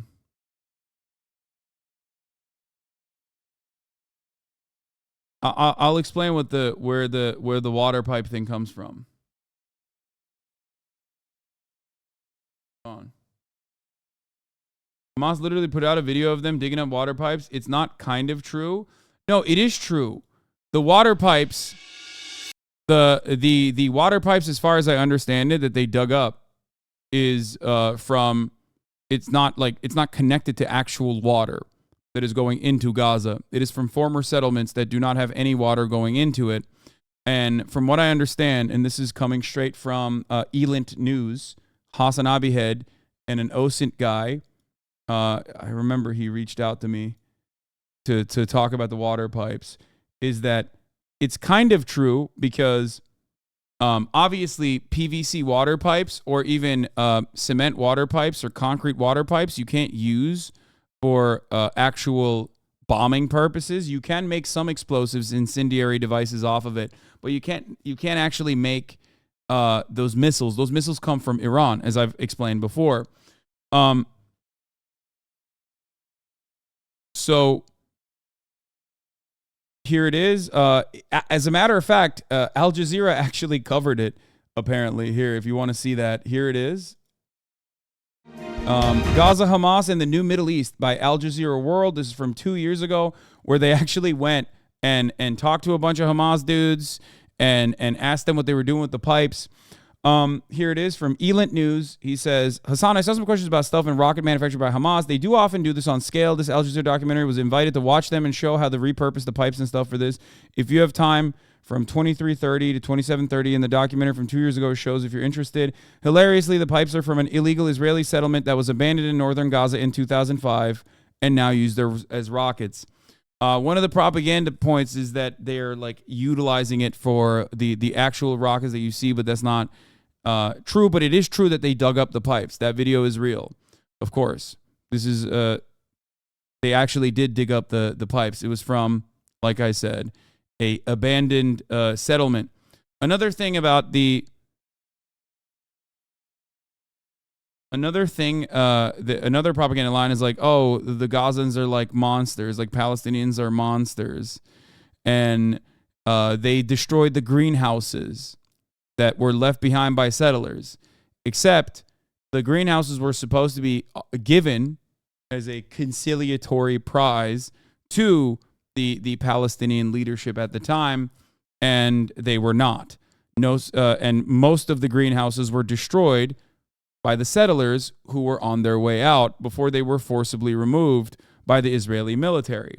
So a lot of the idea that Hamas destroyed these like greenhouses like they're so stupid is also another lie. The settlers themselves destroyed most of the greenhouses, according to on-the-ground reports, not from Hamas, from third-party reports. And also the other ones were supposed to transition into control of whatever the Palestinian Authority was at the time, and it was never happened. And of course, in the chaotic process, people raided the greenhouses, but they didn't actually destroy them.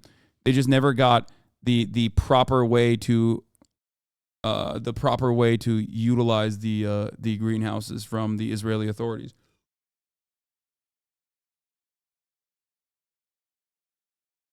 Yeah, looters stripped them. Palestinians looted dozens of greenhouses on Tuesday, walking off with irrigation hoses, water pumps, and plastic sheathing in a blow to fledgling efforts to reconstruct the Gaza Strip. But most of the greenhouses were destroyed by the settlers that lived there beforehand, for the record. American Jewish donors have bought more than 3,000 greenhouses for Israeli settlers in Gaza for $14 million last month and transferred them to the Palestinian Authority. Former World Bank President James Wolfenson, who brokered the deal, put up $500,000 of his own cash. Palestinian police stood helplessly Tuesday as looters carted off materials from greenhouses in several settlements, and commanders complained that they did not have enough manpower to protect the prized assets. In some instances, there was no security, and in others, police even joined the looters, witnesses said. We need at least 70 soldiers. This is just a joke, Taisir Haddad, one of the 22 security guards assigned to Neve Dekalim, formerly the largest Jewish settlement in Gaza. We try to stop as many people as we can. I'm willing to bet that they didn't. I'm willing to bet this article won't mention the settlers themselves destroyed the greenhouses before leaving. By the way, most of them.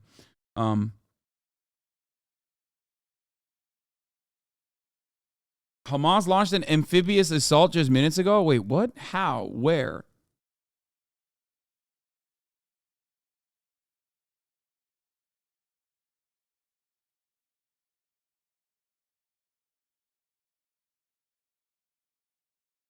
Also, like, I wonder why those guys would loot the greenhouses for gardening supplies. You know what I mean?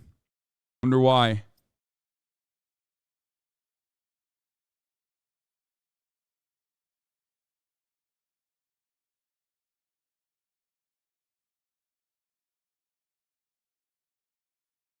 Wait, what? New assault? What is this? Palestine updates breaking. Multiple sources are reporting Palestinian resistance commandos of amphibious landing on the shores of occupied Ascalon. No, I don't. I mean, I'll wait for further development on that before I take that up as legit.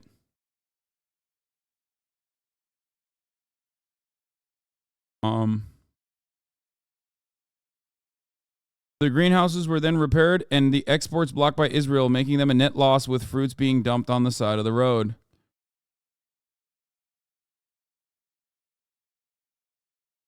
This video keeps appearing. Pro-Israel based on facts. This video is going to be... What is this? Free Palestine? Question mark? No thanks. The Israeli perspective you've probably never heard. Wait, what?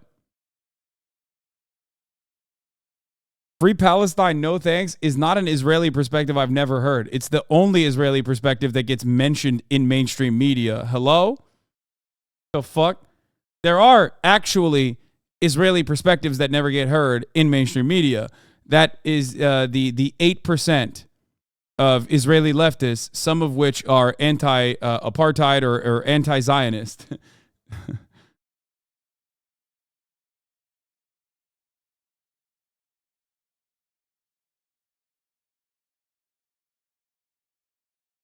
Is the strangest tourism ad? Wait, what the fuck? Why is this travelingisrael.com? What the fuck? Wait, did I forget to fucking run the 3-minute ad break, by the way? God damn it, I did. Okay, I'm running it now. Sorry. Said I was going to run it and I forgot.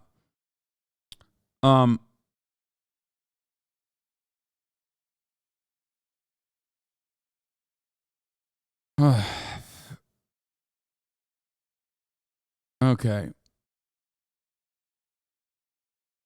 What? This dude claimed Arabs ethnically cleansed Jews in the 1950s when they were willingly immigrants to Israel. I actually watched this and it's a pretty interesting take and would love for you to dissect it for us. Okay, Be fine. interesting. All right, sure. All right, I'll look at it in a second. Let me finish some of the other stuff that we were covering. So yeah, that's the pipe conversation. There's a lot of you know, stuff that is just ridiculous. Let me finish this video and then we'll look at it. Barbaric terror organization. This is Al Qaeda. This is ISIS. This is similar to the Western coalition in the last few years. And the world is a better place without ISIS. The world will be a much better place without Hamas. Tell me what the ground invasion is going to look like. We are going to make sure that all Hamas capabilities will be destroyed. It means the underneath cities that Hamas has built with the great support of the international support team money by abusing it and turning it, instead of facilities to the Palestinian people, turning it into a way of weaponizing and making sure that Israelis won't sleep safe in their homes by all those firing rockets, thousands of rockets. Just the last week, 6,000 rockets were fired on Israeli cities. So this reality will be finished. We won't give them the capabilities or the political control in the Gaza Strip. What will victory look like?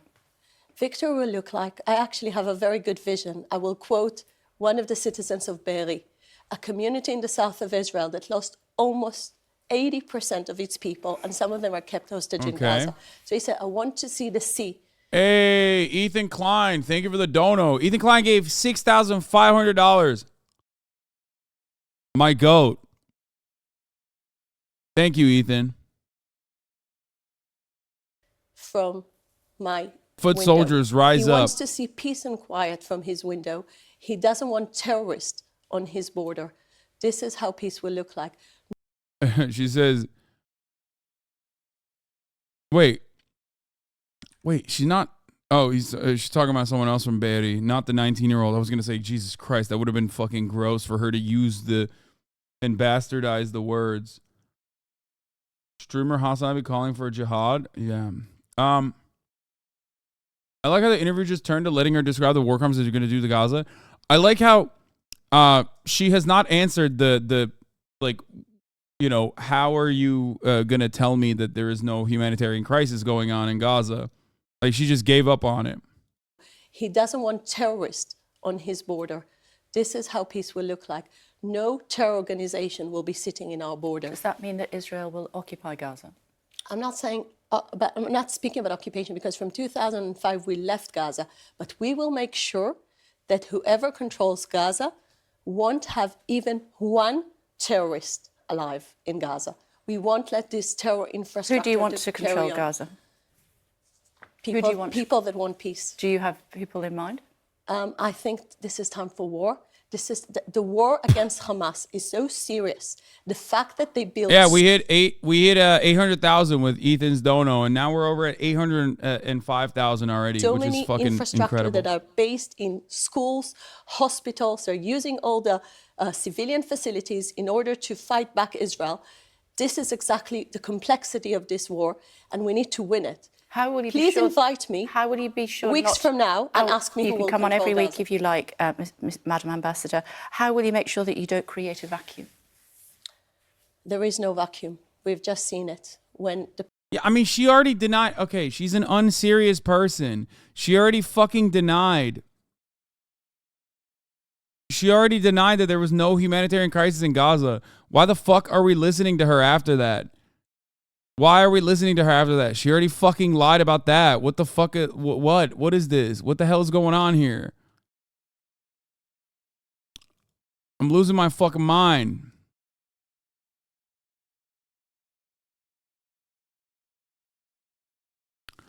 Let me close some of these.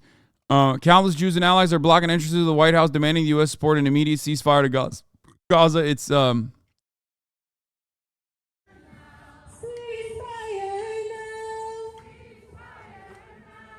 Ew, this is Timcast.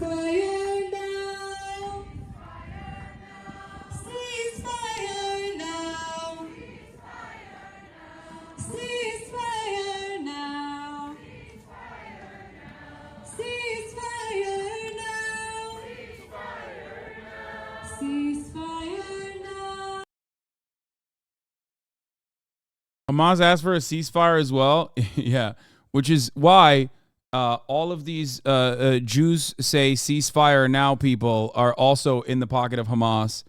Wait up, a drone strike incoming. Drone strike imminent, okay? All I see, you see a bunch of activists. You see a bunch of Jewish activists, okay?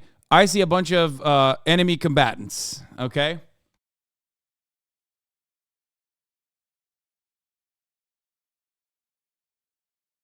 Whitest protest ever? Brother, this is if not now. What do you mean, whitest protest ever?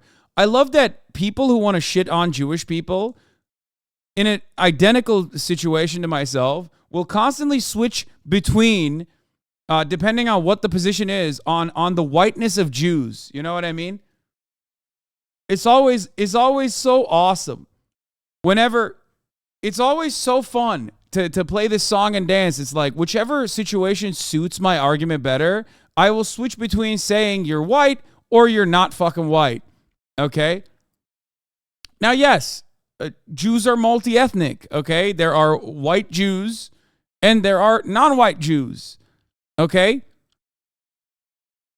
But this organization, if not now, is a Jewish organization. It is a Jewish American organization that predominantly concerns itself with the end to the occupation, the apartheid, but also has done a tremendous amount of activism on behalf of immigrants, immigrant rights, and plenty of other social justice causes in the United States of America.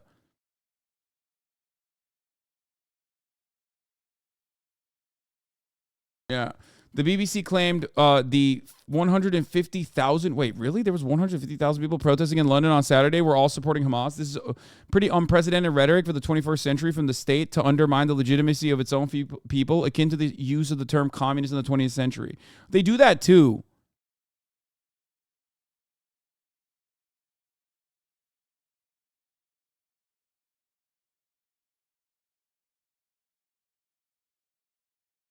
Yeah, Jewish Voices for Peace was also participating on this.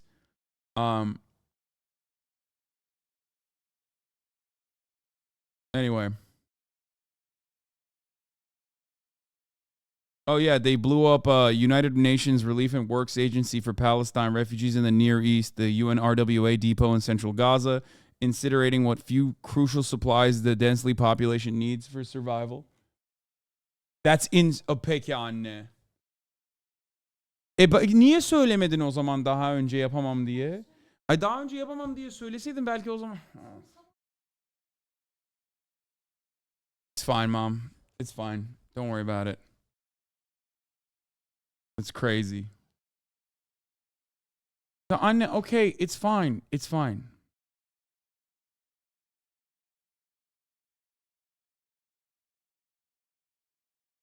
Sorry.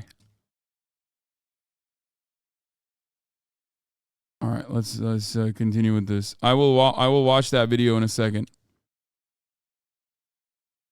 Big dubs for Poland. All right, let's start with this one first. On the crisis first. in Israel, this powerful emotional analysis made headlines around the world.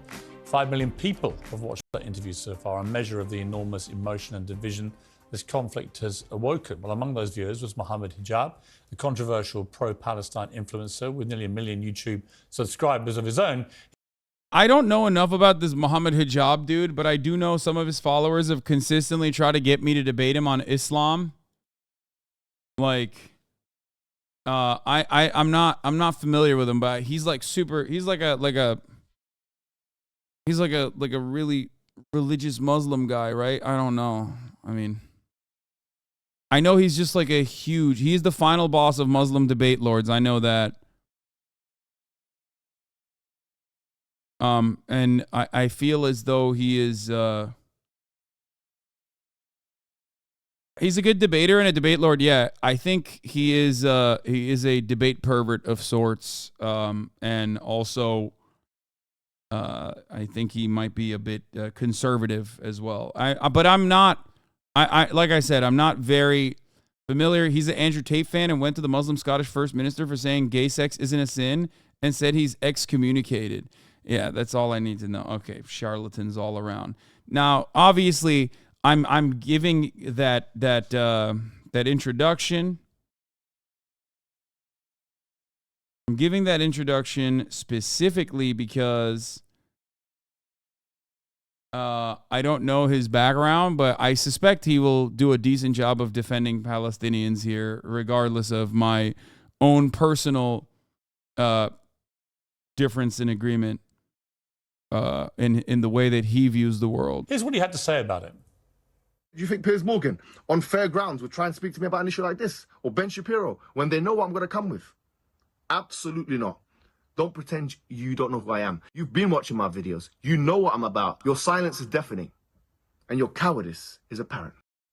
Well, Mohammed Hijab joins me now. Mohammed, thank you very much for coming in. I hadn't actually... I'm a Muslim and not a fan, but not because he's conservative. Why are you not a fan of Mohammed Hijab? You watched your videos. I have now. I've watched a few of them. I'm aware you've got a massive following. You've got nearly 1 million YouTube subscribers. You're an influential He's a big YouTube guy. And you have a lot to say about this issue, obviously. So I thank you for coming in. 4 lines is hilarious, yes. I don't have a horse in this race. I think I've tried to straddle a divide of being fair-minded with all sides. I've had all voices on the show. I commend you for that, actually, to be honest, for bringing me on. But do realise I did caveat that with on fair ground. So let's hope that this interview is conducted. I intend to be completely fair. Yeah, sure. I promise you, because all I want to get to here is a real sense of what is going to happen. We can all look back at. We can all look back. Let me just. We can all look back. Before that, Piers. Yeah. Sorry, if you want to say fair grounds, you introduced me as a Palestinian controversial. I actually corrected myself. Right. So I said pro-Palestinian. I meant to say pro-Palestinian. So why did the word controversial come into play? I think you're controversial. So are you. Yeah, I wouldn't. So is the ambassador. Why didn't you introduce her in that manner? I'm happy to say that to many people, her views would be controversial. So why didn't you introduce me as the Oxford graduate? Do you want to be introduced as that? Yes. Okay, or an Oxford graduate. Go ahead. He's such a fucking debate lord, dude. He is. He is an actual debate pervert, dude. What you are seeing is like final boss of debate pervertry type debate shit, okay? God damn. He just came in and immediately was like, well, you know, you didn't fucking properly accredit me. You are, oh God, he is the final boss. He's the final boss, and he fucking knows it, dude. He's just like, yeah, I'm a debate pervert. No problem. You can be introduced as anything you like, frankly. It makes no difference to the debate. Let them fight, dude. Let them fight. Where were you when you heard about what happened on October the 7th? I was at home. What was your reaction when you heard? I was actually very sickened by it. And this is something I do want to put on the table because I think it's fair for people to know this. In our religion, we do not believe, okay, as a Muslim, I am a Muslim, and I do not believe in the killing of any man, woman, or children. Non-combatants. That is not despite the religious teachings. That is because of the religious teachings. So in terms of condemning Hamas and just jumping straight into it, I condemn not only Hamas but any other entity, okay, wherein it's proven that this has been done, that the killing of combatants has been done. Therein, I condemn any party that does it. Any party that kills people or strikes at people where it's more... Brave take, by the way. It's always such a funny thing whenever people go. It's always such a funny thing when people are like, "Do you condemn the killings?" It's like, what? Of course, dude. What is this conversation? Like, yes. Like, yes, dude. What? Did you think I was gonna be like, nah, dude, that shit was fire? Like, what do you think? What is the expectation? More probable than not that it will hit a civilian target, I condemn them. And that's why I condemn the IDF. Because when they strike, they know that it's more probably than not going to hit civilian targets. They know that the majority of civilians, or the majority of people that are going to be affected are civilians. We know that from the various operations that have been conducted. We know that because now in Gaza you find that there is a blockade, as you know, for 17 years, but also they're stopping them from electricity, water, which is a war crime under Geneva 4 of the Geneva Convention, Protocol 4 of the Geneva Convention. So this is something I'm surprised you didn't actually mention to the ambassador. But I did mention it. You didn't say it's a war crime. Well, I think it's an arguable point whether it's a war crime. Okay, let me ask you now then. They are saying, Israel, at the moment, Israel is adamant they are not breaching war crimes, right? It will be determined. But if we could, well, it will be determined whether that's the case. No, sorry. That's incorrect. Wait. Arguable? Yo! White phosphorus is arguably not a war crime. it's arguable that bombing a hospital or the UN the UN food depot is a war crime, or 1,000 dead babies is a war crime. Dude, British people have no fucking leg to stand on. I am losing it, dude. God damn, dude. The fucking Angloid brain is a phenomena that must be studied, okay? It's like you can put on the fucking suit, but everyone knows you're an animal, okay? Everyone knows your lies. Everyone knows. I hate this fucking hoity-toity way of just like dancing around the psychopathic bloodthirst in an effort to try and justify 1,000 dead babies, brother. What the fuck?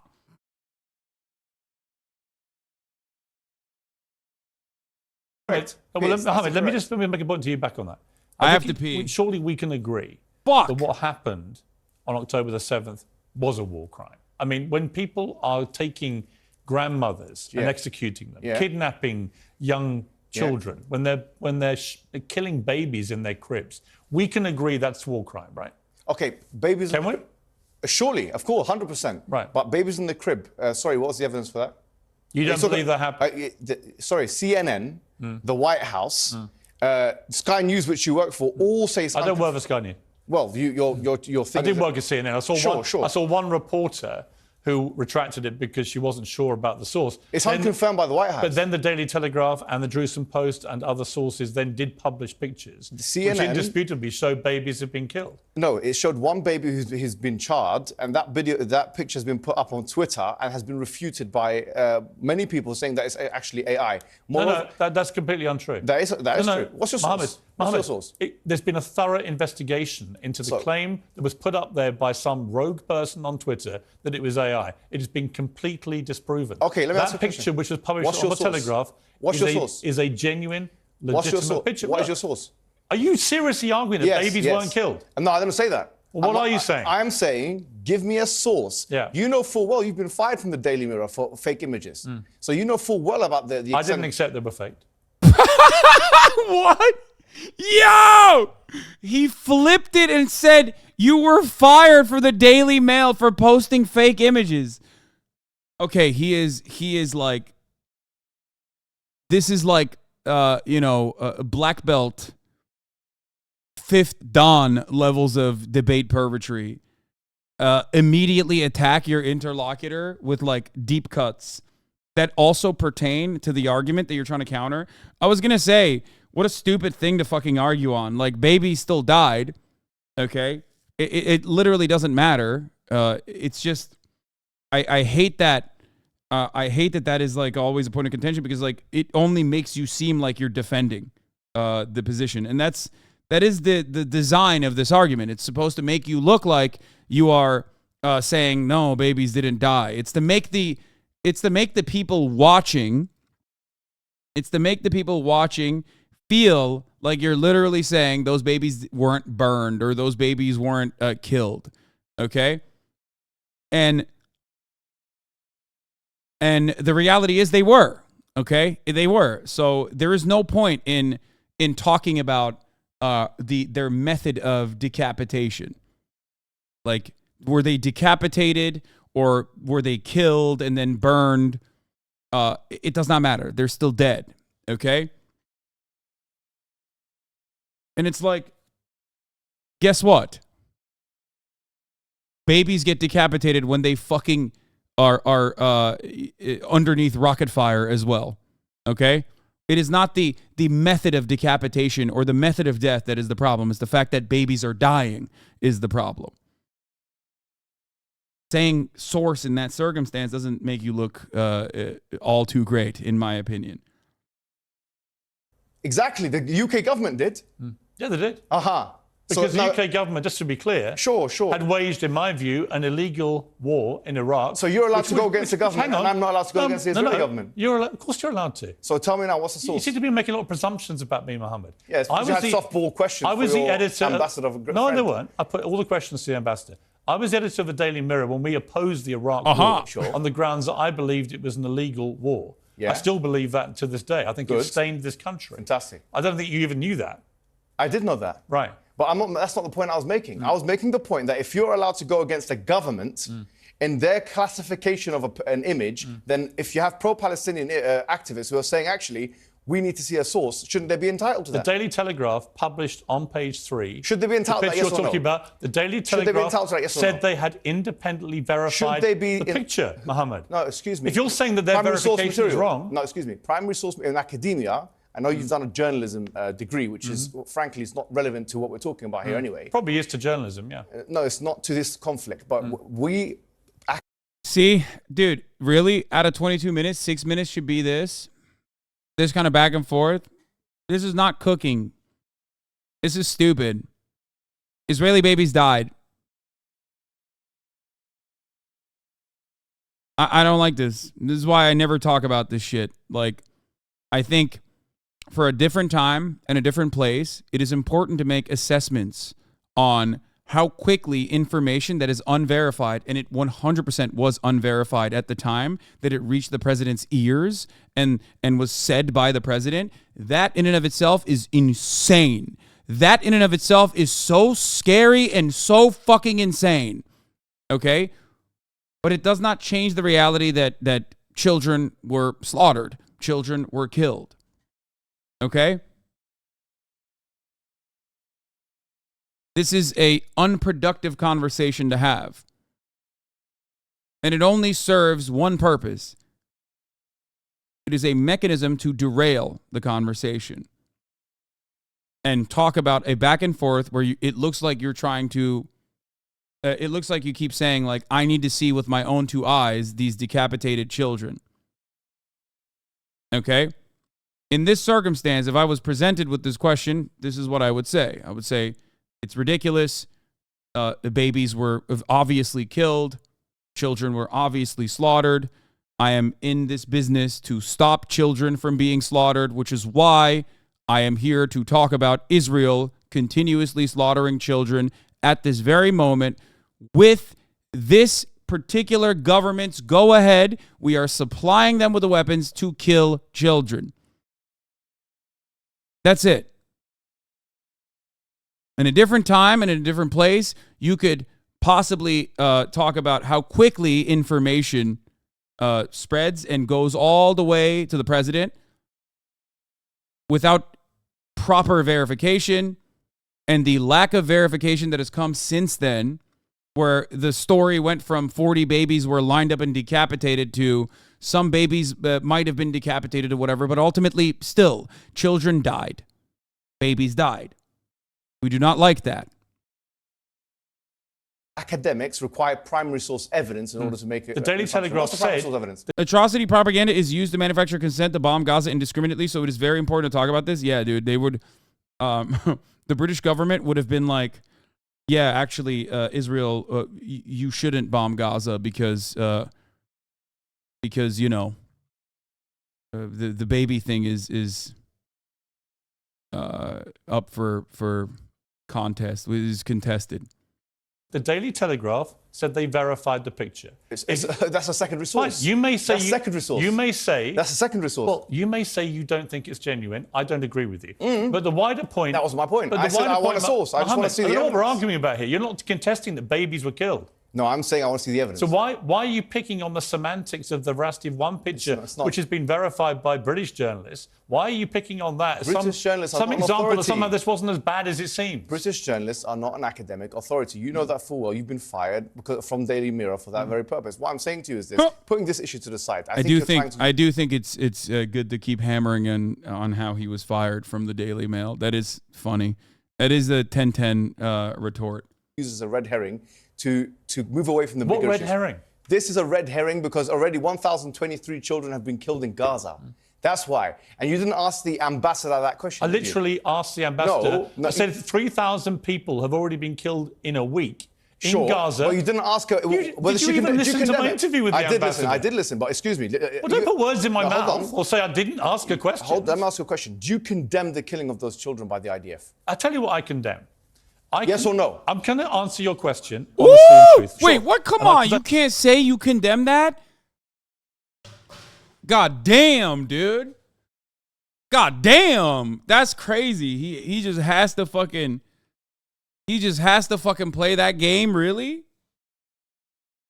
I've tweeted about this, right? Oh, okay. I think that what happened on October the 7th was one of the worst atrocities I have ever had to read about or watch on It happens every day in Palestine. No, no. So why do you care about that? It actually doesn't. It doesn't. It does actually. No, no. Yes. No. Wait, what? The Israeli forces, I've got the stats for that. Israeli forces do not go. Cast-led, Wait a minute, protective Mohammed. edge. Go and check it out. Mohammed. Israeli forces. Cast-led, protective edge. Israeli forces don't go into Gaza on one day and grab grandmothers and kill babies. What are you talking about? You're such a fucking delusional moron. Oh my God.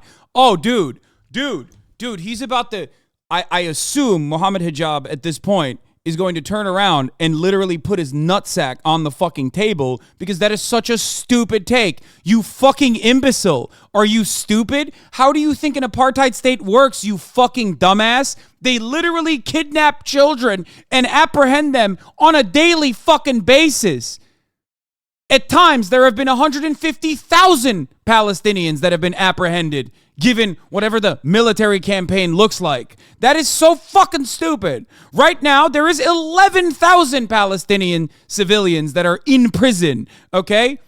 And approximately, I don't know the exact numbers off the top of my head, I think it's like around 350 of those prisoners that are actually high-value prisoners, as in like, has done shit, okay? 11,000 Palestinians are currently in Israeli prison for crimes like being a fucking 14-year-old who threw a rock, or crimes such as being in the vicinity of a settler in the West Bank who wanted to fucking beat your ass. And also, on top of that, there is another part of this problem.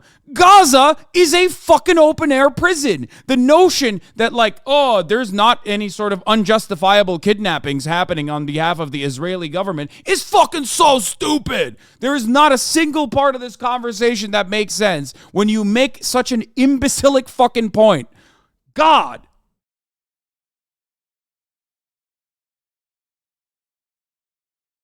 Fuck. Bro, the Israeli military arrested a dude literally yesterday. They went into his shop and they said, give me your phone. And they arrested him for saying, for claiming that he had Free Palestine takes on his social media. Get the fuck out of here. The Israeli government is now arresting Israeli citizens for saying things that might harm the morale of the IDF. You are delusional. Over 700 of those prisoners are literal children, some as young as 12. Yeah, there is literally no comparison, brother. You are fucking so stupid. So stupid. He's in their beds. Okay. That's not kidnapping, that's an arrest, though. Fuck you mean that's an arrest? Get the fuck out of here. That is absolutely kidnapping. Unjustifiable kidnapping is unjustifiable arrests are literally kidnapping. There's no legal protection for Palestinians in the West Bank. There's no legal recourse for Palestinian citizens in the West Bank. You are at the mercy of an occupying force that is literally occupying the land that is illegal for them to occupy. Sorry, you should have put that S beforehand before I started popping off on you. Okay. And no, hold on. Rape and abuse women. So rape is I want him to fucking go nutty mode right now, okay? Please. Any evidence for that? It's been multiple reports in multiple mainstream media publications. Well, you're going to sit here and deny everything, No, right? no, I'm not denying anything. You are. No, I accept that some civilians have been killed. I do accept this. This is dumb. What is he doing? What the fuck? Dude, the notion that Israel has not done what Hamas did on October 7th every fucking day was the assertion that he made. Okay? Every day. Piers Morgan said, you're wrong. Piers Morgan is wrong. And I already said... You don't believe any of the reports that women were raped? No, I didn't say that. I said that it's still to be do you think they were raped? No, I don't know. It's like the Russell Brand thing. You said we don't know. We need to see the evidence. So why do you apply two different standards? Okay, so it's been reported... When it's Israel, we know they're raped. When it's Russell Brand, you don't know because it's your friend. No, it's been reported by legitimate news. Okay, that was a pretty decent counter, but it doesn't matter. I don't like it. It's a conservative counter.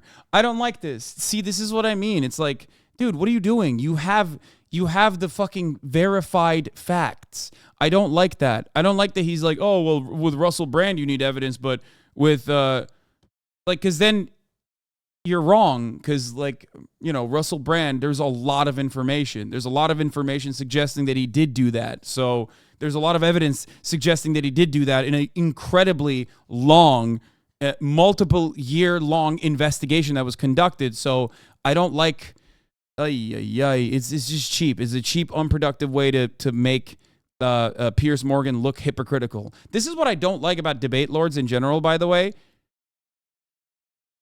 Because oftentimes it's about, like, humiliating your opponent. It's about humiliating your opponent and not necessarily the actual point that you're trying to make. When it's Israel, you know they're raped. But when it's Russell Brand, you don't know. Them. When it's Russell Brand, you don't know if they're raped. There's no comparison between Russell Brand and what's happened It's the same thing. It's a rape allegation. Why are you stuttering? I'm not stuttering. You are stuttering. You don't have anything to say. You're contesting every single thing that I'm saying. Yeah, that's and I'm saying to you, at the end, 1,300 people were brutally 2,000 people have been killed on the other side. Abused. 2,000 people have been killed on the other side. I said that to the ambassador. Okay, but do you condemn that, yes or no? I don't think... So you refuse to condemn? No. You do refuse to condemn? Why are you putting words in my mouth? Because you're not condemning it, are you? What do you want me to condemn?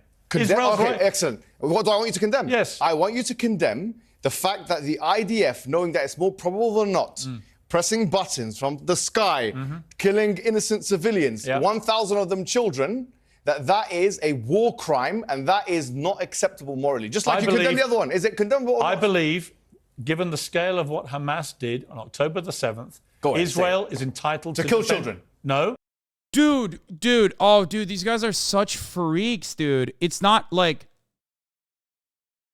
Oh, God. Oh, my God. You're such a fucking monster. You're such a monster. You're a monstrous piece of shit. Oh, my fucking God. That's insane. There is no moral leg to stand on even symbolically at that point. What the fuck is wrong with you? That is so psychotic, dude. Like, the reason why I hate the do you condemn Hamas thing at this point is because oftentimes it's just like asked by a person who doesn't give a shit what I say and is just simply being asked, and they're going to still make that inference that I secretly love Hamas anyway. You know what I mean? That's why I hate it. But, like, I've already condemned it 1,000,000 times over, right? I've already condemned it 1,000,000 times over. And it's like, you can't even fucking say that it's disgusting that Israel is, like, lasering babies from the sky? What the fuck?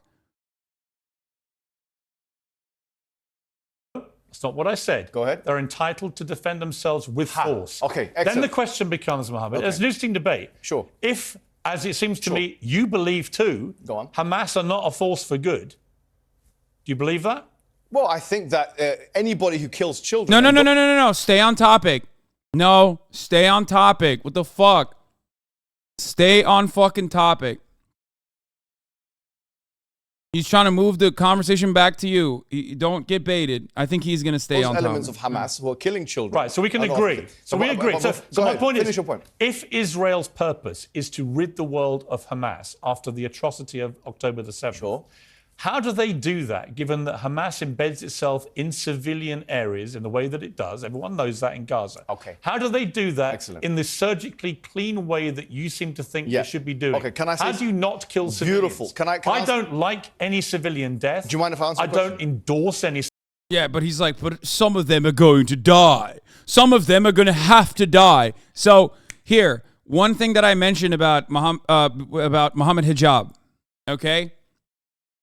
One, he did not fucking retort when Piers was like, no, Israel doesn't do what Hamas has done. The evidence is on his side. Of course Israel has done what Hamas has done every fucking day, okay? Especially if you're talking about fucking kidnapping. You are delusional, okay? So that is a ridiculous point for Piers to be able to just like say like that and then not have those words be shoved down his fucking stupid throat, okay? That's insane. That's insane. It is delusional. It is just denial of reality. Okay? Thousands of people are currently unjustifiably kidnapped by the Israeli government. Thousands of Palestinians. Okay? So remember that. Remember that. That's fucking bullshit.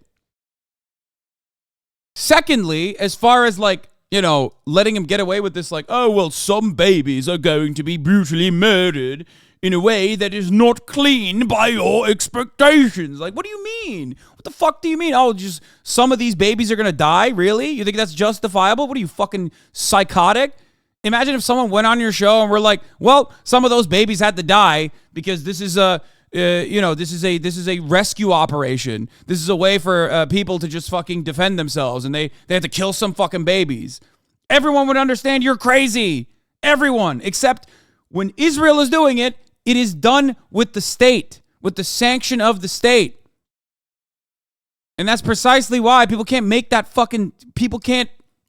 same comparison. They can't even understand it. They can get away with just saying this kind of shit. Civilian death. Well, no. You don't condemn it, though. Hang on. Yeah.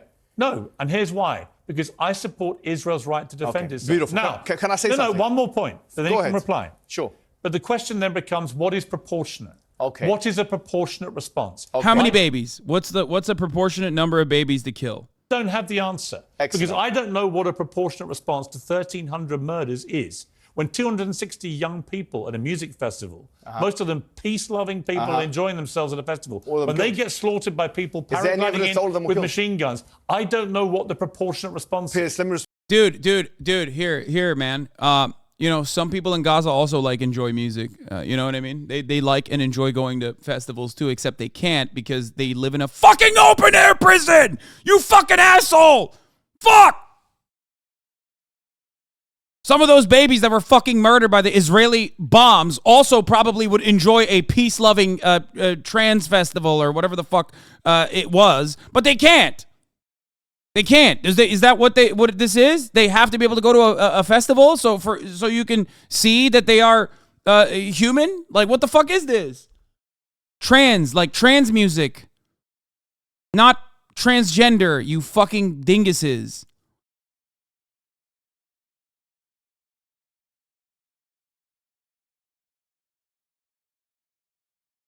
This is crazy. So can you tell me? You've spoken for about 2 minutes. You didn't do that with the ambassador. By the way, I'm just showing you're saying fair, but you're not being fair. I've said okay. So let me paint a picture. I will be fair. Sure. I'm genuinely interested in what you have to say. Right, excellent. You're from Irish descent. You know that there was an IRA in Belfast and so on. Okay, so let me ask you a question now. If there was IRA in Belfast and they were occupying council properties and so on, and then we have a plane of RAF going to destroy that council property, destroy all of Belfast, flatten it, as one representative said, Gottlieb. The IDF said that. One of the IDF members said that we will flatten it completely. That's what we want to do. We don't care about accuracy, he said.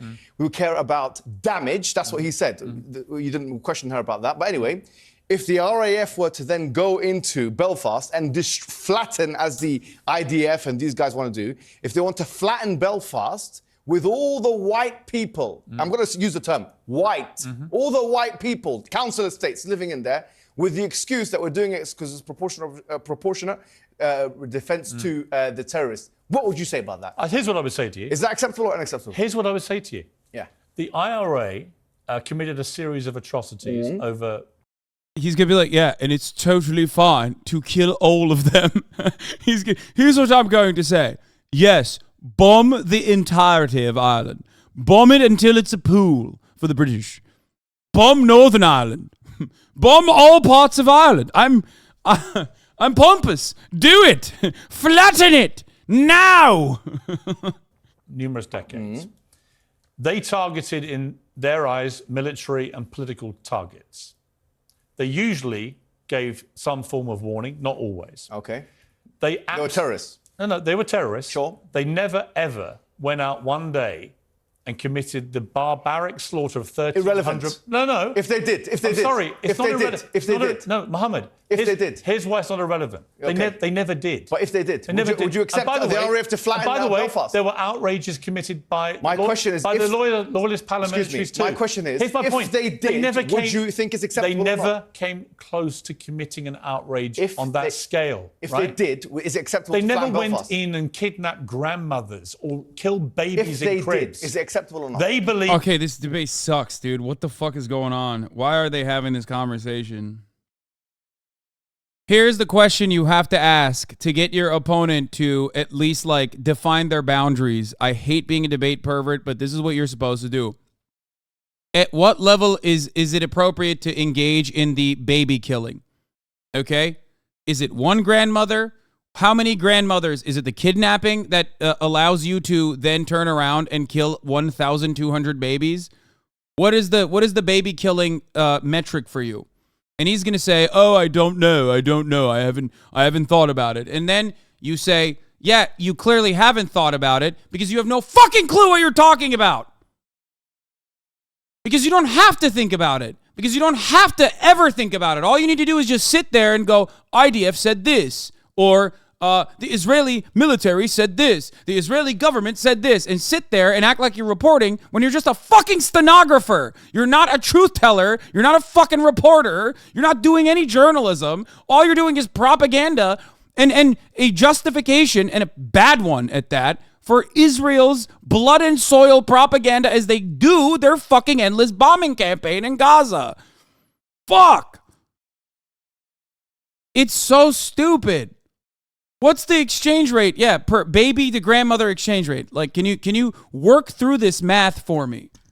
Because I think it's horrifying, no matter who's doing the baby killing, but you simply have a moral issue with only one side's baby killings. Give me the math. Give me the genocide math, so at least I can understand it, okay? But make no mistake, genocide math goes in either direction.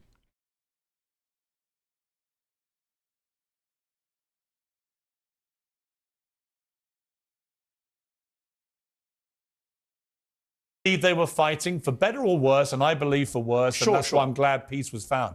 They believe they were fighting political and military targets. I'm trying to bring it closer to home to you. You're trying to compare apples and oranges. No, I'm not. Yes, you are. It's you that's doing that. The only comparison that I would say... it's apples to oranges. You want to know why it's apples to oranges?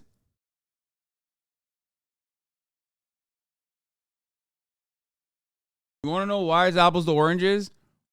Because he only cares about Israeli citizens. He does not care about Palestinians as human beings. That's why it's apples to oranges. It's like one side is a human, the other side is a barbaric monster child. So from October But like the irony, of course, is that like this is why whiteness as a concept is so totally and utterly defined as a social construct. Why?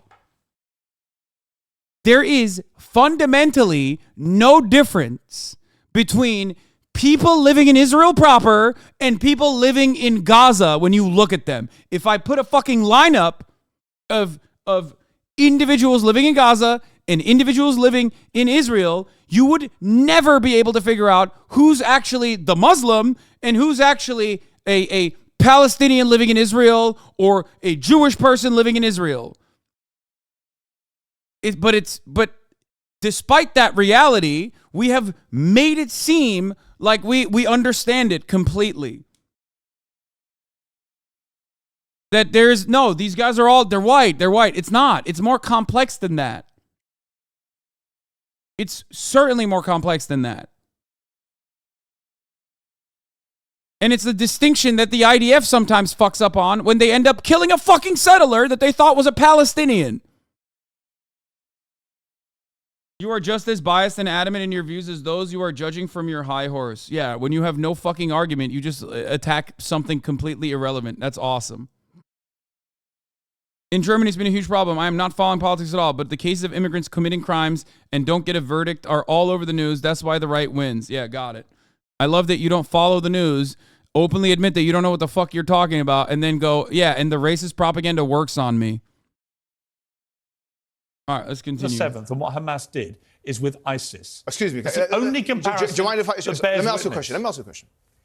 A Palestinian... And ISIS were taking... 3 month sub also? Yeah, well, for 3 months, he was like, I don't want to see any of the top of the hour ad breaks. Let's be real.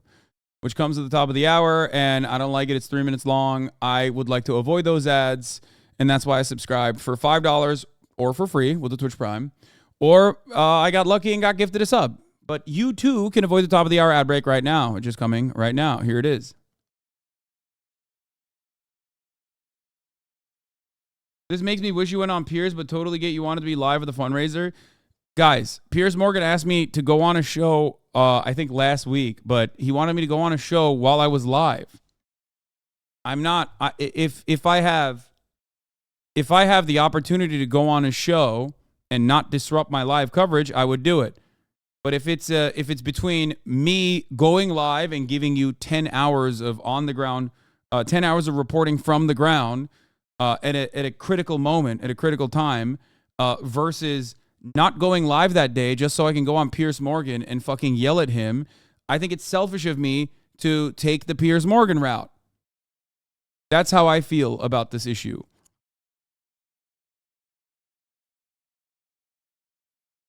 Does that make sense?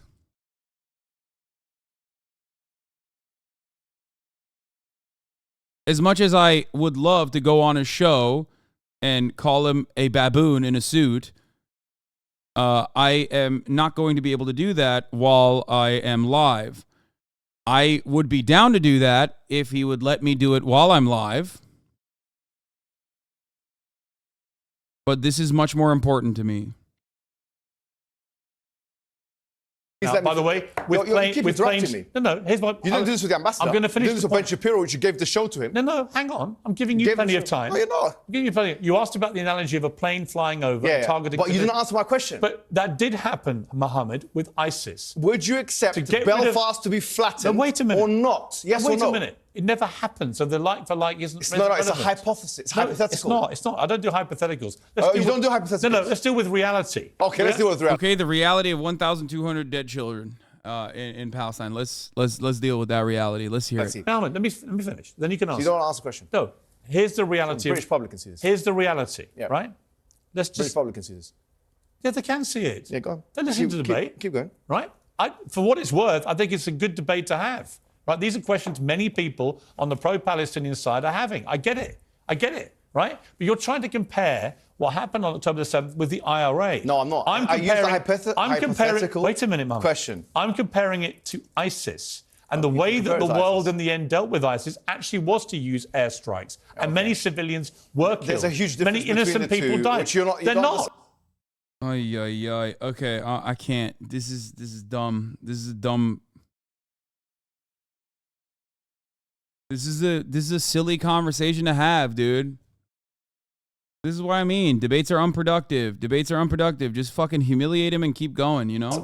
You don't understand it because you have no idea of the religious... What's the difference between what happened on October the 7th and ISIS? The difference between the Palestinian resistance is the following, okay? Any kind of thing which has Palestinian resistance attached to it, and ISIS, which is a brand of tekfirism, okay, is that ISIS is just one of many brands of tekfirism, which you don't know what it is, which is a kind of excommunication type heresiological Islamic sect, okay? So if there's It's nihilistic mass murder. That's all they care about. Listen, I know what you're saying, but I'm saying something else. You agree with me, don't you? I do, but of course I do, but you're not understanding what I'm saying, so I'm trying to break it down. I am understanding what you're saying. What I'm saying is that anything... And I'm not anti-Palestinian, by the way. Sure, Piers, but... Over the many years, if you bothered to check what I said about it, I have always tried to shine a light on the plight of the Palestinians. Allow me to speak, please, because you're just talking over me.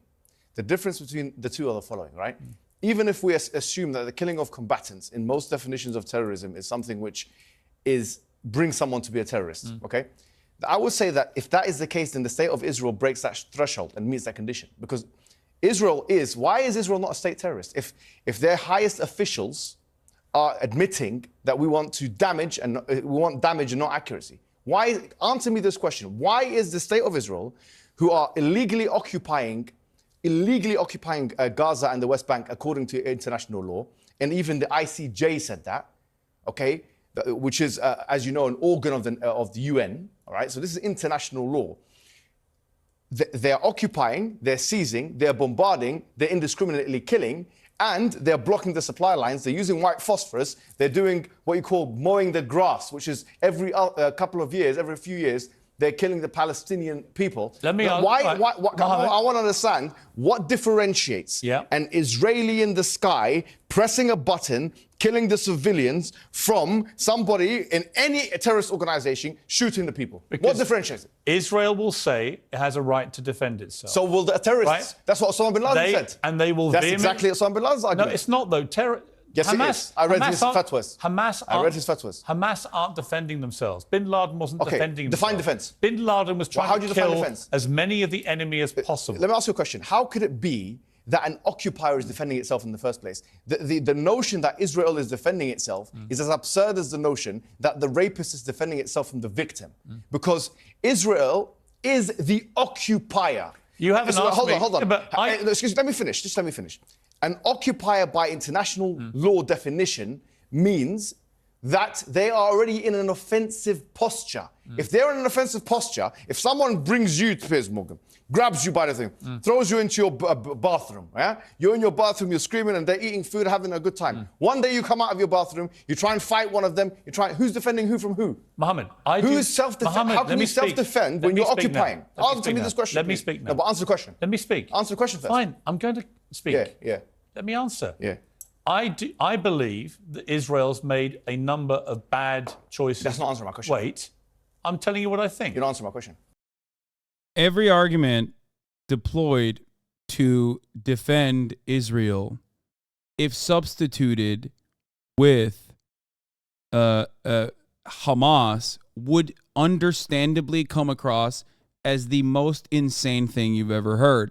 As a matter of fact, people that didn't even openly say those things, but came close to saying things that could be misconstrued as those things, were roundly and routinely criticized by everyone in the immediate aftermath of October 7, while bombs were already being lobbed on Gaza. Okay? Like, the idea that there is any kind of equivalence on this issue is a silly one, okay?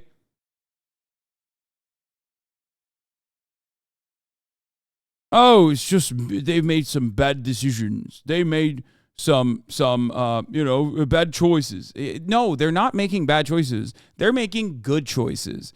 Their choices are good if you think their cause is moral and just. If you think that like ethnically displacing Palestinians from the entire Gaza Strip is a justifiable thing, because that's what Israel's ultimate goal is, then they're making good choices. What do you mean?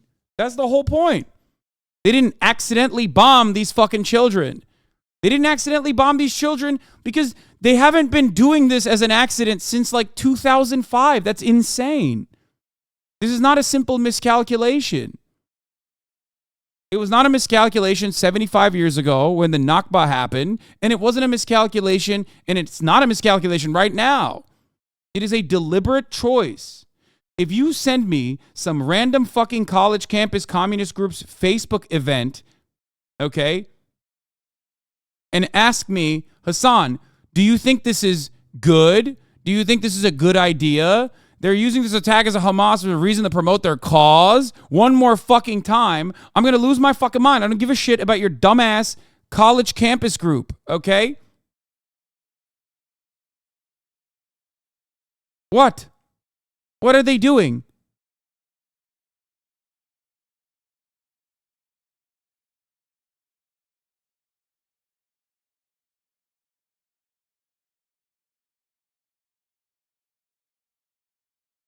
I don't care about this fucking solidarity with Palestine and the occupation room 313 First Student Center, York University Kiel campus group.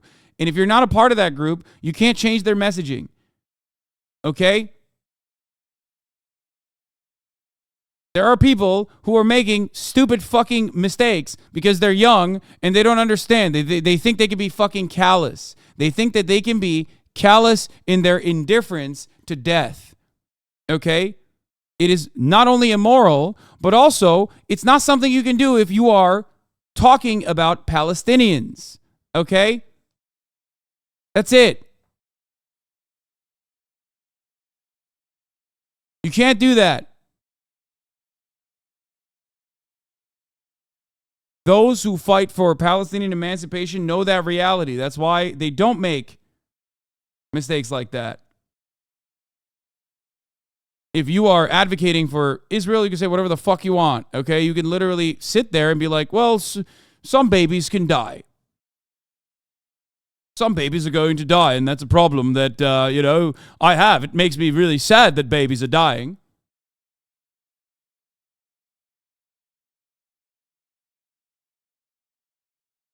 If you defend Israel, you can say that.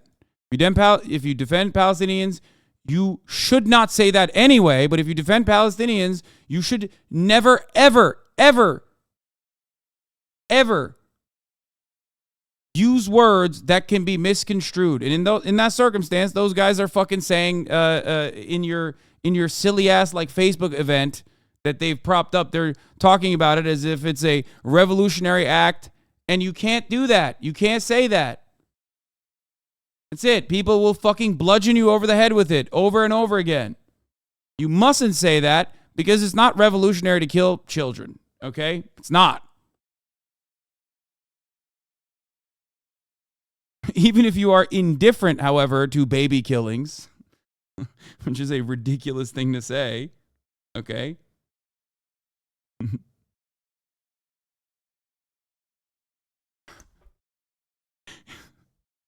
Even if you're like, the baby killing stuff is like morally gray. Even if that's your perspective, there's only one side's baby killings that are deemed appropriate. Okay? Only type of baby killing I'm on board with is at the Planned Parenthood, baby. You know what I'm saying? Hasan, why won't you admit that Arabs have always started the violence? Dude, holy fuck.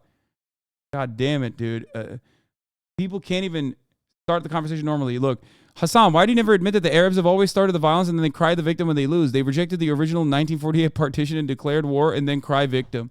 Yeah, it was really fucked up that the Arabs cried victim when they were being raped inside of the villages with the British and Zionist forces side by side.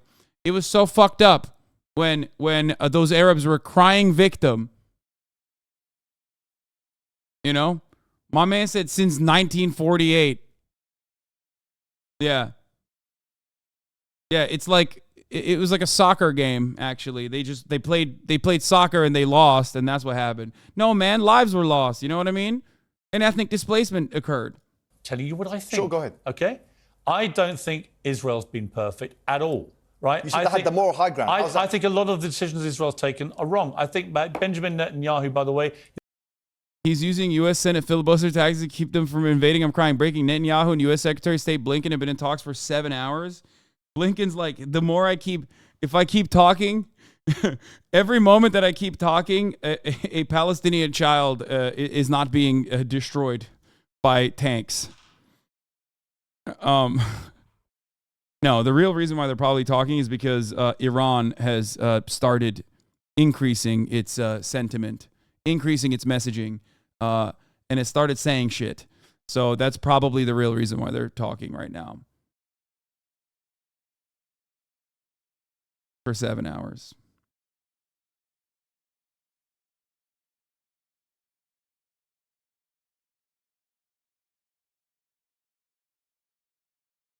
Netanyahu tells Putin in a phone call, Israel won't stop its Gaza operation until it destroys Hamas' military and governmental capabilities. First phone call between them since the war started 44 minutes ago.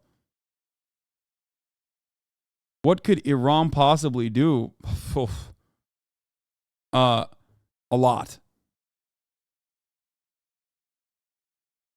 One thing to always consider is that the Hezbollah forces and the IRGC are ultimately more experienced in active battle than the IDF is.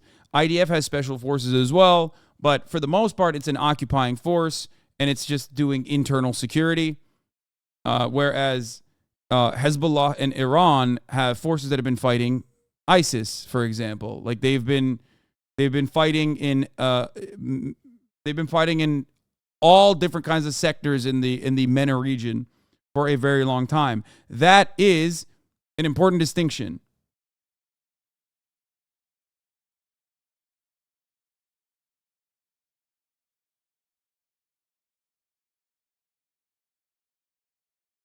Isn't the IDF widely regarded as the best army in the world? Douchebag war criminals or not? No, I don't think the IDF is regarded as the best army in the world. I mean, I think they say it's the most moral army or whatever, which is a lie. But the thing that is, in my opinion, preventing Iran from joining, the thing that's preventing Hezbollah from joining and opening up a second front in the war is not because they're worried that they're going to have a hard time against the Israeli forces. It's two different reasons. One, Israel has a policy of just flattening entire civilian neighborhoods and civilian populations, no matter what, regardless. As soon as you are declared an enemy combatant, they will flatten your civilian population. And the thing is, Lebanon does not have enough money to recover from that. Okay, so that's number one. And for Iran, the real fear is all-out war against the United States, because the British Royal Navy and the United States have sent carriers and also, air support as well.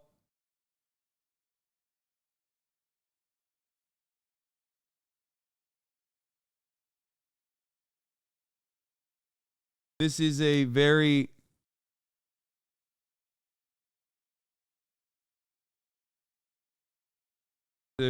complex situation. Lebanon be egging on. I mean,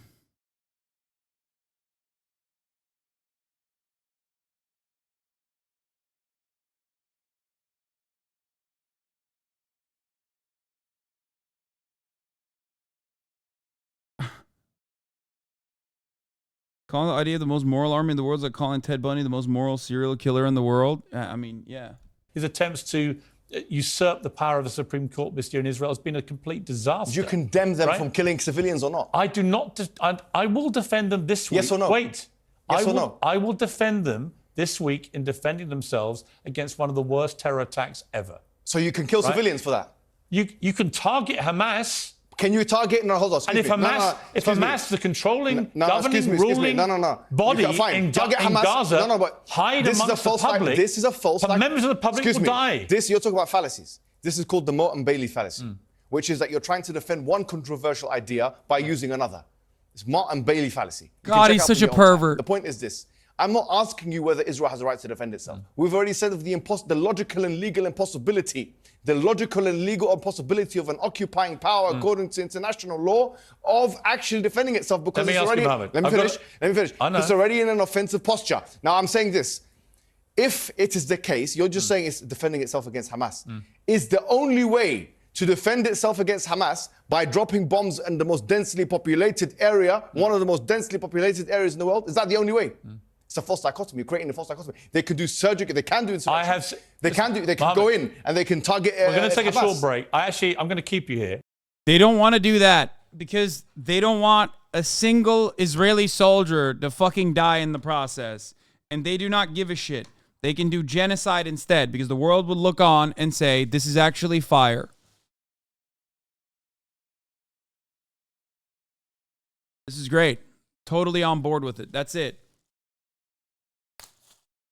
And it's a silly conversation to have, because Piers is, one, avoiding the question, and two, saying idiotic things, and Mohammed Hijab, being the debate pervert he is forgetting that there are like 8 other points that he could make in this circumstance. Really?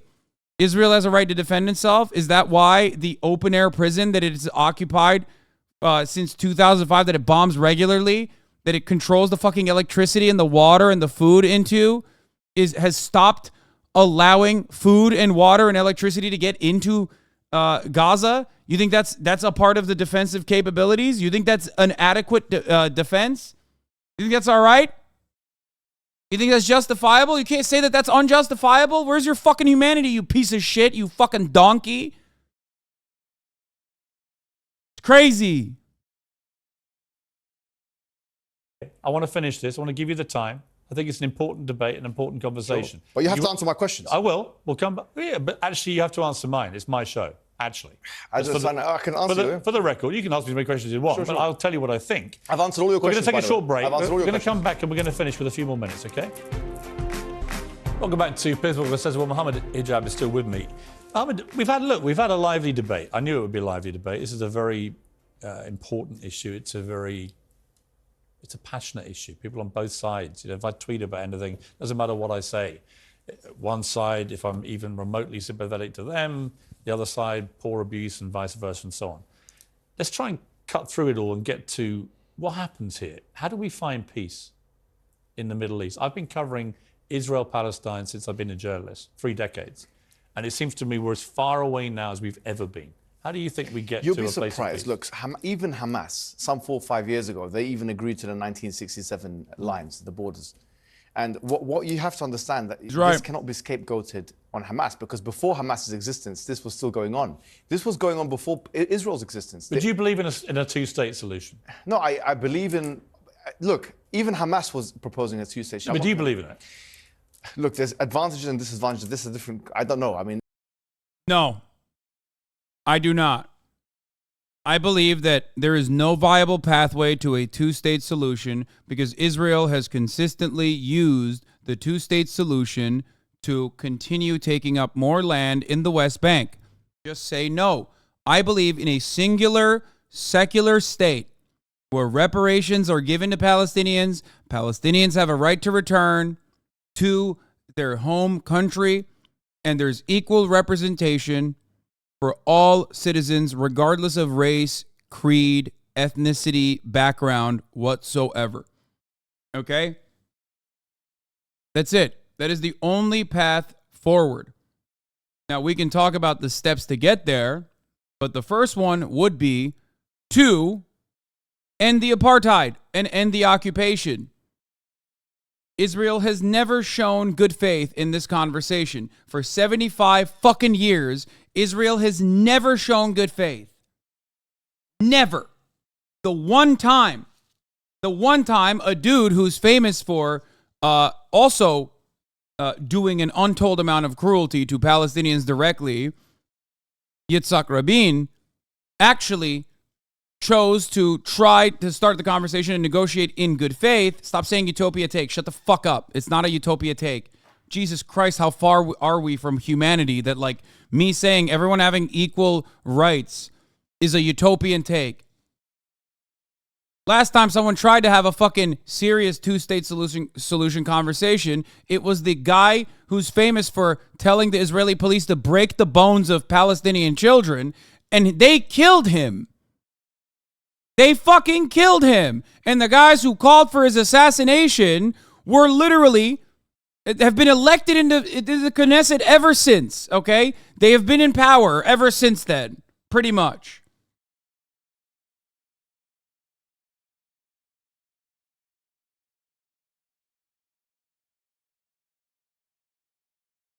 It's a difficult one. Could you imagine two states next to each other living in peace?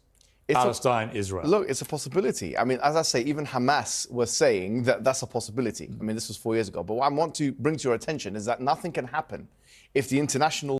It is you. You live in a fantasy. It's more likely finding Narnia to be real. I hate this conversation. You saying it's not likely does not change the reality that that is the best pathway forward.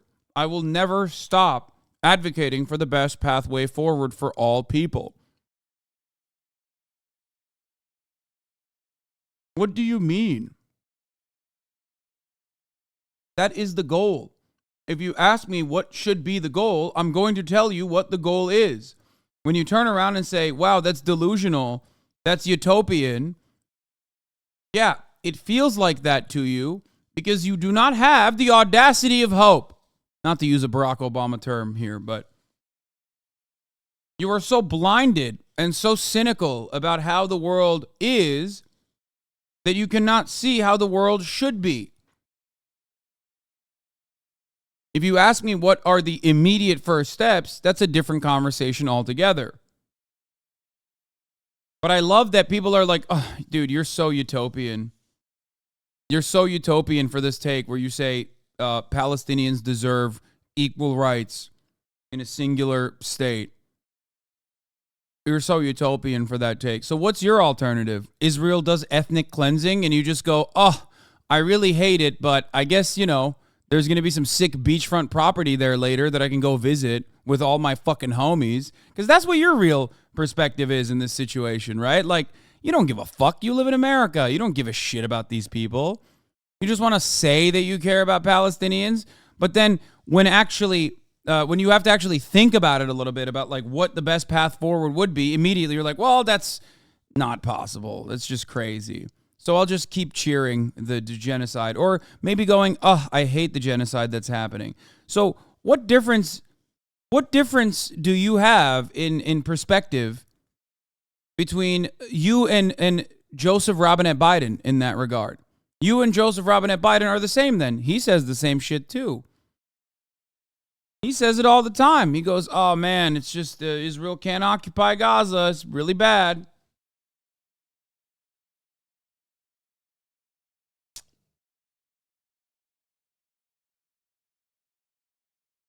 You spend months being wrong in your takes. I take your right on the Palestinian take. You're in the right side of history on the matter. Keep educating YouTube ignorant with YouTube vids. What takes does he think I'm in the wrong on, I wonder?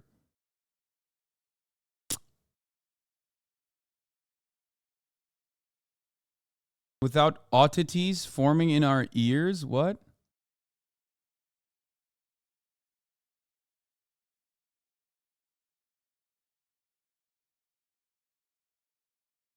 Body, or the UN, becomes a toothless agency. In 2018 to 19, when actually 221 people were killed on a peaceful protest in Gaza. It was called the Great March of Gaza. 220 people died. Hamas didn't shoot a bullet. No rocket was launched, yeah? So 220 people died, and this is even mentioned by the UN and these kind of agencies. They tried to bring it up, the Palestinian Authority, they tried to bring this up to what we call the ICJ, which is part of the UN, okay? What happened is the Donald Trump administration, they threatened to freeze the assets of the ICJ, which tells you the following. What are the Palestinian people to do? Because the fact of the matter... They did not die, they were killed. If they try and bring it up... Let me ask you. Let me finish the point. If they try and bring it up... We're running out of time, that's why I'm jumping in. But if they try and bring it up to international law, it's thwarted. I do think international law matters. Sure. I just don't believe that any peace can be achieved with Hamas in charge. Do you? Before Hamas... Now, after what happened last weekend. Forget about last weekend. Last weekend is... Can't forget about last weekend. No, it's not. Before last weekend, before Hamas in 1987, this was still going on. But not on this scale. And worse. No, it wasn't as bad as this. What are you talking about? What happened on October 7th that shows ignorance was of history. The single worst assault on a populace since 9/11. It was. Yom Kippur War was 2,600 people died, by the way. That's crazy. Bro. I'm telling you, it's because it's actually in many ways really easy to debate. At least like, not like a Ben Shapiro type, but a lot of like Israel defenders in Western media, because like they will be in awe if you deliver like 3 different instances of like historically relevant facts, because they don't know. They simply do not know anything. At least like Hasbara trolls and like Ben Shapiro or Bibi Netanyahu, like they at least know what Israel has done, so they have like effective counters to like justify it. And even then it's very difficult to justify because it's like objectively in the wrong.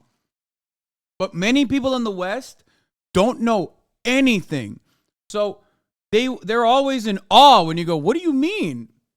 So like 500,000 people being ethnically displaced and tens of thousands being raped and murdered is not significant? Like, what the fuck are you saying?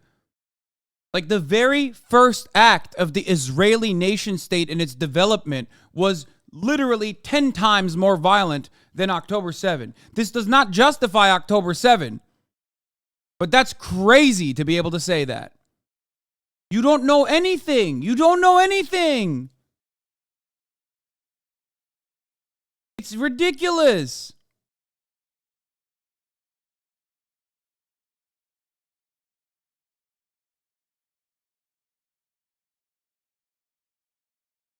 '73. That's false. In one day? In one day, I don't know, about 600 people died in one day. Mohammed, Ariel Sharon said I've got to leave it there. We've run out of time. I gave you more time than I planned to. I hope you appreciate that. Thank you and I very much. appreciate you coming in. Thanks. Ridiculous.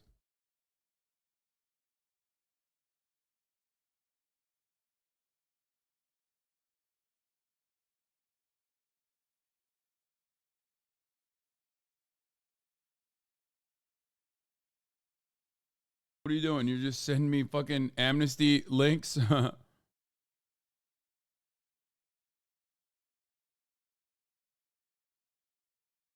The only issue would be the existing animosity between many of the Israeli and Palestinian people. In order to address potential violence between these groups in the relative short term, would there need to be an international military peacekeeping force, or would that just cause more problems?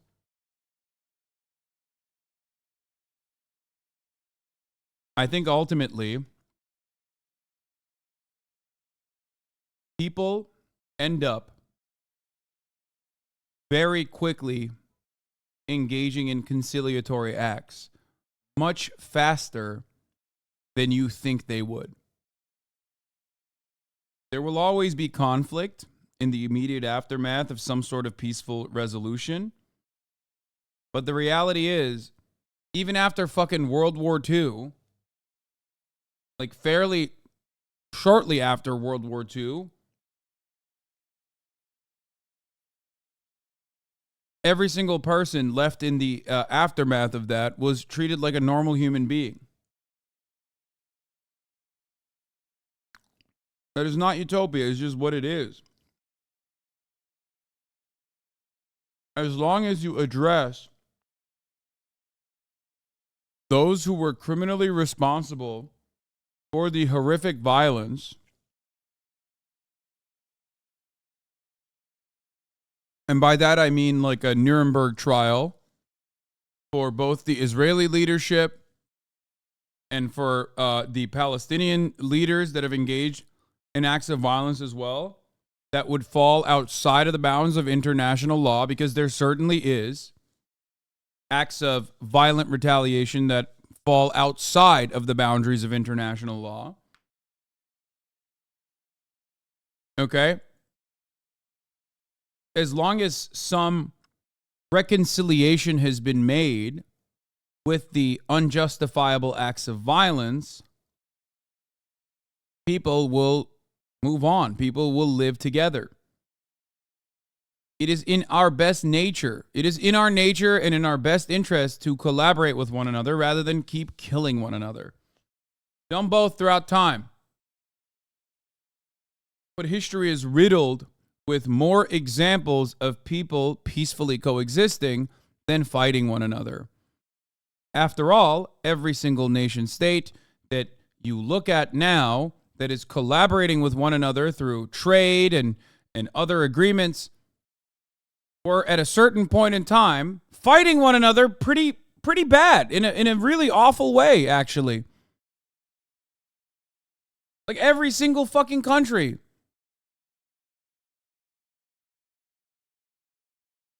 So it's not that far-fetched, nor is it utopian to assume that countries cannot reconcile with the horrifying and unjust violence that they've subjected others to.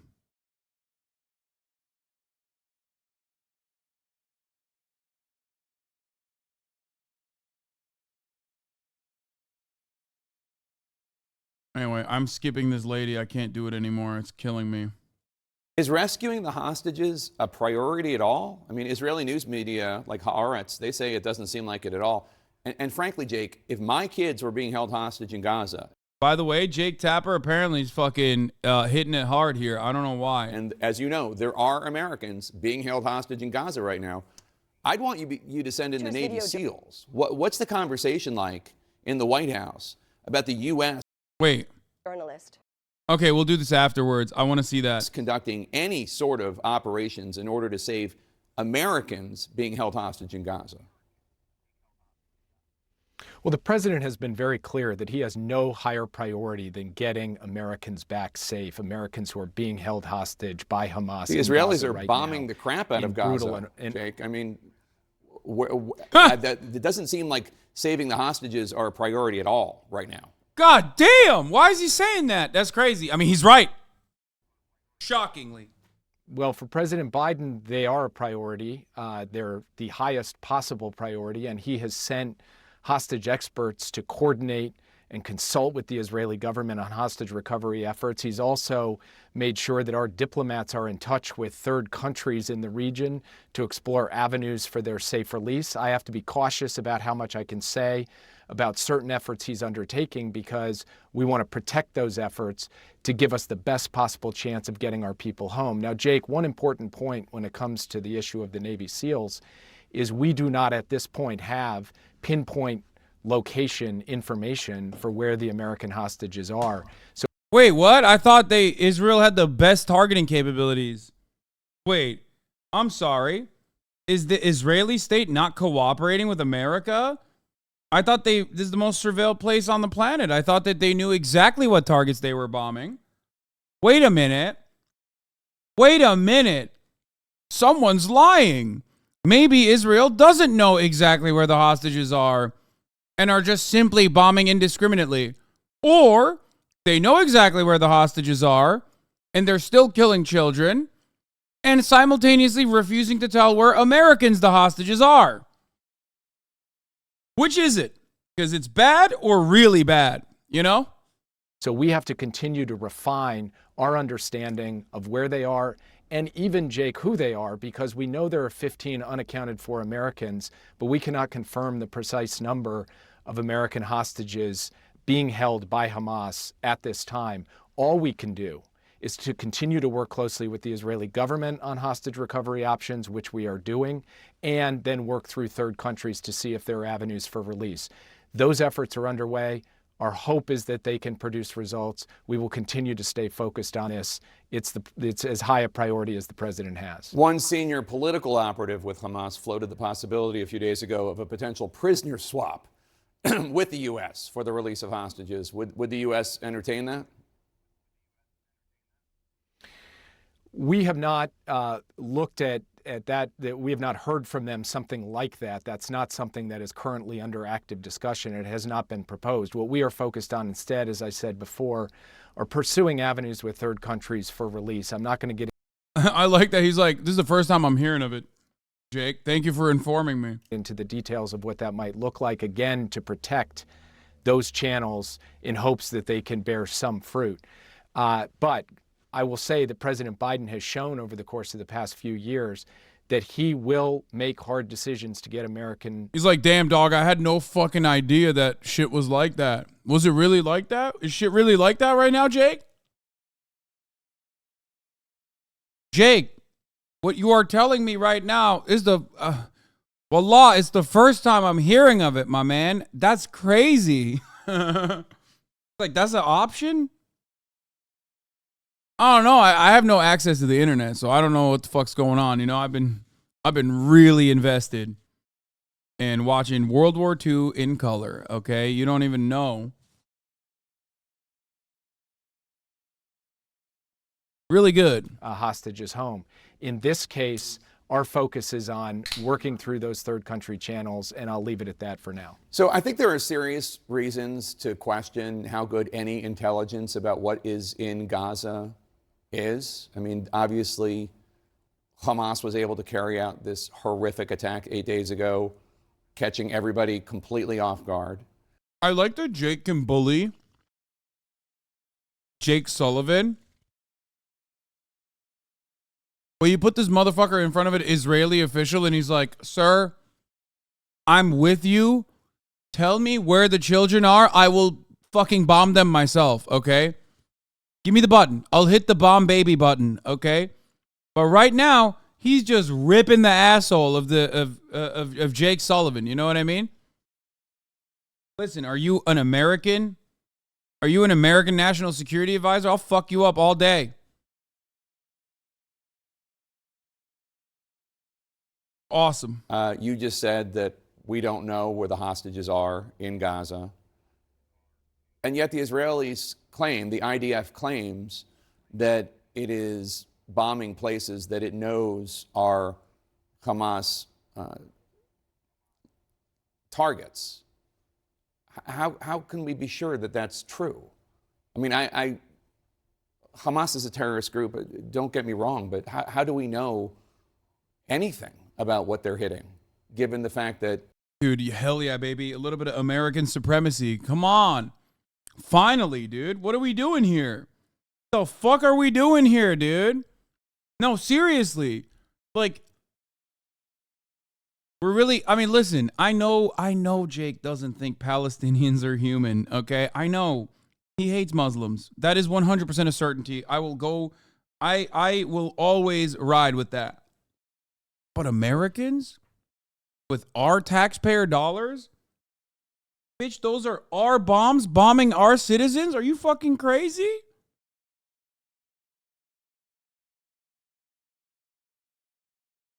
Are you kidding me? It's America, damn it. What do we need? Israel to have oil to take action? What's happening? Come on now. It doesn't sound like any of the intelligence inside Gaza is particularly good. Well, Jake, Israel has known where particular parts of Hamas's terrorist infrastructure have been located. They know, for example... Bro, you are the American... Bro, you work for our State Department. Like, why are you doing... Why are you defending Israeli intelligence? I genuinely don't understand.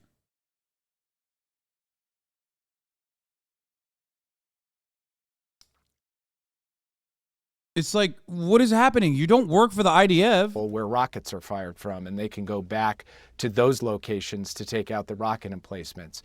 They know from various forms of intelligence collection where certain individuals are located who are senior commanders in Hamas, who are part of the bloody and barbaric attacks that took place against Israel last Saturday.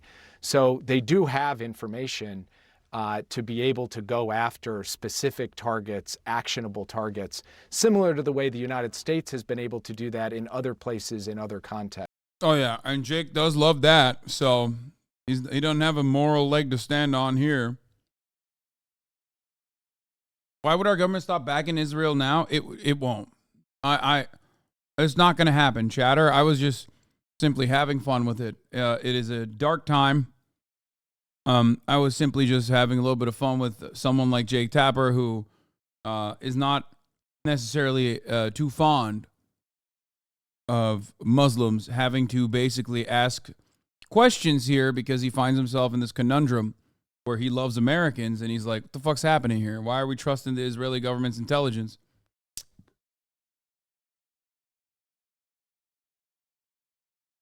The United States has taken a very clear stand. It is a stand that we don't just take in this situation, but we've taken all along, which is that we stand for the rule of law. Yeah, he's like, the U.S. doesn't stand just for this situation. Anytime there's Muslims out there that are being ethnically wiped out or cleansed, we're on board, unless we can use it against our foreign adversaries, like in the case of China.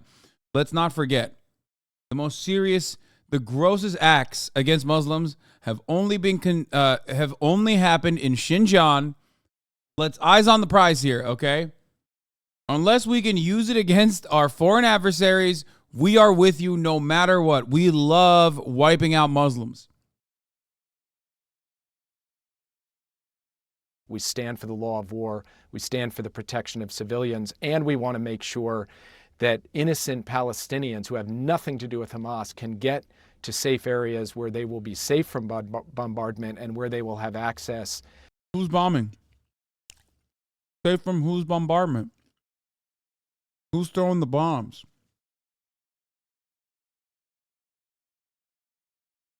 The unstoppable force. I love treating, like, quite literally treatable things like mass shootings or medical debt or Israel's endless bombing campaign. Like, it's a totally naturally occurring phenomena. You know what I mean? Where it's like, we have to act like, or police shootings. Like, these are all treatable issues. These are all issues that you can treat with policy, right? But we have to behave like it's a force of nature. Like, there's just no way to reckon with that. It's just going to keep happening. To necessities like food, water, shelter, and medicine. Well, I mean, you say you stand for the rule of law. Again, Hamas is vile. What they did 8 days ago, they're targeting civilians. It's horrific. But what's going on right now is not just a punishment of Hamas. More than 700 children have been reportedly killed in Gaza. And obviously, electricity, food, water supplies have been cut off by Israel to the total. I can't wait for the fucking, oh my God, I can't wait for the Israeli foreign government, Israeli foreign ministry to start calling, like, Jake Tapper and everyone else anti-Semitic. Oh, that's so fire. They will get unhinged. I'm telling you, it's going to happen. Mark my fucking words. Bro, while Israel is doing an ethnic cleansing campaign in fucking Gaza, the Israeli social media account was tweeting about how Gigi Hadid has been too silent. Okay? They're such racist, rabid dogs that are so fucking arrogant. It's unimaginable, dude. Dude, save your citizens. Like, what the fuck are you doing? Why are you trying to single out like a Palestinian celebrity that hasn't unconditionally offered support to Israel? Like, what's fucking wrong with you? They are so insanely arrogant, dude. I'm telling you. One day the dam will fucking break and people will be like, what are you doing? If you've been paying attention to it for as many years as I have, then you're already there. You're like, this is so insane. I can't believe they're doing this.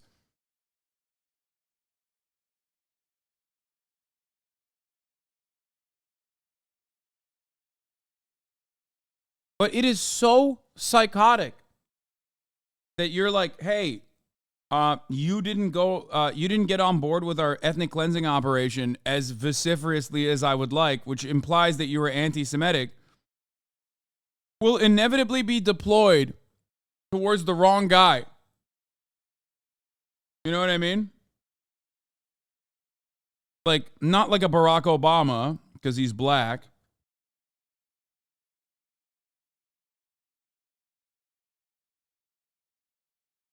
But like, if they said this to Joe Biden right now, people go, you're fucking nuts.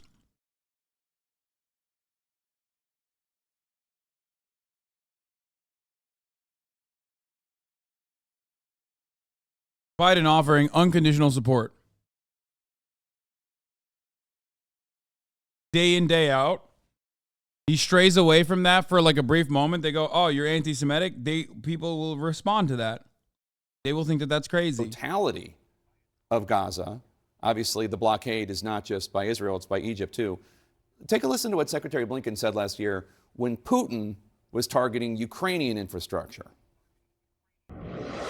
Heat, water, electricity for children, for the elderly, for the sick. Yeah, how can Ukrainians not see that, by the way? I guess, I don't actually know what the Ukrainian perspective is overall, like on the ground, but the Ukrainian government immediately were like, yeah, that shit is like only a war crime when Russia does it to us. When Israel does it, it's pog. These are President Putin's new targets. He's hitting them hard. This brutalization of Ukraine's people is barbaric. Now look, Israel is not Russia. Gaza is not Ukraine. Yeah, it's like, wait, it's, what do you mean? What's that qualification? It's worse. It's worse. If Russia's occupation gets to that point, which it never will get to, because the Western world will never allow it, luckily, okay, it would be. It could. It's not there yet.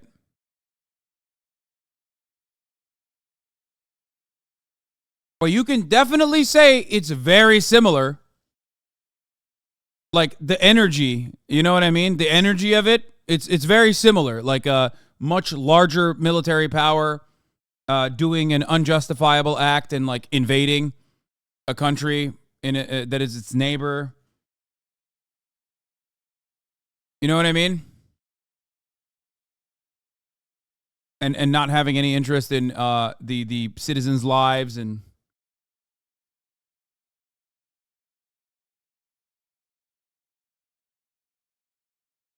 and calling them all Nazis.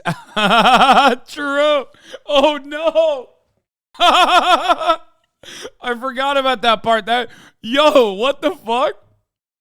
It is kind of funny that Putin's like, yeah, what we're doing in Ukraine is exactly like what Palestine is doing against Israel, but it is identical to what Israel is doing to Palestine. I forgot about that part too. This is true. They even did the oh yeah, we're denazifying.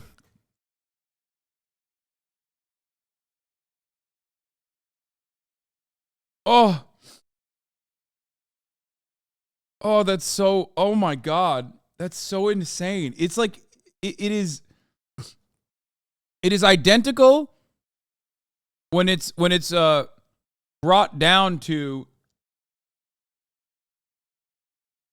it's identical in reductive terms when it's brought down to the basics of the argument. But it's certainly not an argument you can make where you're like, yeah, and the situation in I think Ukraine is worse overall because there hasn't been 75 years of occupation and constant, luckily, a constant death and destruction. Like at least Ukraine has had a moment to breathe and be able to genuinely create a nation state for itself.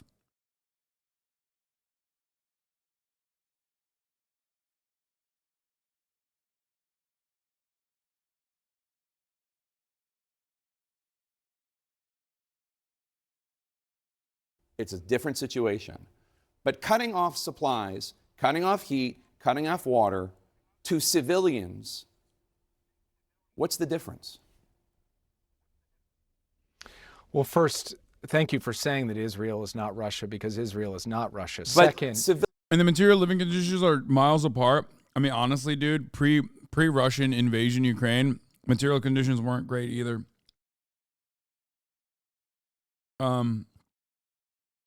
Ukraine is a very poor country.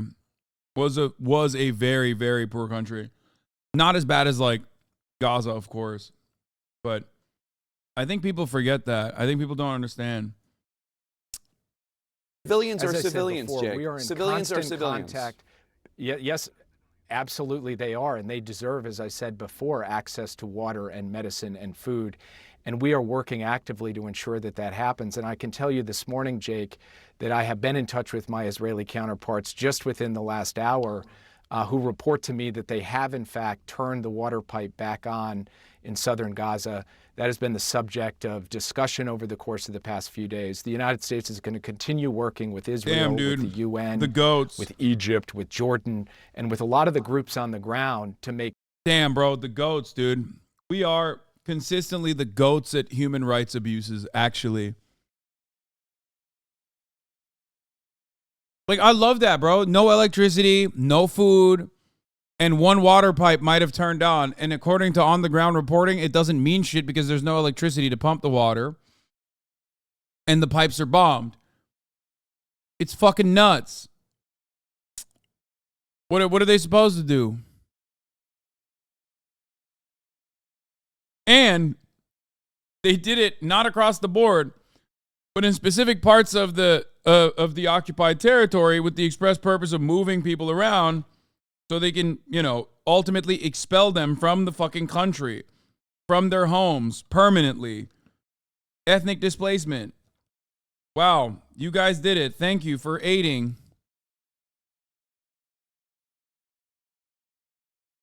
Like, I've seen throughout history many, many times this kind of thing happen. Like, I've read it in books, right?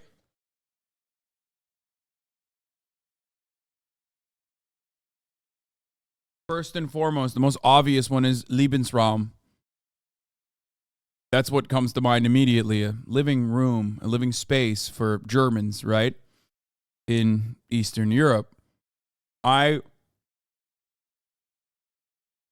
think it is really wild to see it in action. It's really wild to see it happen in front of our eyes.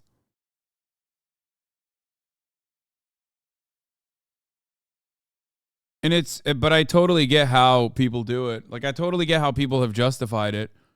If you ever wanted to know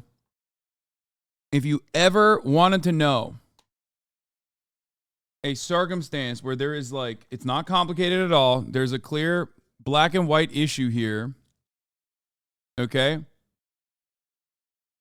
What? Are we ignoring the terrorist attack on a music festival and aerial pursuit complete wrongdoing? Yeah, you will not find people, at least in this community, that will go, that shit was awesome. But if you walk around the world right now, if you talk to any leader with any fucking power whatsoever, the reaction from the Israeli state that has been infinitely more ruthless now, at least from the human casualty perspective, before we even factor into the ongoing occupation and the maintenance of an apartheid regime, that's being celebrated. It's not getting the same condemnation. That's being considered, Israel having a right to defend itself.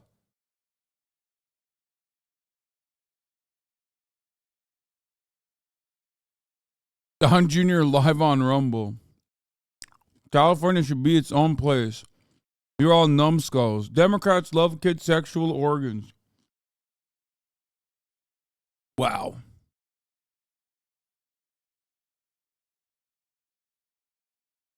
Thanks, ma'am.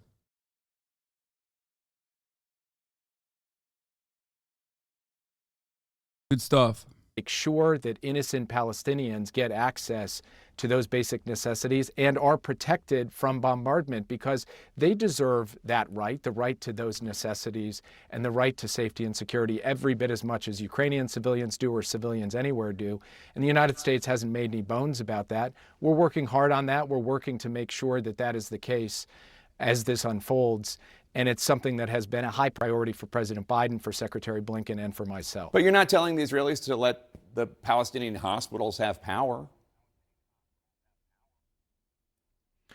Oh, my God. Our position is that hospitals should be able to function. Hospitals should not be targeted. People should be able to get access to life-saving medical care. We don't qualify. Bro, I've never seen Jake tap that ass like this. He's tapping ass right now. Jake the ass tapper is back. What's going on, dude? This is weird. It's weird to see. Maybe I feel like maybe my perspective is like so clouded and so muddied by just soulless ghouls that I see all day, every day, offer unconditional support to the baby murder campaign from the world's greatest baby murdering machine. And so, like, when someone asks, like, normal questions, I go, wow, that's insane. He got a Palestinian shouty? No, he didn't. He's very racist, I think, against Muslims.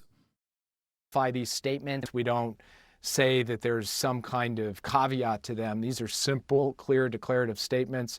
It is our position that's consistent with the law of armed conflict, the law of war. It's consistent with our view as we have presented it. And I would just say, Jake, that there's a lot of reports in the fog of war about Muslim is a race? What?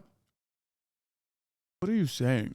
Israel belongs to Palestine? Muslims are a race? Bro, these are dudes hitting both sides of the arguments. Muslim is not a race, it's a religion. But hatred against Muslims is, of course, racialized. Okay? That's why, until you find out my name is Hasan, or know that I'm Turkish, you have no fucking clue what my background is. You think I'm white.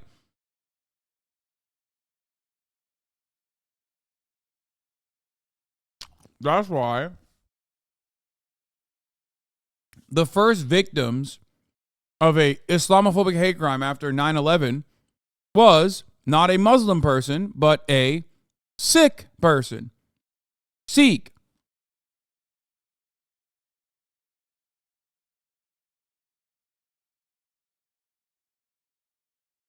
So how did that happen? How did that happen? Why did a Sikh person get hate crimed? Because Muslim is a racialized Muslim. When people say someone is Muslim or when people want to be Islamophobic, they are racializing their hatred. Things that happen. We're not going to respond to every one of those because we will seek clarity in the appropriate way, but we will never back off our basic principles and our basic proposition, which we have made both publicly and privately, about our view about how civilians have to be protected. I haven't asked you any of the Hafaga war stories. I've seen stories that blame Israel for things that later on it turns out Hamas did them. I get it. I understand. But we have reports. Wait, what? No, it's the other way around. The fuck? Wait, first of all, who has ever blamed Israel for things it openly says it's doing even? The fuck do you mean? I've seen people blame Israel for things Hamas is doing. It's so insane. When, I mean, maybe I'm wrong, but the only thing I've seen is the opposite, because there's so much more cruelty that you can point to that Israel has subjected the Palestinian people to. So you accidentally end up showing like Gaza being reduced to rubble and go praying for Israel like Justin Bieber did, or Jamie Lee Curtis did, or Charlie Kirk did, or numerous other people did. And it's not even their fault because, you know, there's just pound for pound. There's a lot more cruelty being dished out from the Israeli side against the Palestinians than vice versa. Now, there's also a secondary reason why this take is stupid, because I've never seen someone immediately go, in mainstream media, immediately go, all right, guys, it's time to fucking say, Israel is doing something wrong. If anything, I've only seen the opposite of that.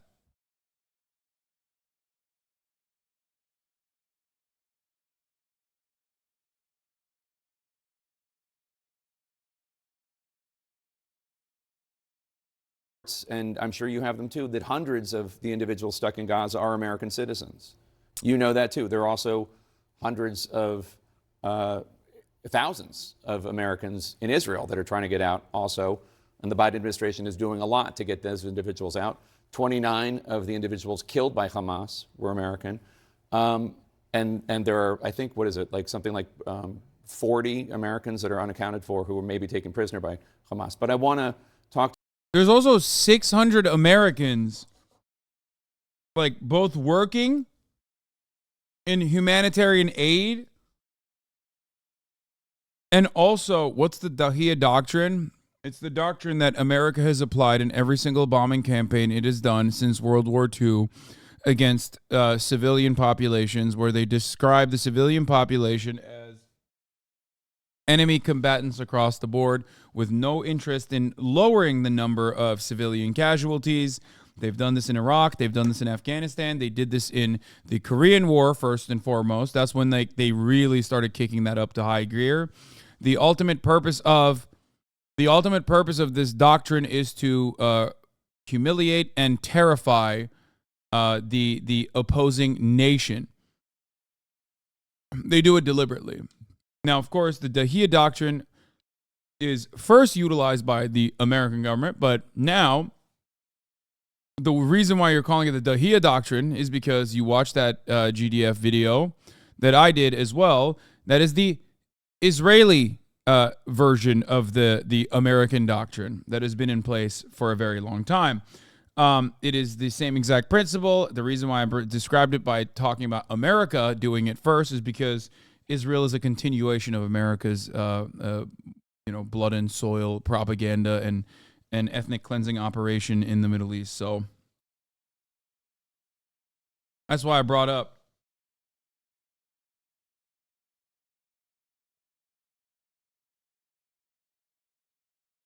Yeah.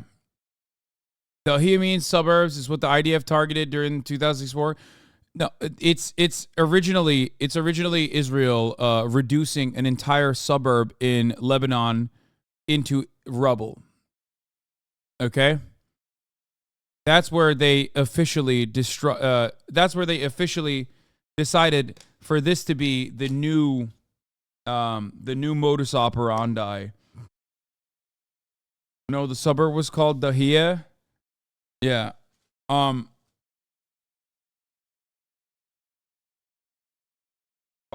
feel like this has been done before then either as well. But yeah, ultimately the goal is to declare the entire nation an enemy combatant and kill civilian populations. It's basically just saying you're going to kill civilian populations, but then you try to put a spin on it. America called it shock and awe in Iraq. It's bullshit. It's the same shit.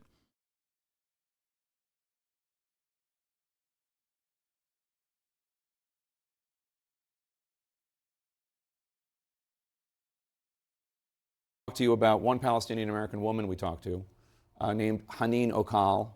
She's from New Jersey. She's got 3 kids, 8, 2, and 2 months. I sent you the interview we did with her earlier in the week. She got to the border, the Rafah crossing. She can't get out. She can't get out of Gaza because the Egyptians won't open the crossing. Listen to what she told me earlier this week.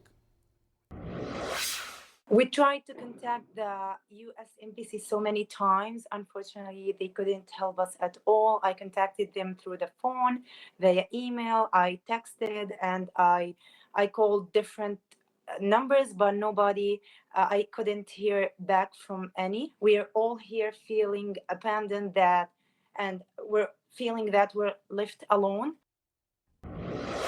I don't know how many billions of dollars we give the Egyptians every year. Why can't you tell President Sisi to open the border to let Americans out? We have told President Sisi to open the border to let Americans out. The situation is that Israel won't let them. Oh, go ahead, dude. Say it.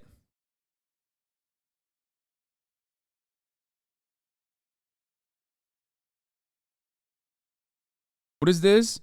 Lab source on the few quitting party over the stance on Hamas, shaking off the fleas. Oh, labor source. An elected young labor rep quit over Starmer's pro-war crime stance over the weekend and found out yesterday via Twitter that her family members had been killed in Gaza. Today, this is what people around Starmer are briefing. The sheer evil of it is so difficult to comprehend because they do not see you as a human. They do not see you as a human being. Labor source on the few quitting party over the stance on Hamas, shaking off the fleas. That's what they're saying. Shaking off the fleas. I fucking hate Keir Starmer, former human rights lawyer. Exactly. Well, bro, there was the other human. First of all, it doesn't take much to be a human rights lawyer. You can just say you're a human rights lawyer and not actually be for human rights. Like that other fucking guy. What is his name? Arnev Novitsky or something. The guy that we saw, Artem Novitsky, the guy who is a human rights lawyer who fucking posted Arsene Ostrovsky, I think. Anyway, he posted the fucking he posted the photo of the Palestinian Hamas guy as like a cockroach and IDF being the boot. That's a human rights lawyer, dog. So then we found out what kind of human rights is he doing? Oh, it's just defending defending Israel's war crimes at the global scale. That's his human rights lawyer. The issue there at the crossing is actually more complicated. The Egyptians have in fact agreed to allow Americans to depart to get safe passage through the Rafah crossing. The Israelis agreed to ensure that the area around there would be safe, at least as far as they were able to do so.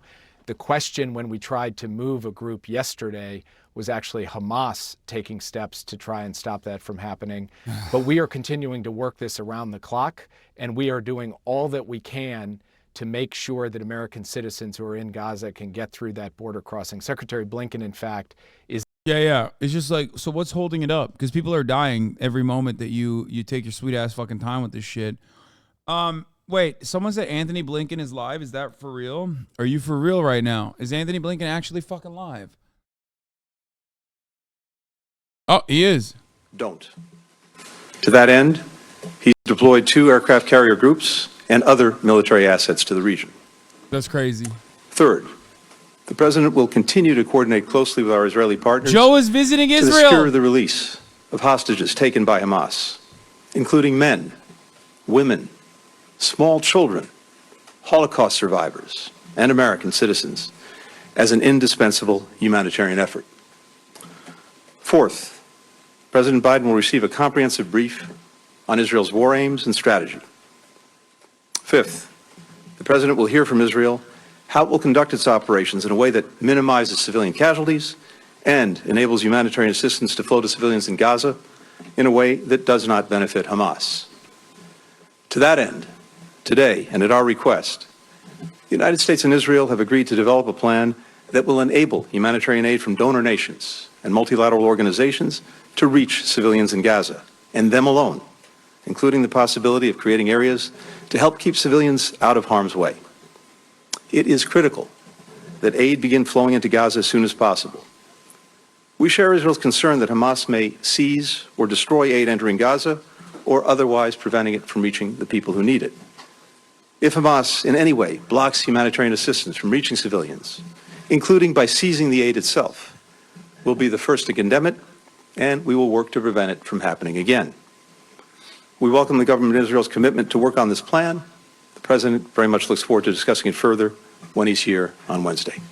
Thanks very much. Secretary of State Anthony Blinken making that announcement right now in Tel Aviv. I'm joined by CNN's Clarissa Ward, Nick Robertson, Alex Marquardt as well. Clarissa. Bro, listen, when a disaster strikes in one of America's wonderful states, you go there. You know what I mean? Fuck you mean? Interesting development, and certainly something many Israelis will be yeah, paying he's just very, visiting very close another attention state. to. Like what? Right. This is a big win for Israel. This is something they very much wanted, a real show of strength and solidarity, and continuing the idea that the U.S. is how in it works. lockstep with Israel. I think for President Biden, he will be somewhat walking a tightrope as well in terms of needing to address growing concerns about the situation in Gaza, about the soaring death toll, about the lack of humanitarian aid getting in. You did hear, of course, Secretary of State Blinken addressing that, saying that the Israelis and the Americans have agreed on a mechanism, essentially, that would allow some of that aid to start flowing in to the Gaza Strip. He didn't really give any details as to what this might look like. This is something Anderson... This is an old trick to allow more time to bomb. I don't think so. I think this is more so them legitimately being worried. I feel like they're actually... I feel like they're actually worried specifically about Iran. I don't know. I fucking don't understand why. I mean, if they were so scared about Iran, why the fuck would they go there? You know what I mean? Allow that aid to get to those who need it most. He also talked Probably about the to delay possibility Iran, of creating Iranian zones involvement within Gaza where civilians could flow into a sort of refuge, as if you will. We've heard this before as well from Israeli officials, that they would establish an area where potentially hundreds of thousands of people could find a modicum of security, could also have access to aid. You heard Blinken also, though, warning Hamas about doing anything to attempt to try to stop that aid from flowing freely. But I think a lot of questions still remain, Anderson, and presumably we'll get more clarity on them as the president's trip gets closer and closer. It'd be pretty wild if Iran actually I mean, I don't know if Iran legitimately has nukes or not, but it would be pretty wild if, like, Donald Trump is the reason why Iran currently has nukes after Barack Obama successfully shut down their nuclear project, and then Donald Trump just threw it aside and was like, yeah, actually, no, we're putting sanctions regardless. I'm just saying that would be pretty wild if Donald Trump is responsible for the nuclear holocaust. Rafah border trying to get out. Right, and according to the U.S. Embassy in Cairo, they are tracking 253, I believe the exact number is, Americans who are trapped inside Gaza. Many have been sort of literally... Serious question, what is the evidence that Iran actually developed nuclear weapons? I don't think... Wait, what? What do you mean? What are you talking about? That's... I didn't say that. Happen, the Egyptians blaming the Israelis blaming Hamas, and so on and so forth. But certainly that will be a top priority for President Biden and for Secretary of State Blinken in advance of Biden's visit. But again, we don't know yet what the Egyptians have to say about this specifically. Of course, the Rafah border crossing is is on the border between Gaza and Egypt. They have had real concerns in the past about a number of issues, but primarily about the issue of security and also the issue of having a lot of people flowing into a part of Egypt that is already a heavily militarized zone, Anderson. Yeah, Nick Robertson, you are in Sderot tonight. What stood out to you from Secretary Blinken's statement? Yeah, I was trying to sort of hear things that might... Brother, watch out. You're wearing that vest. You're looking real. You're looking like a snack, homie. You are looking... I don't know, man. I would take that off. Israel is dialing back the level of anger, the real fear. You got a target on your back, buddy. You better fucking recognize, okay? You got a target.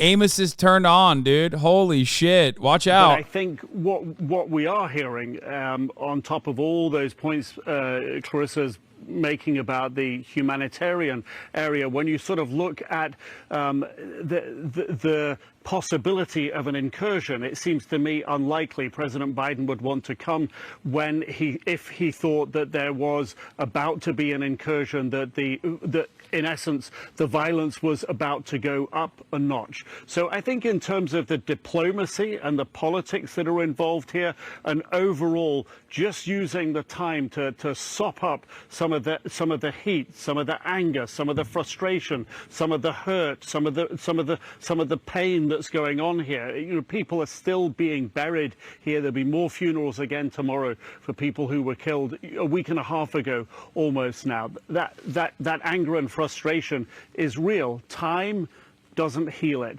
but time gives politicians and diplomats a space to work. So I think President Biden coming here on Wednesday opens up a little more time. I don't see the mechanism yet of how President Biden comes and there's a conversation that will put Prime Minister Netanyahu and his cabinet off from an incursion into Gaza and find another method of dealing with Hamas. I don't see that, and I don't... God, I hate mainstream media. Okay, what the fuck? What? Perhaps help bring down the temperature writ larger in the region, President Biden's presence, but also just gives diplomats and politicians a little more... Yeah, Brandon didn't visit Ohio after the destruction of East Palestine, but is visiting Israel for the destruction of Palestine. That's a great tweet, man. You should post that. Except who the fuck would that be for? You know what I mean? It's like boomer posting, but you're technically like pro-Palestine but anti-Biden. Anyway, Fox News' Jesse Waters says, I don't know how people differentiate between Palestinian and Hamas. They don't. Don't worry, Jesse. They don't give a shit. Al Jazeera, Iran foreign minister has said proxies may attack within a few hours. Speaking at the Iranian state television, Iran's foreign minister HasanAbi Abdullahian says pro-Iranian groups in the region could preemptively act against Israel even in the coming hours. Hamas's Qassam brigade say that up to 250 captives are being held in Gaza and that is prepared to release those with foreign nationalities as soon as circumstances allow. Those are the latest updates.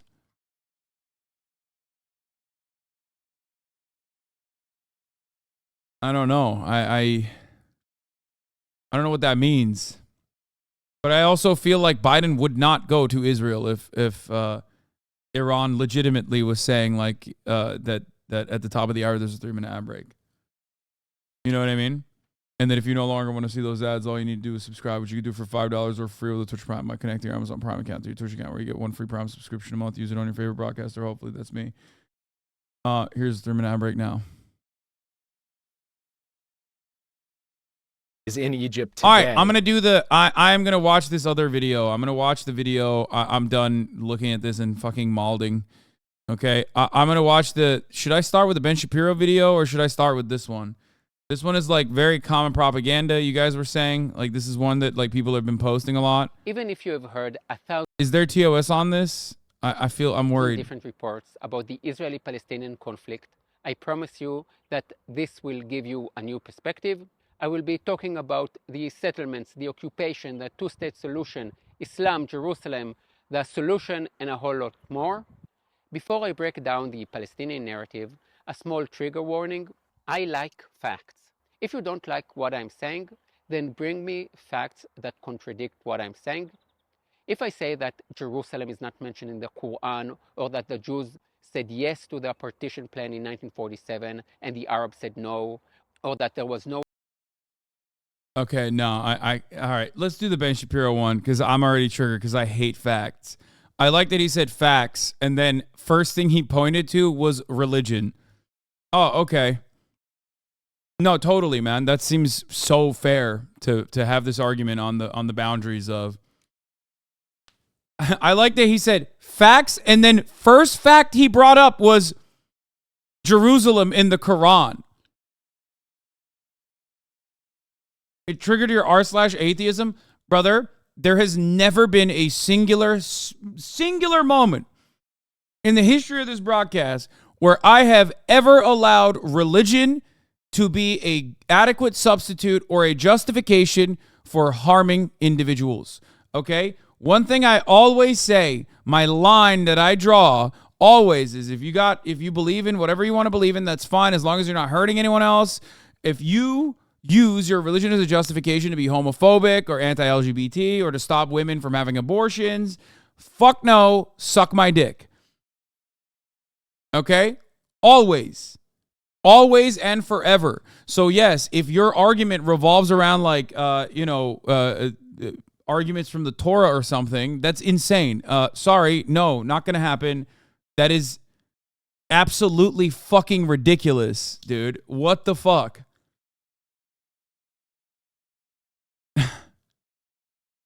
I like facts. Let's talk about the Torah is a ridiculous thing to say. Let's talk about the Quran. I like facts is a ridiculous thing to say.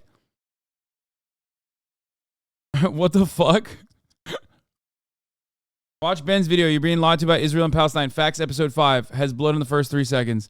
Let's do the Ben Shapiro one first, and then we'll go back to this guy. Okay? We'll go back to that one in a little bit. Let me see if I can find it. Fucking Christ. I like facts. Let's talk about Noah's Ark. Yeah.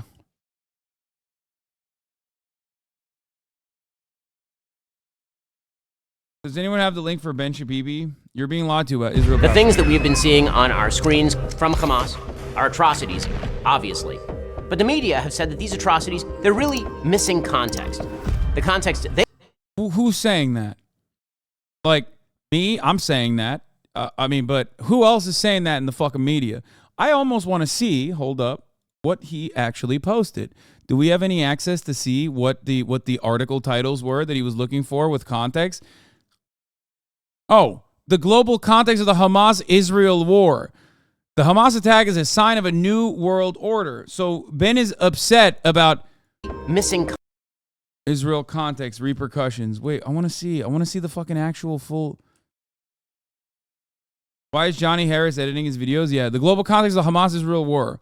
I assume that this is not going to be pro-Palestinian at all. But for Ben, he's upset that even context exists, okay?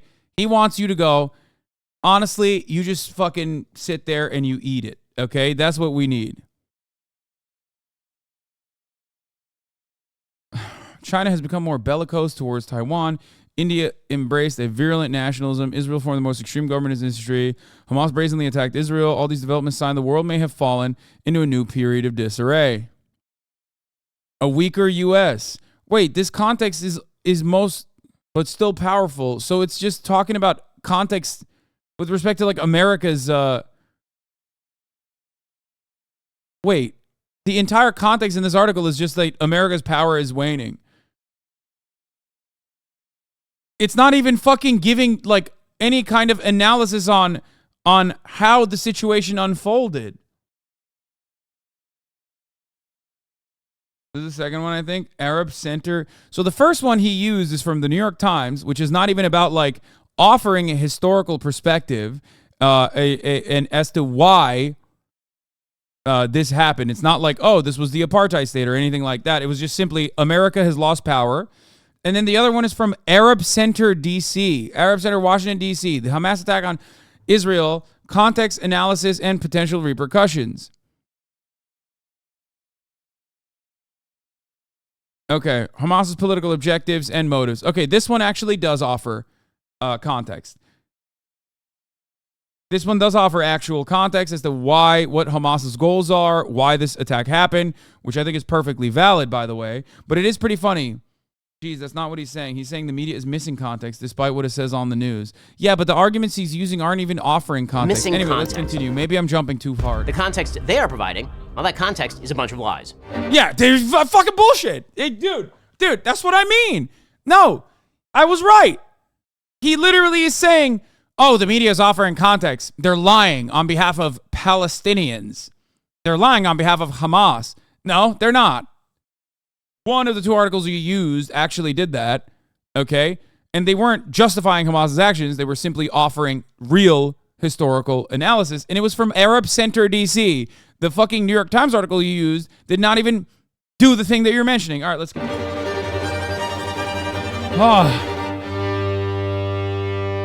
There are 4 myths generally propagated by the left around the history of Israel and the Palestinians. These myths matter because they lead people into a peculiar moral relativism whereby attempted murder or successful murder of Jews is excused and bullshit. Absolutely fucking bullshit. First of all, the idea that this is exclusively anti-Jewish murders or whatever is a false narrative. Let me tell you exactly why. Because guess what? In plenty of areas in the surrounding region of Gaza, in Israel proper, as we consider Israel proper, there are kibbutzes, okay, for sure, like these communal formations. But you know who else is out there who also tanks a lot of the hits against or from Hamas? Motherfucking Bedouins, okay, purposefully left to starve by the Israeli government. Bedouins who are considered Palestinian citizens of Israel. So no, it's not an anti-Jewish action. Even this last October 7th military operation was not. The plural of kibbutz is kibbutzim. I know. Sorry. You're right. Kibbutzim. Okay? So even in that situation, it's not like directly an anti-Jewish action or anything like that, okay? It was bad. I have condemned it time and time again. It was a massacre. It was ruthless slaughter in some of these neighborhoods, okay? Unjustifiable, totally. But the idea that this was like simply an anti-Jewish action is wrong. It's absolutely wrong. It is a violent retaliation against Israel, okay? You are the one who is adding the Jewish context to it, because you want to make an argument off of it to basically always tie the international Jewish community back to Israel, which is anti-Semitic. Meanwhile, the evil human rights violations of the Palestinians are minimized. Myth number 1, Israel is historically Muslim territory. That's not true. Israel is not historically Muslim territory. I don't think anybody ever says Israel is historically Muslim territory. As a matter of fact, every historian, unless they're a fucking charlatan like Ben Shapiro or, Dennis Prager or whatever the fuck, will always say Israel used to be known as historic Palestine, and under the Ottoman Empire, it was an area where Jewish people, Christian people, and Muslim people peacefully coexisted. This is a pure and absolute lie. He's saying that it's a myth? No, dude, but it's not. People don't say it's Muslim, Israel's Muslim territory. They do not say that. That is not a thing that people say. It was a region under the Islamic Caliphate, under the Ottoman Empire, certainly, but it was not an area specifically for Muslims. So his first myth is a myth because it's not a thing that people say. Muslim He's doing a fucking straw man. This is a pure and absolute lie. Israel is historically Jewish territory. According to the Bible and certain interpretations of contemporaneous archaeology, Joshua entered the land of Israel in 1400 BC. The king. Yeah, okay. The 1400 BC argument is fucking psychotic. You want to know why it's fucking psychotic? Because it's 1400 BC, man. Are you fucking stupid? Are you insane? You cannot make this argument for anything else. Dude, Native Americans have a much closer history to every fucking area that Ben Shapiro has lived in this country, from California all the way to fucking Florida. Okay? There is no land back movement in that regard where the Israeli forces are totally just in fucking depopulating whoever the fuck lived there for hundreds of years by saying, well, 3,000 years ago, it was mine. That is a psychotic fucking take, unless you believe that the world is Turkish, in which case, maybe he's not wrong. The entire world is actually technically Turkish, including the Native Americans that actually are of Turkic origin, okay? Hold on 1 second. I have to play this.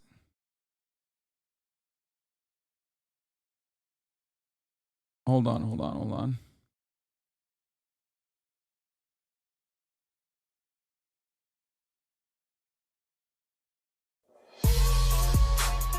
Unless Ben Shapiro is going to make the argument that Native Americans were actually Turks that crossed when the continents were together, and therefore technically all land that Native Americans have inhabited technically belong to the Turks, then in which case I do agree with him, because let's be fucking really real. The entire world is Turkish except for the Hungarians. They've betrayed the Turks by acting like they are... They've betrayed the Turks by acting like they're more than Turkish because they're Christian. So the entire world technically is Turkish except for the Hungarian population. And we should parse it out evenly, starting with Crimea and historic Palestine. That's right. Native Americans are Turks, Flexicans are Turks, Filipinos are Turks, Pinoy gang. Yeah. That's right. Except for the Hungarians. Never forget, Hungarians are not Turks because they betrayed. They betrayed their genetic haplogroup by acting like they're above it all, okay? Oh, yeah, look at us. We're Christian. We're totally different. Magyar! All right. Sorry. Let's continue. Okay.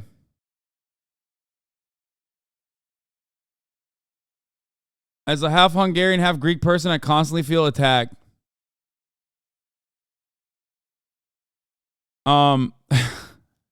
What a ridiculous argument. This argument is literally, it's such a stupid argument because, let me tell you something. The reason why this is a dumbass argument is you can make the argument to colonize whatever fucking area you want to in Africa. You can just be like, sorry, we all came from Africa. All humans came from Africa. You go back far enough in time, you could just take over the entirety of Africa and say, it's your fucking land.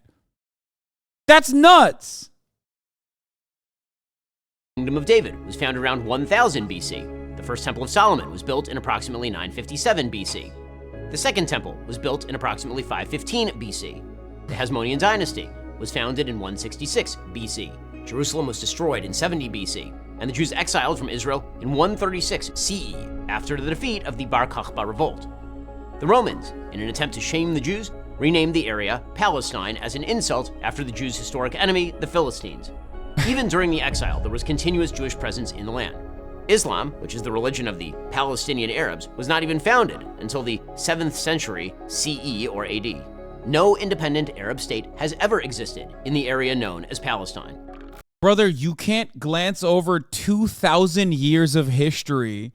And once again, I'm glad I talked about the origination of this argument because it's a stupid one. And let me tell you why it's a stupid one. Because the idea that Jews are native to Palestine is not an argument that Theodore Herzl made, okay? Theodore Herzl very clearly defined Zionism as a colonial movement, okay? Theodore Herzl openly stated that there were natives living there when he wanted to first purchase Israel proper, the area that you know as Israel, historic Palestine, from the Ottoman Empire, and certainly after he got his wishes from the British Empire. The argument, the way to make this argument, you cannot fucking make an argument by going, my source? The Bible? Have you heard of it? That's ridiculous. That's fucking ridiculous. Ridiculous. There is no justification for this, especially over 3,000 fucking years. So that's already a ridiculous argument to make. Okay? And then secondly, the argument is not even being made by those who were the founding fathers of Zionism. That's right. Theodore Herzl did not believe that they were natives. That's precisely the reason why the originations of Zionism, like while they were deciding on where to go, they thought about Uganda as another place as the Jewish Holy Land, or at least not a Holy Land, but a Jewish area that you could populate as a nation state for Jews all around the world.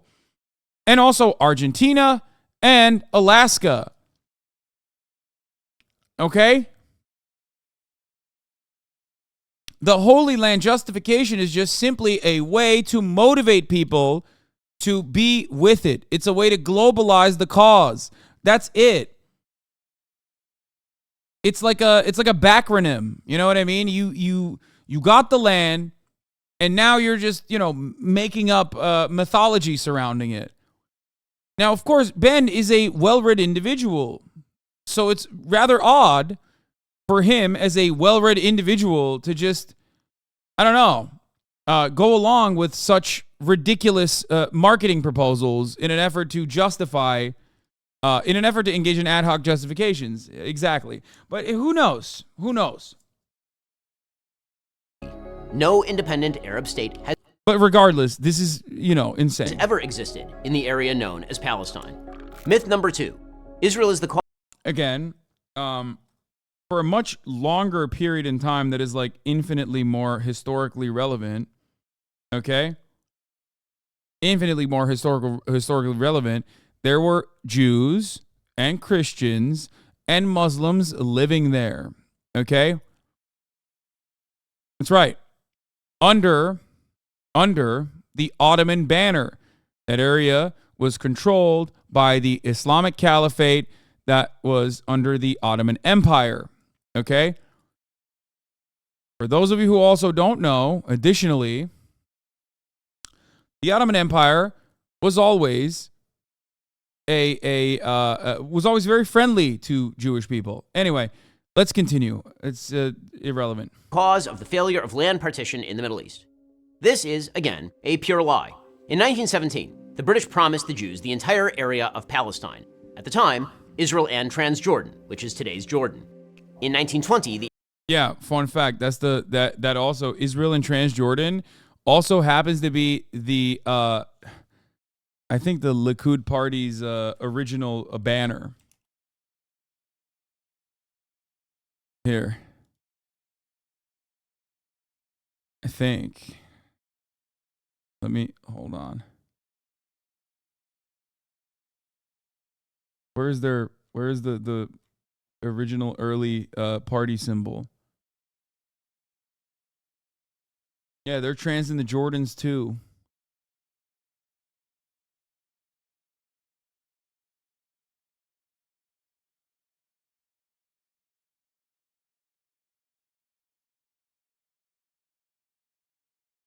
All right, let's just continue. Whatever. 1917, British promised the Jews the entire area of Palestine and Israel and Transjordan, which is today's Jordan. In 1920, the Arabs began pogroms, a mass murder of Jews. The Arabs began pogroms in 1920s? Okay, going forward, listen, going forward, everything that Ben Shapiro says, going forward, just substitute Arabs and Zionist forces to understand the historical accuracy. So, was there violence? Absolutely. Part of the reason why there was actual violence on the ground was because of land grabs. It wasn't because there were moments where the Arabs themselves were unironically defending and hiding Jews from the British military. It is ridiculous. It was violence that they were subjected to by Britain. Okay, vid is clear until 7:39. Okay, thank you.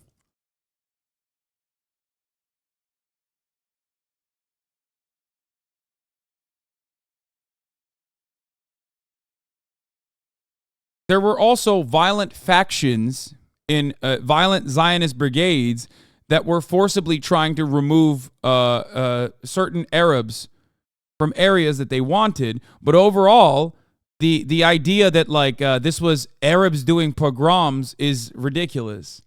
It is historically revisionist. And this is in the 20s. Wait, I assume if he's saying this in the 20s, then what the fuck's he going to say? That the Nakba was a necessary thing to do? I assume that that's where he's going to go to.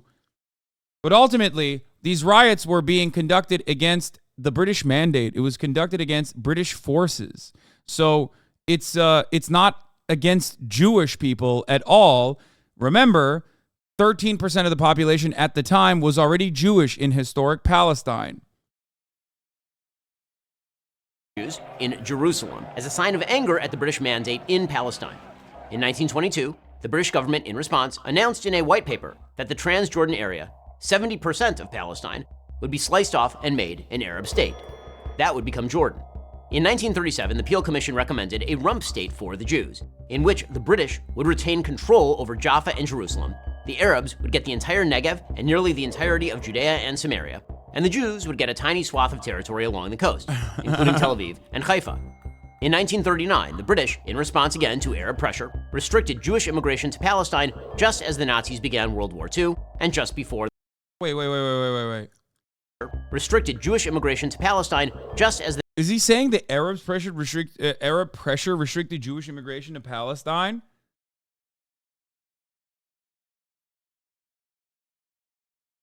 The Arab pressure.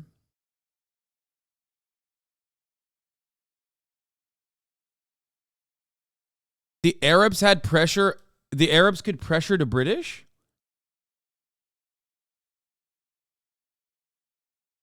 I mean,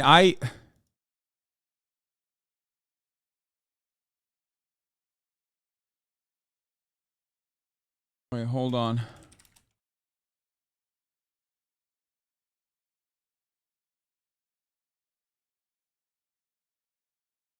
Wouldn't he say 1939? First of all, it's pretty funny that he's saying that as someone who lives in America, obviously, because Britain's new policy vis-a-vis Palestine on the eve of the war in Europe was clearly aimed at appeasing the Arabs. Convinced that for the Arabs, Jewish immigration formed the crux of the Palestine problem, Britain decided to, in 1939, limit the scope of this immigration.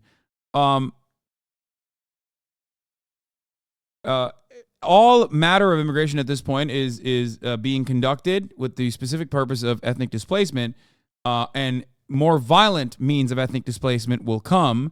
However, having said that, limiting Jewish migration into that area at the time was not specifically just to that area at the time. It was also happening to the United States of America. Jewish people are trying to escape. It's making it seem like Arabs knew that, the Holocaust was going to happen, and then that is the reason why they were stopping Jews from coming in, or something like that, which is ridiculous. The Nazis began World War II and just before the Holocaust. Nonetheless, the Jews sided with the Brits, the Arabs sided with Hitler. In 1948, the guy that he's showing is literally a British mufti, like the guy that he's England's guy. The Grand Mufti that he's showing that met with Hitler is literally the guy that England placed in power. It's literally a British puppet. What the fuck is he talking about? Also, Holocaust. Nonetheless, the Jews sided with the Brits. The Arabs sided with Hitler. The Jews sided with the Brits and the Arabs sided with Hitler is a funny way to cover this. Oh my God. Okay. He's leaving out how Britain promised Arabs that they would give them the right to self-determination of their own countries after World War I and went back on that promise with Palestine. Yes. That is also another part of the puzzle. Anyway, let's continue. In 1948, the British mandate ended and Israel declared its independence. And nothing happened. Okay, got it. So, all right. So we were right. He's not talking about the Nakba. It's not a part of it. It just kind of happened. Israel declared its independence. That's it. Kind of a jump there. I don't know what happened there. Is there nothing that happened in between? There was no process in which, like, I don't know, certain things occurred. I mean, relatively important formative years, no?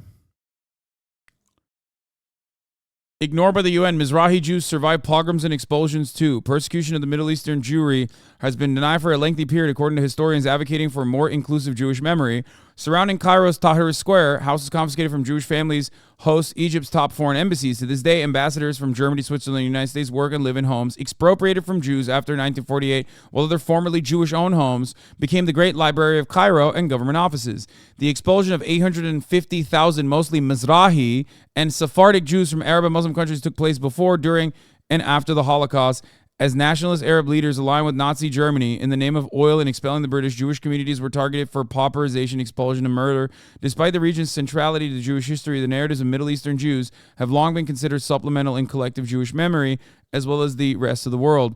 One of the reasons of the marginalization of their accounts is the Mizrahi Jews developed different ways of telling their stories, according to historian and journalist Edwin Black. The Sephardic and Mizrahi communities have always been insular. Black told the Times of Israel, at the time in most major Jewish organizations, our collective memory is an Ashkenazi collective memory. I gotta turn on my AC. It's fucking shutting off again. It's annoying.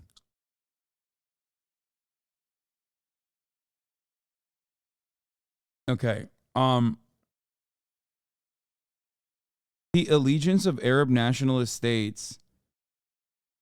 The allegiance of Arab nationalist states are like Arab nationalist movements have made mistakes, I think, in my opinion.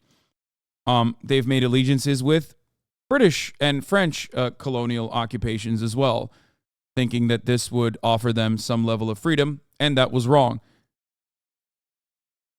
I think that it is also wrong to suspect that any other allegiance would help them. What was the chatter's other take?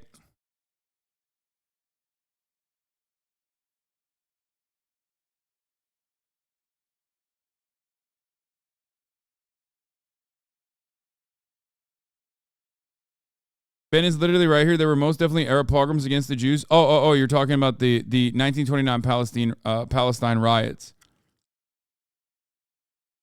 That's what you were bringing up, chatter. The UN Mizrahi Jews survived pogroms and expulsions too. I'm sure you'll also talk about Lehi and Avraham Sturm also attempted to form an alliance with Hitler. He will not be talking about that.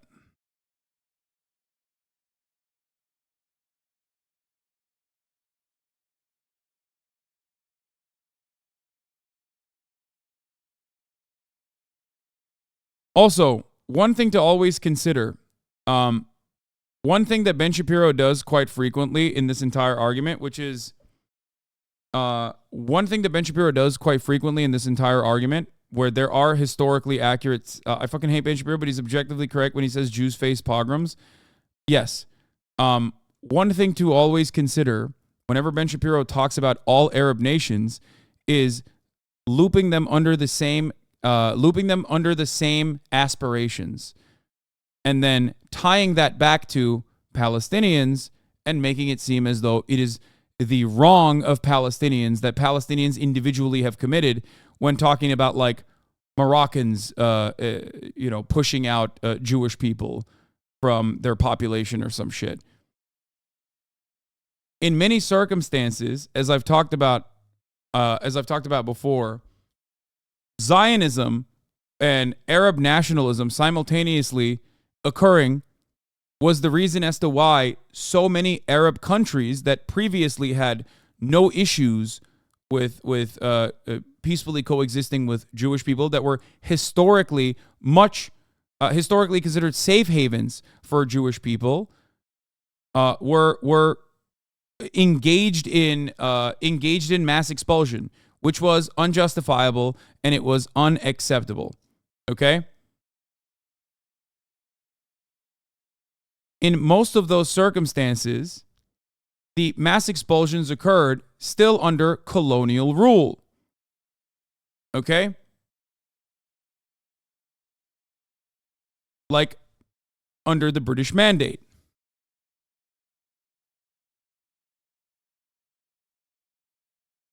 So that's something to always consider. It is an improper way. The acclaimed Israeli historian from Oxford notes this. It is an improper way of claiming that all of the actions that Zionist forces took leading up to the Nakba and during the Nakba were totally justified because of the constant state of threat that Jewish people were subjected to due to like other Arab nationalist movements. Avi Shlaim says he has proof of Zionist involvement in the 1950s attack on Iraqi Jews. Oh, this is possible Mossad bombings, which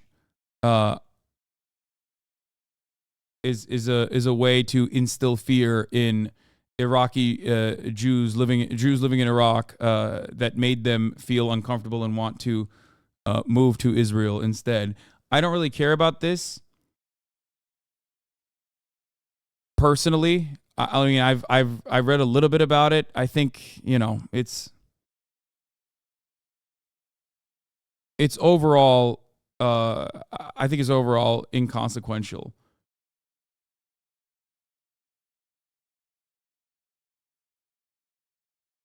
Israel was bombing Arab synagogues in Iraq because Arab Jews weren't Zionists at first. Palestinian militias had to protect Jews in Lebanon. They wanted to frame their Arab leaders. Plus, anti-Semitism became a thing in the Arab world when many Jewish citizens were becoming Israeli spies and forming Zionist underground groups.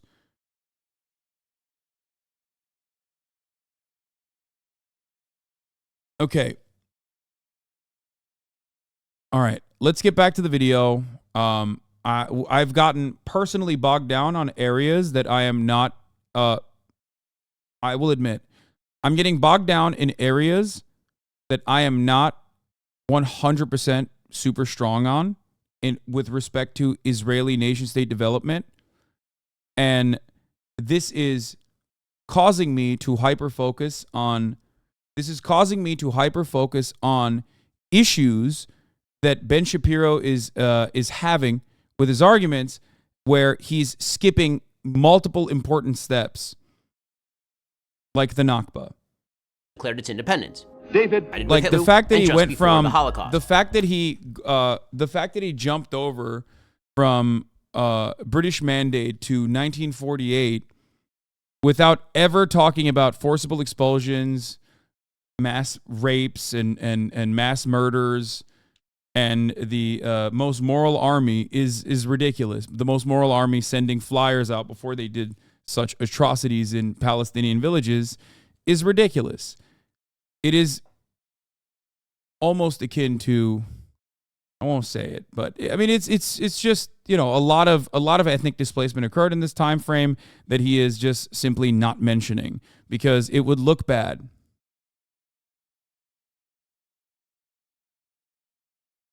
What you just said when you say you don't care about that article is going to get clip-chimped. Oh boy, I can already see people on Twitter calling you anti-Semitic. What do you mean?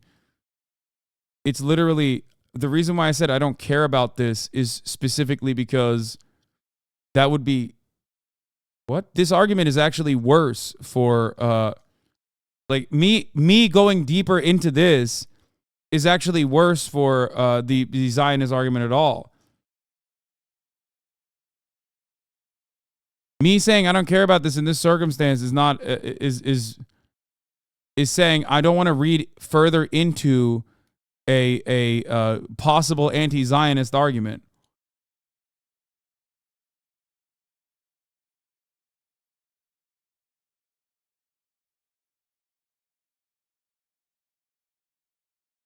Nonetheless, the Jews sided with the Brits, the Arabs sided with Hitler. Read the proclamation. 48, the British mandate ended and Israel declared its independence. David Ben-Gurion read the Proclamation of Independence to 13 other members of the Israel Provisional National Council. Israel had taken its place among the nations of the world. In 1964, with the Arabs still in full control of the Gaza Strip and West Bank, the Palestine Liberation Organization was founded, calling for the destruction. Okay, before we got to this part, as far as the Nakba goes, the Havara agreement, yeah. As far as the Nakba goes, listen here. Also known as a catastrophe or disaster, was mass ethnic displacement occurring in the hands of Zionist forces that were trained by the British military and the British military itself. They went into villages. And ended up taking 78% of mandatory Palestine and declaring it as Israel. This did not happen. This did not happen with peaceful proclamations. It happened with the expulsion of 700,000 Palestinians and with the destruction of 500 at least villages in Palestine. Okay? They went in piece by piece to village after village. Every year on May 15th, Palestinians around the world, numbering around 12.4 million, mark the Nakba, or catastrophe, referring to the ethnic cleansing of Palestine and the near total destruction of Palestinian society in 1948. The Palestinian experience of dispossession and the loss of homeland is 69 years old this year. Between 1947 and 1949, at least 750,000 Palestinians from a 1.9 million population were made refugees beyond the borders of the state. Zionist forces had taken more than 78% of historic Palestine, ethnically cleansed and destroyed about 530 villages and cities, and killed about 15,000 Palestinians in a series of mass atrocities, which included more than 70 massacres. Though May 15, 1948 became the official day of commemorating the Nakba, armed Zionist groups had launched the process of displacement of Palestinians much earlier. Israel continues to oppress and dispossess Palestinians to this day, albeit in a less explicit way than during the Nakba, except not really right now. The root cause of the Nakba stemmed from the emergence of Zionism as a political ideology in the late 19th century Eastern Europe. I'm going to skip some of these parts at least, but obviously the major reason for Zionism comes from pogroms and Jewish people always historically being declared the villains in every societal formation when they've done nothing wrong, all the way from blood libel, like eating babies, having horns, things of that nature, are all. It's a tale as old as time itself. At the end of every conspiracy theory, you ultimately arrive at the anti-Semitic. You arrive at anti-Semitic conspiracies that tie it together. This is due to, in my opinion, a lack of historical materialist analysis, or a lack of materialist analysis in general. So you always have to find a villain, and the villain is always the outgroup, and the outgroup is always Jewish people historically. So, for this reason, due to the anti-Semitic persecution and pogroms, there was an appeal of Zionism. Theodor Herzl is the founding father of Zionism and published a pamphlet that came to be seen as the ideological basis for political Zionism, der Judenstaat, or the Jewish state. Herzl concluded that the remedy for centuries-old anti-Semitic sentiments and attacks in Europe was the creation of a Jewish state. Though some of the movement's pioneers initially supported a Jewish state in places such as Uganda and Argentina, they eventually called for building a state in Palestine based on the biblical concept that the Holy Land was a promise to the Jews by God. Even though the people that did this, even though the people that that believed that it was a promised land, did not actually believe that it was a promised land, because as far as I understand it, I don't think Theodore Herzl was a particularly religious person himself. It's just that it was a good motivator for the international Jewish community. In the 1880s, the community of Palestinian Jews known as the Yishuv amounted to 3% of the total population. In contrast to the Zionist Jews who would arrive in Palestine later, the original Yishuv did not aspire to build a modern Jewish state in Palestine. After the dissolution of the Ottoman Empire, RIP, the British occupied Palestine, part of the secret Sykes-Picot Treaty of 1916 between Britain and France, divvied up the Middle East for imperial interests. In 1917, before the start of the British Mandate, the British issued the Balfour Declaration, promising to help the establishment of Palestine of a national home for Jewish people, essentially vowing to give away the country that was not theirs to give. It was a colonial project.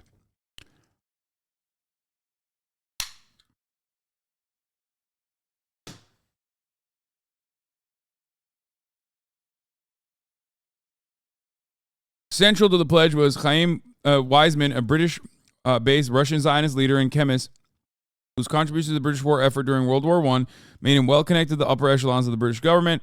By giving their support to the Zionist goals in Palestine, the British hoped they could shore up support among significant Jewish populations in the U.S. and Russia for the Allied effort during World War I. They also believed that the Balfour Declaration would secure their control over Palestine after the war.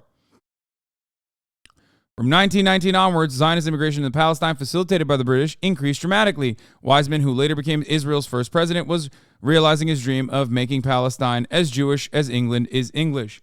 During this time frame, Britain had already taken over much of the land, and of course had swapped that control from the Ottoman Empire back to themselves, and certain parts of that land were sold, despite the fact that people were still living on it, from landowners directly to the Jewish people that wanted to populate it. This was, of course, wasn't particularly well received by the people that were already living there.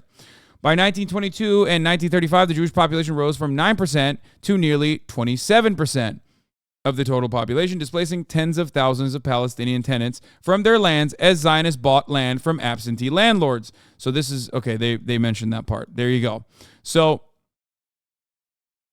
leading Arab and Palestinian intellectuals openly warred against the motifs of the Zionist movement in the press as early as 1908. With the Nazi seizure of power in Germany between 1933 and 1936, 30,000 to 60,000 European Jews arrived on the shores of Palestine.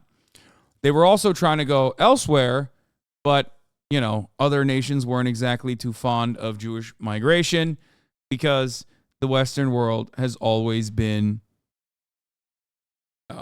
incredibly anti-Semitic. Make no mistake. In 1936, Palestinian Arabs launched a large-scale uprising against the British and their support for Zionist settler colonialism, known as the Arab Revolt. The British authorities crushed the revolt, which lasted until 1939, violently. They destroyed at least 2,000 Palestinian homes in the process and put 9,000 Palestinians in concentration camps and subjected them to violent interrogation, including torture, and deported 200 Palestinian nationalist leaders. At least 10% of the Palestinian male population had been killed, wounded, exiled, or imprisoned by the end of this revolt. The British government, worried about the eruption of violence between the Palestinians and Zionists, tried to curtail at several points immigration of European Jews. Zionist lobbies in London overturned their efforts.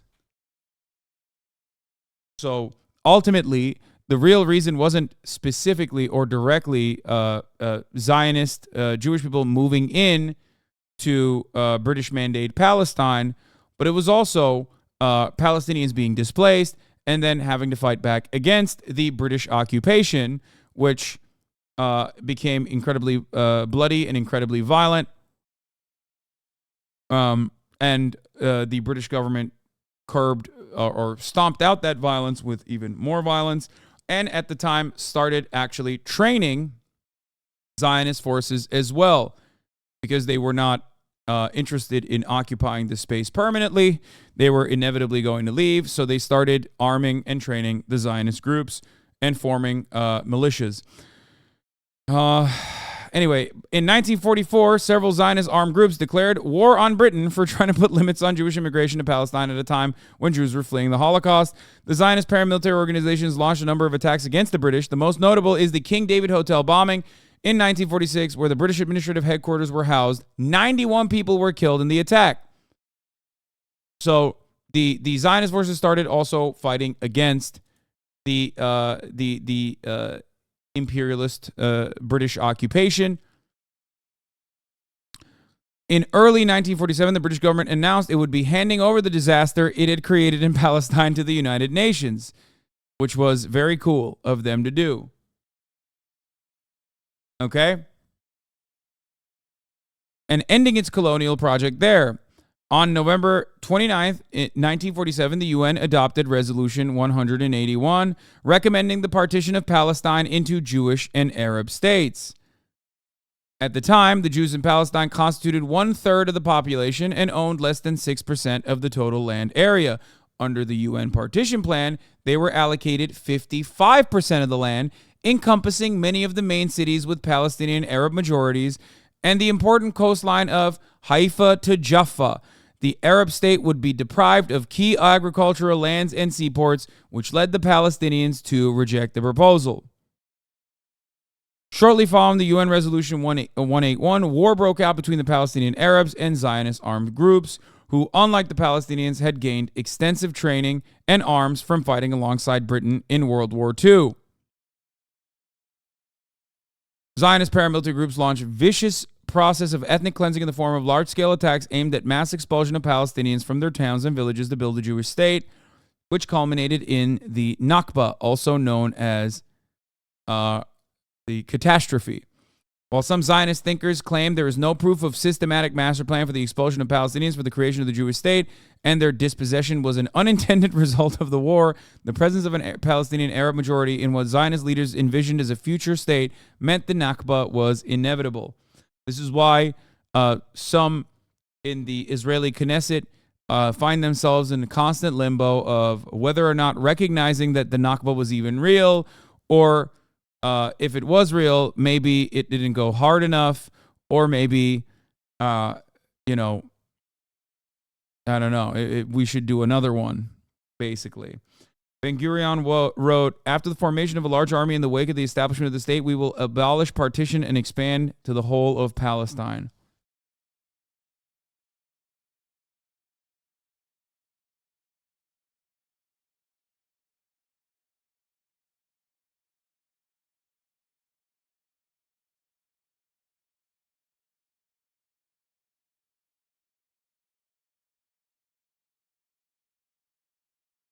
So, the British occupation authorities had announced that they would be ending their mandate in Palestine on the eve of May 15, 1948. 8 hours earlier, David Ben-Gurion, who became Israel's first prime minister, announced what the Zionist leaders called a declaration of independence in Tel Aviv. Do you feel like in that process where, I mean, I don't even think they did a good job of fucking perfectly describing what the Nakba was, but the expulsion and flight of 700,000 Palestinians and the depopulation and destruction of 500 villages occurred. Do you feel like that is important to mention in the formation of the Israeli nation state?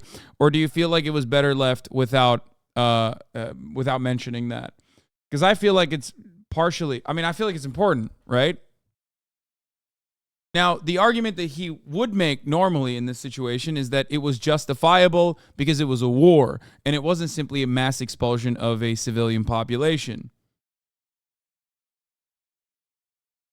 Nope, not even fucking close to the same thing. It's so fucking insane that compared to the two. What is this?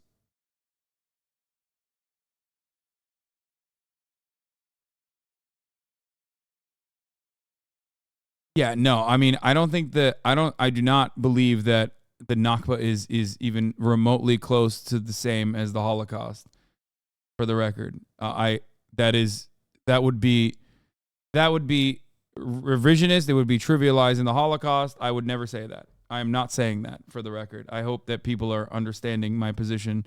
I do not think that that is comparable at all. That would be a ridiculous argument to make. And I am not making that. It is absolutely an unimaginable act of cruelty, but it is not the Holocaust. No. So, yeah, let's continue. Anyway, Ben Shapiro works for the Daily Wire. He's not an objective or logical person despite presenting himself that way. Missed details like that are not accidental but deliberate. No, he absolutely is deliberately missing details like that. He's not missing details. He's just refusing to. He is omitting key details of the Israeli nation state forming, and he's doing that specifically so he can present it as though it is infinitely more justifiable. Okay?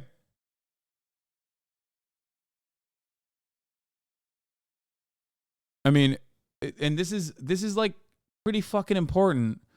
It's especially important because this displacement is like the start of what we now understand as Palestinian culture.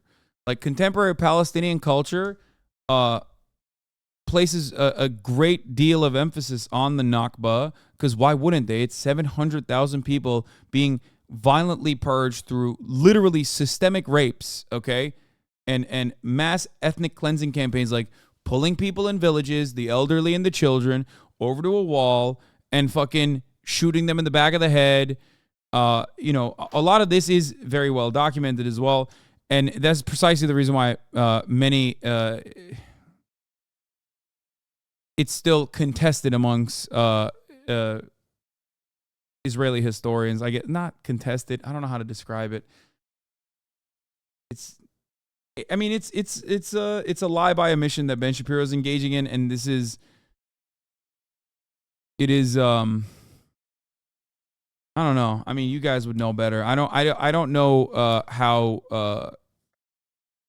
The only thing I know is that they act like it's not real. It's disputed, but it is technically not disputed. The grossest argument that you will hear, maybe not from Ben Shapiro, because he just completely jumped over that point and immediately moved on to the commander of the PLO army. But the argument is that people voluntarily left. That's what they say, which is ironic because the same exact arguments that are happening right now in Gaza used to be used during that area and that time frame as well. Oh, there were mass expulsions, but they were actually warned ahead of time that mass expulsions were coming. Oh, we own that land, so we were going to inevitably have to move people out of that land. We were going to make living space for ourselves in that land. Oh, some atrocities happened, but, it had to happen because there was a violent retaliation in defense of people being expelled from their homes forcibly. Or I think the grossest argument is that at the top of the hour, there isn't a 3-minute ad break, when there is. And if you no longer want to see those ads, all you need to do is subscribe for $5 or for free with a Twitch Prime by connecting your Amazon Prime account to your Twitch account, where you get 1 free Prime subscription a month. Use it on your favorite broadcaster. Hopefully that's me. Here's the 3-minute ad break now.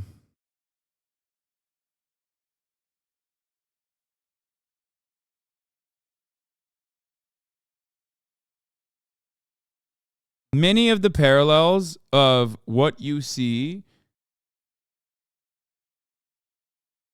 The leading scholar on the Nakba is Benny Morris, a Jewish historian who called it ethnic cleansing, but also said it was justified.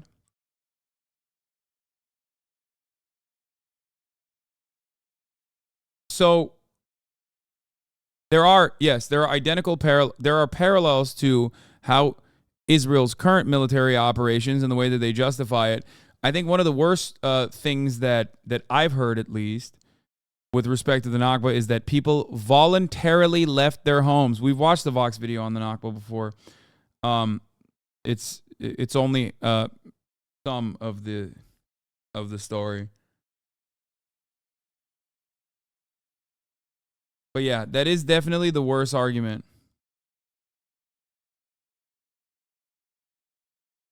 You seem to throw out it's well documented a lot and never actually confirmed that it is documented. See, IDF rapes that you claimed were well attested when the links you showed say the exact opposite. Yeah, brother. I'm glad that you and the Reddit detective brigade got together and said that the colonial apartheid state actually churns out less rape than rape that happens in war, which must mean that there is no rape happening at the systematic level against a group of individuals who have no legal recourse because they're second-class citizens. Thank you for doing that, by the way. That was really sick. I'm really glad that you said that constant strip searching Palestinian women, for example, at checkpoints and whatnot, technically doesn't constitute for rape. I don't know how you fucking freaks live with yourselves, by the way. Okay? I saw your fucking dumbass arguments, bitch. Those are such idiotic fucking arguments. What the fuck are you saying? Like, can you imagine not having your own police force, that you are just basically, you're basically living in an apartheid state? Not basically, you are literally living in an apartheid state. You have no legal recourse against those who commit whatever kind of atrocities against you. I mean, you have no legal recourse against fucking murder, okay? Rape happens all the fucking time in America, inside of the American carceral structure, where there's some semblance of legal recourse, and even then, there's rarely enough documentation on it. The fact that you would turn around and go, well, it's kind of crazy because like all of these rapes were disproven by the same fucking apartheid structure by the same fucking forces that are committing the atrocious acts. Well, I guess that's enough for me. While also simultaneously acting like, taking the clothes off of people unjustifiably at fucking checkpoints is not technically an act of sexual violence against an oppressed people that have no way of even, they have no way of even reporting this sort of thing. And the few brave people that do end up not getting anything in return, like not getting any kind of closure in return. And then there's also a history of shame on top of that as well. It's ridiculous.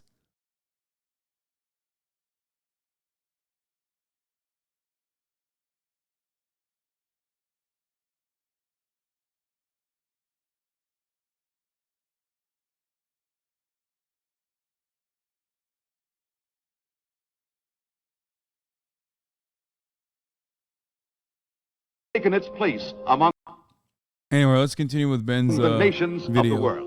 In 1964, with the Arabs still in full control of the Gaza Strip and West Bank, the Palestine Liberation Organization was founded, calling for the destruction of Israel. Here is a contemporaneous British report on the first chairman of the Palestine Liberation Organization. One of the most extreme anti-Israeli politicians in the Arab world, Ahmed el-Shukeri, the leader of the Palestine Liberation Organization. As the spokesman for 1 million Palestine refugees, he's fanned the flames of hatred for Israel with unflagging energy. This is such a funny thing to fucking mention without like talking about the many legal representatives of the state of Israel saying literally identical shit about Palestinians in general. And there are way more contemporary examples of just openly fucking saying that Palestinians are shady, Arabs are sneaky, Arabs are dirty. Like, wow, how did there become 1 million refugees, Ben?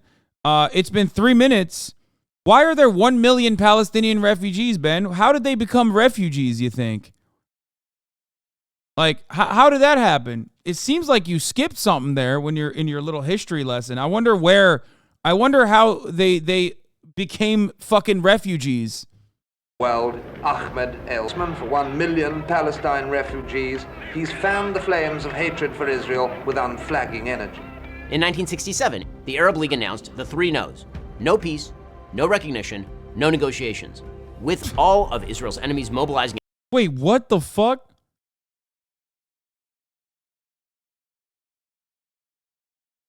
Dude, there's no way that this is how he's this. I mean, it's a short video.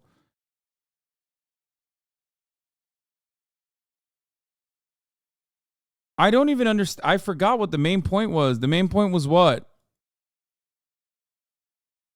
The main point was what? Two, that like religion of the Palestinian again?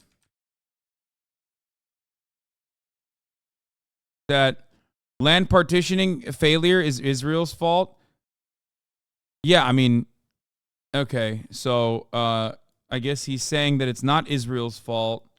The Palestine Liberation Report. Because okay, so he's trying to present the every instance of land partitioning as not Israel's fault, but instead the Arabs' fault. And he's doing this by saying Israelis were Jews were harmed under British mandate, and that the Arabs, he's portraying the Arabs as like siding with the Nazis. And then he's saying that, I mean, he didn't say that the Nakba happened, but he just like kind of skipped that point. And then he turned around and said, you know, the nation state was formed. And then,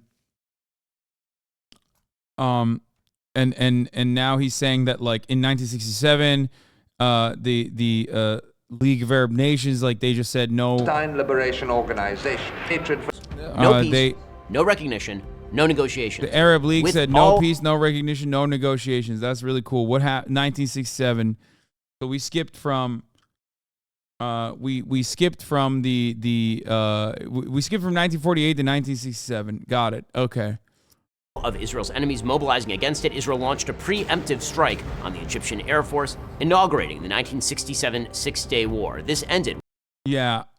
So at least according to the military commanders in the immediate aftermath, and literally Israeli officials, the preemptive 1967 war was you know, I mean, it was they call it a preventative first strike, but as far as we understand, there was no indication that Egypt was ever going to attack Israel, that they had any capacity to do so or any indication that they would do that. So they did a preemptive attack. So, yeah. They did a preemptive attack. They destroyed the air forces of all the surrounding nations. And then openly stated that there was no shot that any of these countries could do anything anyway. And also on top of that, openly stated that they didn't think that Egypt could ever attack or were even interested. And it's not even this is not even like Israeli officials. American officials have said the same thing. And also, so have Egyptian historians as well. With Israel gaining miraculously the Sinai Desert, the Golan Heights, the Gaza Strip, Judea and Samaria, now known as the West Bank, as well as the entirety of Jerusalem. In 1973, the Arabs launched all-out war again, this time on Yom Kippur. Israel survived and gained territory. In 1979, Israel gave the Sinai back to Egypt in return for peace. That was so chill of them. So kind. In 1993, Israel agreed to the Oslo Accords, which promised a step-by-step process to establish a Palestinian state. In 1998, Israel conceded. Yeah, what happened to that fucking guy that did it, you think? Yeah, okay. Every single thing that he's saying from this point on is a lie. Okay? Every single step of the way throughout the Israeli history, every single step of the way, there were acts of aggression for almost every single time. Acts of aggression committed by a citizen that created mass chaos, that from an Israeli citizen against Palestinians that would create chaos. Palestinians would fight back. Palestinians would get angry. And then a fuck ton of Palestinians would die in the hands of the Israeli government's forces. Every single time. That asymmetrical war and the disproportionate number of casualties on the Palestinian side in comparison to the Israeli side has been a historical constant. Okay? Always. And the guy who fucking facilitated this deal was assassinated, as you guys know. And the people who assassinated him, or championed his assassination rather, are now in government. And also they voted them in. I mean, he was already unpopular for he was already unpopular for this move right here. Palestinian state. Israel agreed to the Oslo Accords, which promised a step-by-step process to establish a Palestinian state.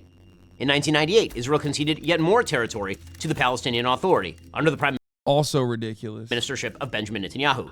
In 2000, Israeli Prime Minister Ehud Barak offered Yasser Arafat, the terrorist leader of the Palestinian Authority, 91% control over the West Bank in contiguous territory. Every single step of this way, by the way, Ben Shapiro is also, of course, failing to mention that Israel is continuously partitioning the West Bank and also partitioning Gaza. Well, not partitioning Gaza, but settling in Gaza as well. So every part of this has just been a fucking lie. Israel consistently says, sure, we're going to do fucking a two-state. Yeah. Here's your territory. Here's mine. It's fine. It's perfectly fine. It's perfectly valid. And then they have continued. They've continued to develop the West Bank.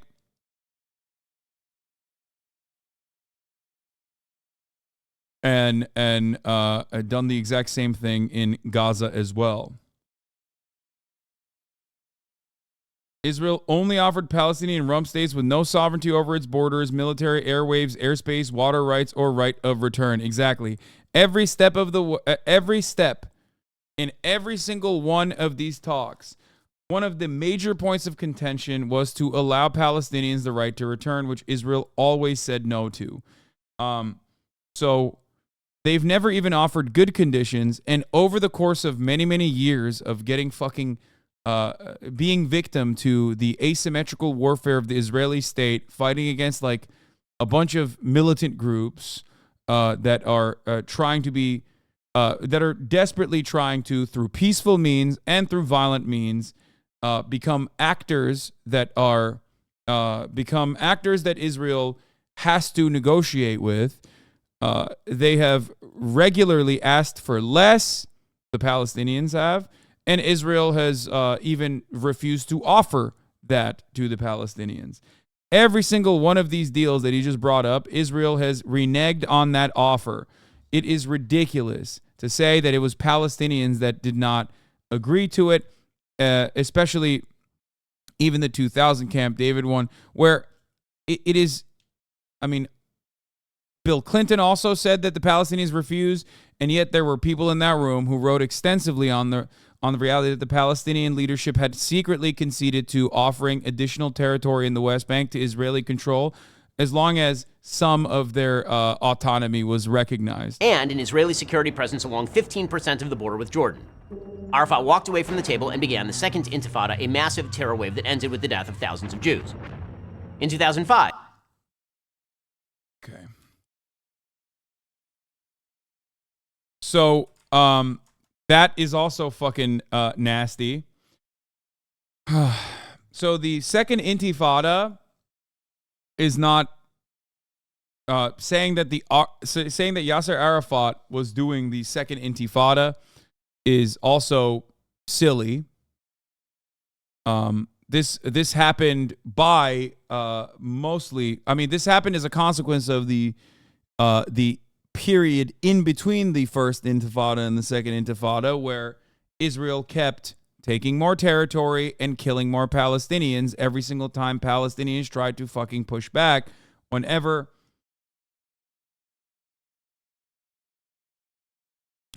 Ben Shapiro talks about how Jews were killed in any of the intifadas, you have to remember the disproportionate number of murdered Palestinians. In the First Intifada, which he also skipped over for some fucking reason, it was mostly strikes and also rock throwing.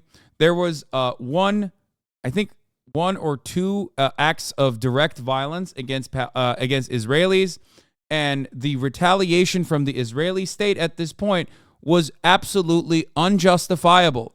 It was mass violence campaigns, including purposeful bone breaking, as I've talked about before. Okay, the idea that the Palestinians should just like sit back and take that is ridiculous. The Second Intifada also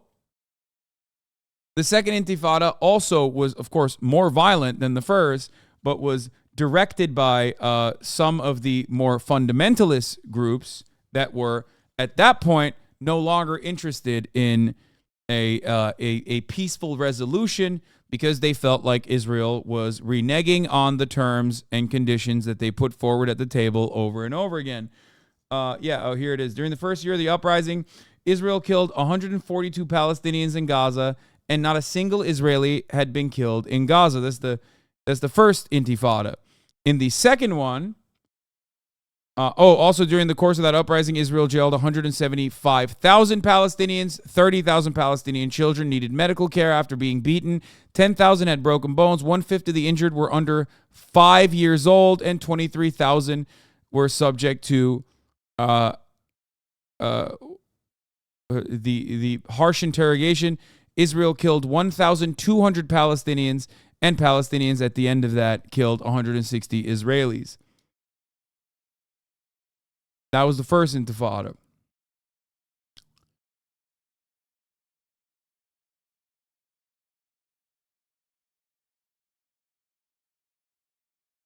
There's also additional acts of terror that occur in this time frame. This is what I read yesterday, the Zachary Foster Twitter thread.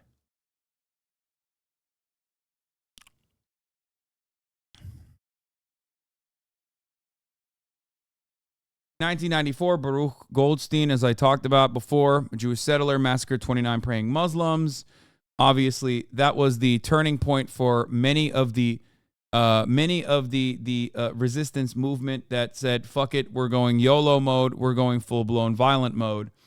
12 suicide bombings happened at the hands of Hamas. By 2000, Hamas had killed 185 Israelis and left over 1,200 wounded. This is before the second intifada. Then in the second intifada, the uprising was still mostly nonviolent. Israel killed 14 Palestinian children. So from September 28th, 2000 through February 8th, 2005, Hamas and other militant groups carried out 138 suicide attacks and killed 1,038 Israelis. Now, during this time frame, Israel, of course, killed 3,189 Palestinians over the same period, obviously. But one thing to always consider was that there was one group that Ben Shapiro is calling a terrorist that was collaborating with the Israeli government. So the terror attacks that were happening in the hands of Hamas, the terror attacks that were happening at that time, in that same time frame, could have been absolutely squashed, not through violent means, but through a pathway towards peace.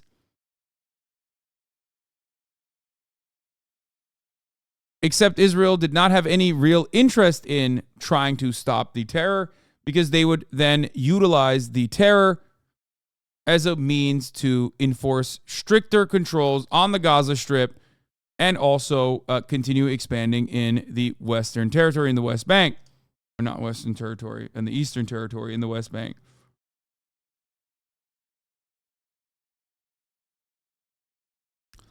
I like that he says you're being lied to about Israel and Palestine and tries to make an 8-minute video, okay?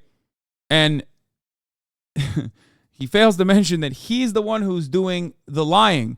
Now, he's not entirely lying. He's just lying by omission for the most part, because there's a lot, if you leave out of this, it can, I guess, look bad. And then if you just simply say these deals fell apart and not mention that the part that was destroying the deals or never really following through on the deals was the Israeli authorities, then it kind of leaves this this feeling with you that, like, maybe the Palestinians were the ones who were fucking everybody over. That is not the case. I hope that much is clear. The border with Jordan. Arafat walked away from the table and began the second intifada, a massive terror wave. Yeah, this is fucking bullshit. Like, Arafat did not walk away from the table and begin the second intifada. The fuck?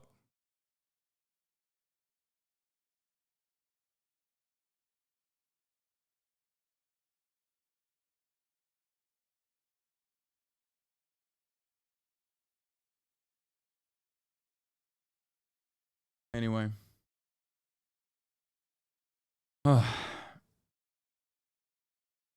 Wave that ended with the death of thousands of Jews. In 2005, Israel unilaterally withdrew from the Gaza Strip. Hamas immediately took it over and began using it as a base for terrorist activity. That continues until this day. In 2008, Israeli Prime Minister Ehud Olmert offered even more than Barak in terms of territory, with some land swaps to maintain Jewish-populated areas in exchange for some Israeli territory. Olmert even... Bro, this is fucking disgusting. He should show a video. He should show this throughout this entire video. He should show the map and how much of the territory Israel is partitioned at this point. It's so ridiculous, dude. I don't know. I mean, I don't know how to parse through that. Like, I don't really. He should just keep showing like how much of the look. If you want to get a better understanding of what was going on in Israel and what their official policy was, I highly recommend watching my YouTube video on the matter. It is called. It's from last week. How We Got Here: Israel-Palestine War Explained. Now, obviously, that's a shitty title. Shouts out to my editors for that. But you're not Jewish? What? What is that? 2 hours ago, HasanAbi said he skipped the video so as to not start malding. Yeah, but I mean, this was an 8-minute video, so I personally thought this would be easier to just like parse through, not realizing that Ben Shapiro is very good at shoving a fuck ton of misinformation. It got views. Chill on the editor. True, it did get views. But yeah, this video I go through piece by piece of exactly how we got here. I think this is that video. Is this not? Oh, maybe not. Never mind. This isn't even that video. What the fuck? I thought this was the video where I talked through the expansion of the land. Okay, but anyway, that video features some of that information. Even Anyway. offered to relinquish Israeli sovereignty at the Temple Mount, the holiest site in Judaism, as well as the entire Old City of Jerusalem to a 5-member non-sovereign international trusteeship comprising Israel, the PA, Jordan, the US, and Saudi Arabia. PA head Mahmoud Abbas walked away without a counteroffer. Myth number 3. Israel expelled all Palestinian Arabs from British Mandate Palestine. This is, again, a lie. Israel's founding documents asked Arabs to stay. Israel's Declaration of Independence, in the middle of an ongoing war with Arab nations, reads, quote, "We appeal, in the very midst of the onslaught launched against us now for months, to the Arab inhabitants of the State of Israel to preserve peace and participate in the upbuilding of the state on the basis of full and equal citizenship and due representation in all its provisional and permanent institutions." Debate has raged for decades over how many Arabs left the nascent State of Israel thanks to expulsion and how many left because they were told to leave by their own leaders. An estimate. That's, oh my God. Okay, dude. That's fucking insane. Now, I already maintained the position that the Nakba is not equivalent to the Holocaust, but this is like a denial of mass atrocities. Estimated 250,000 to 300,000 refugees left before their homes were even in a war zone. Actually, I mean, this is very similar to, there is definitely a parallel here to how the Turkish government teaches the Armenian genocide. In the middle of war, they were collaborators with the Russian front, had to move them to different locations. Some of them died in the process, that sort of thing. I've learned all of this when I was in school. This is how they teach in Turkish school. They call it the lie of Armenian genocide. But that is how they teach it. The justification is that it happened as a consequence of Armenians collaborating with Russians. That's what they say. And then they say that they simply just wanted to relocate the Armenians to different positions in Syria specifically, and some of them died in the process. That is like how that's how it's taught, which is literally how the Trail of Tears is taught as well, I assume.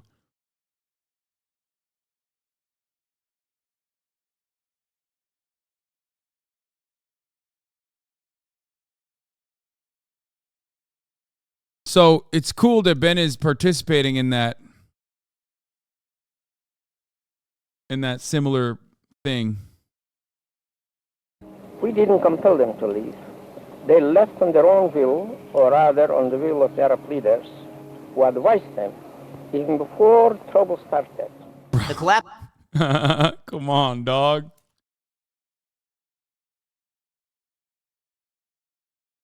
Come on, dog.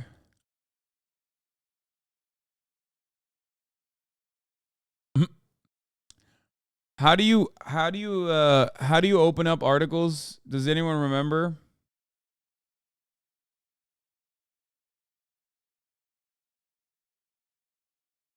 Like articles that are paywalled?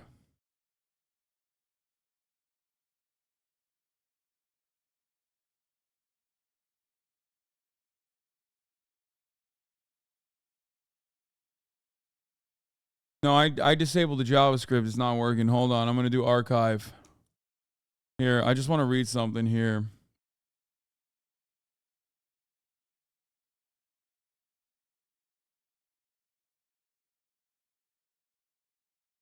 Secret letter detailing Israel's plan to expel Arabs without unnecessary brutality. 6 months after the War of Independence ended, David Ben-Gurion sought to expel more than 10,000 Arabs from the north for unspecified security reasons. Why was a long declassified letter describing that plan recently hidden again from public view? This is after. This is after the Nakba. Even after the Nakba.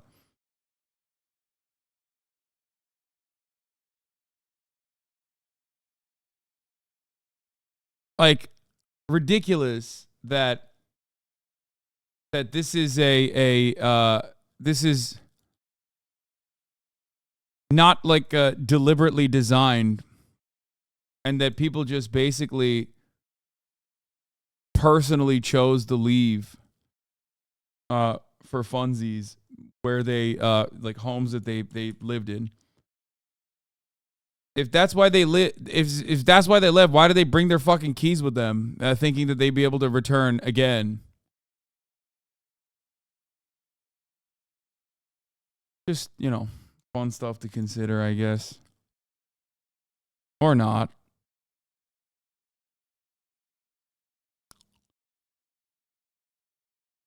A letter going to auction reveals the Israeli first prime minister tried to thwart British attempts to resettle the enemy in Haifa. The letter contradicts a testimony by Golda Meir. Not only did they forcibly expel the Palestinians that left, why, Ben Shapiro, did they refuse to let Palestinians come back? If they left on their own volition, why did the Israeli government at that point not allow them to come back? Why are they not allowing them to come back to this day? 75 years, and they are still not allowed to come back.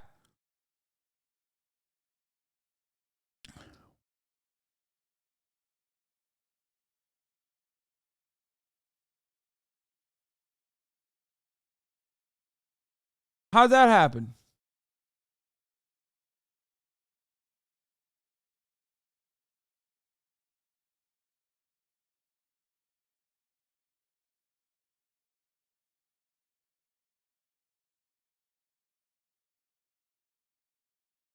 Collapse of Arab society during the 1947-48 war, leaving many. Because they left thinking that Israel would be destroyed and fought in wars against Israel? Are they just supposed to be welcome back after? Yeah, dude, you fucking really stuck it to those women and children and the elderly who went and fought in wars. The fuck? You know there are civilians, right? Like, you understand that there are just innocent civilians in that situation.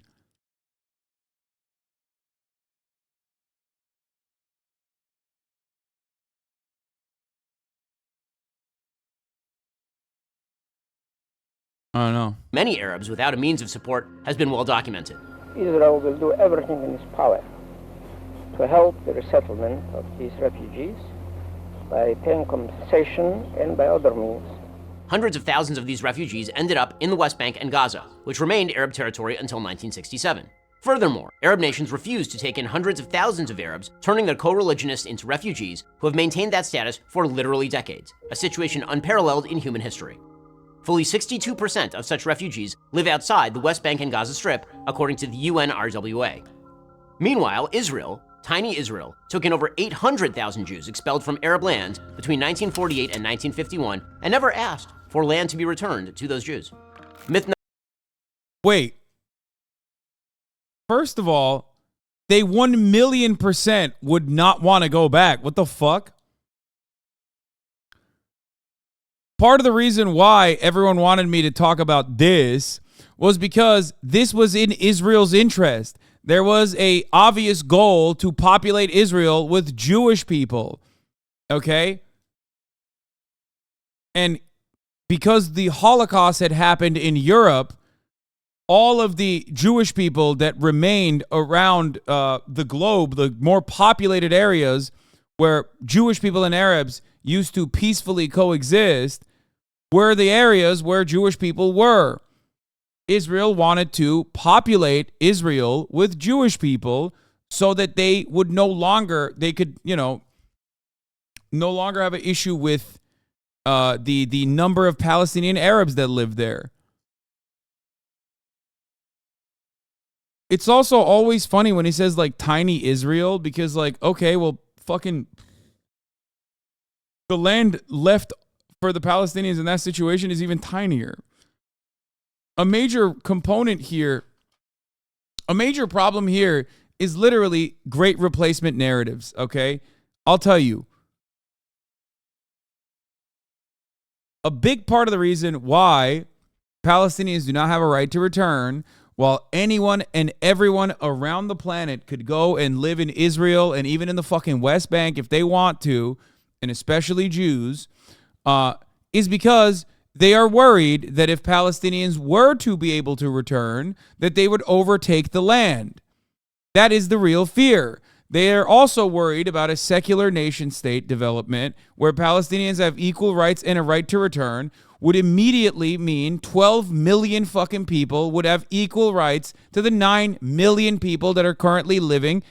23% of those 9 million are also Arabs, Palestinian citizens of Israel. So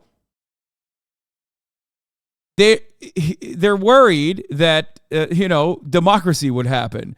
And in that democratic process, they worry that the now, once again, majority Arab population in that singular nation state would do the same violent, cruel, and humiliating punishments to the Jewish population that Israel subjected them to. I do not believe that would happen, and I think that a hypothetical violence in the future is not reason alone to continue doing the very real violence right now. They aren't afraid of a secular state with equal rights. They are worried about a theocracy, which is ironic given that Israel is arguably a theocratic semi-democracy. Well, no, it's not a democracy. You're right, it is theocratic. Israel is currently theocratic.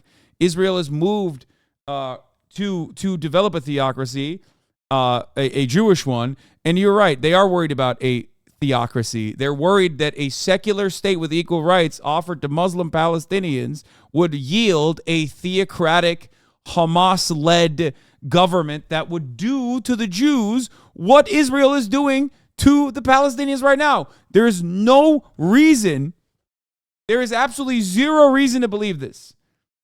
Okay? This is to justify a current apartheid theocratic regime. In order to justify the current existing apartheid theocratic regime, you are saying that maybe in the future they would do to us what we've done to them. This has always been the fear. This has always been the fear in minoritarian rule. This has always been the fear in colonial states. This has always been the fear with apartheid South Africa. This has been the fear after in the Reconstruction era, where whites immediately, like slave-owning whites, immediately tried to reestablish the same racial hierarchy and were successfully able to do so. It's always the justification for those, even when they lose, to make sure that the hierarchies of power remain. And in all of those circumstances, they usually do remain, by the way. That's the unfortunate reality. So yeah.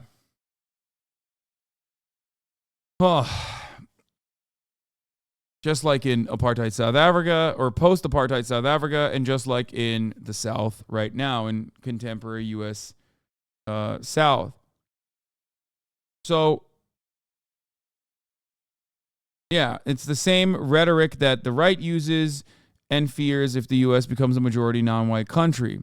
So, it's ridiculous. It's this notion that, like, Arabs and Jews are different somehow, or that Muslims and Jews are different somehow. There is no indication that the Palestinian Arab majority would ever push for a fundamentalist Islamist society. The only instance where Hamas has become the governing body was an incredibly violent one. It was an incredibly violent one where radicalization occurred as a consequence of the apartheid regime consistently increasing the violence that Palestinians were subjected to. Learning about David Ben-Gurion, it weirdly doesn't make Netanyahu seem like all that much of an outlier from the prime minister's past. No, there is no... That's why I always point to, like, even labor governments also still continuing the exact same expansionist protocols that prior governments had. It's never ended. Okay, like the apartheid expansion and the process never stopped.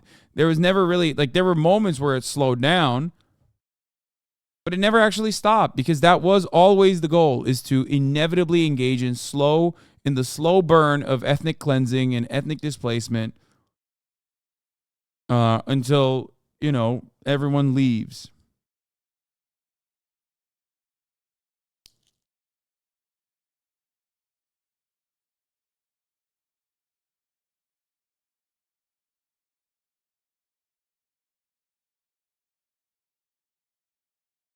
You love the fourth myth? Oh, I haven't even seen the fourth myth yet. I'm worried. Oh, no.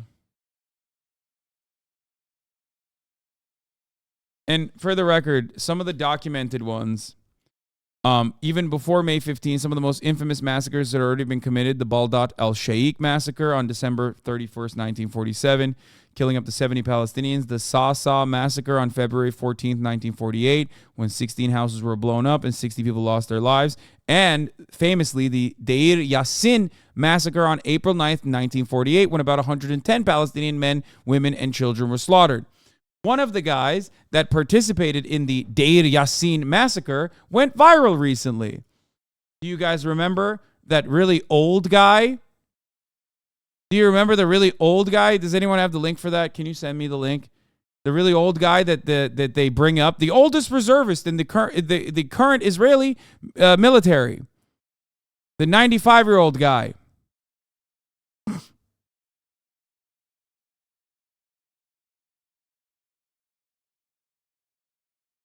Where the fuck is it? Oh, here. This guy. Erase the memory of them. Erase them, their families, mothers, and children. This motherfucker is being held together by just pure hate, dude. He's just like pure fucking hate, dude.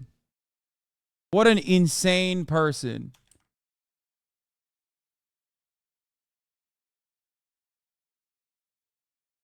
אסור להם לחיות לחיות האלה. בימים האלה לא תהיה לנו ברירה. נקבל עוד טילים מהחיזבאללה ויקומו כל הערבים בארץ נגדנו, ואז לא תהיה ברירה. מי יש לו נשק יירה בהם.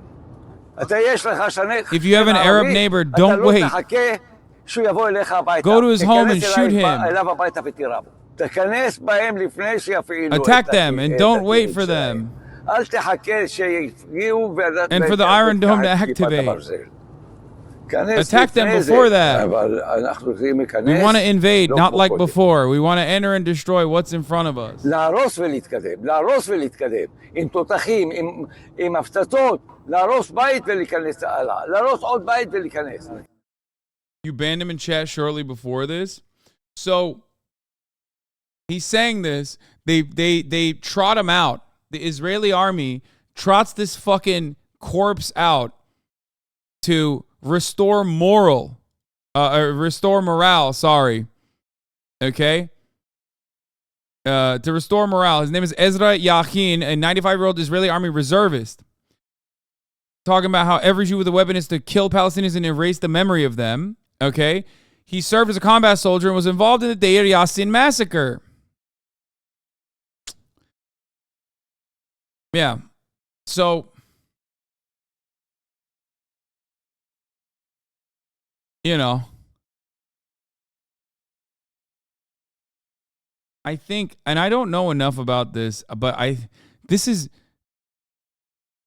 this the brigade that also, no, I don't know. Actually, I'm not going to say it. I don't know. There is, anyway, this is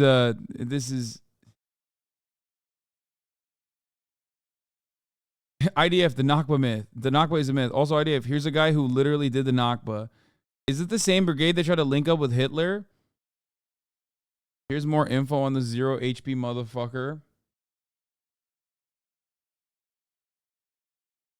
He added there was no excuse. Veteran involved. He was a member of the Lehi Zionist militia, which carried out atrocities before the creation of the state. He was involved in Deir Yassin, when Zionist militiamen belonging to the Lehi and Irgun groups went from house to house, killing more than 100 people in the small Palestinian village near Jerusalem, despite having agreed to an earlier truce. Many of those killed were women, children, and the elderly. The massacre, among other atrocities, led to the forced expulsion of hundreds of thousands of Palestinians from their homeland in what would be known as the Nakba, or catastrophe. In an interview with the Jewish press, Yachin said his Lehi unit was called upon to carry out the attack on Deir Yassin. The village was a terrorist hideout, he said. Leftist historians claim that we ruthlessly and with premeditation slaughtered the inhabitants of the village, including women and children. That was not the case at all. It is true that women and the youngsters were killed, but that was because they served as fighters. Brother, every fucking carcass that is involved in the inception of this goddamn fucking nation state has been saying the exact same arguments since the inception of the fucking nation state. Okay? Like, it's still the same. Child shields, dude. Human shields.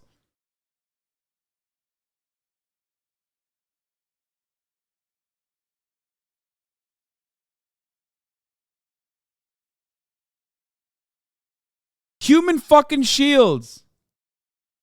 Irgun became Harud, that in the end renamed to Likud.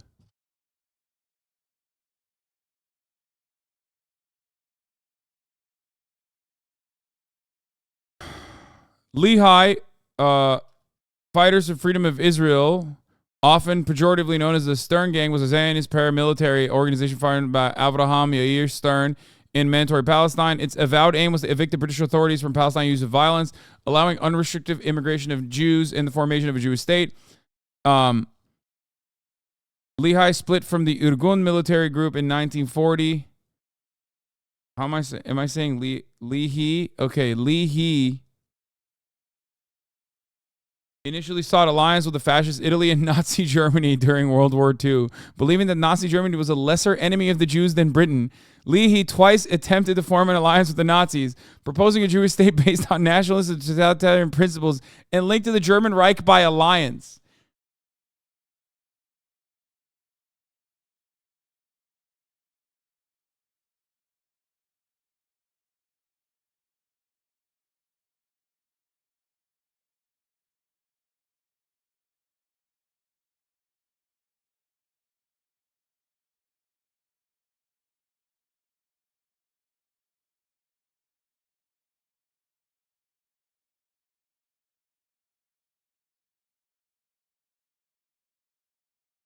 Nice.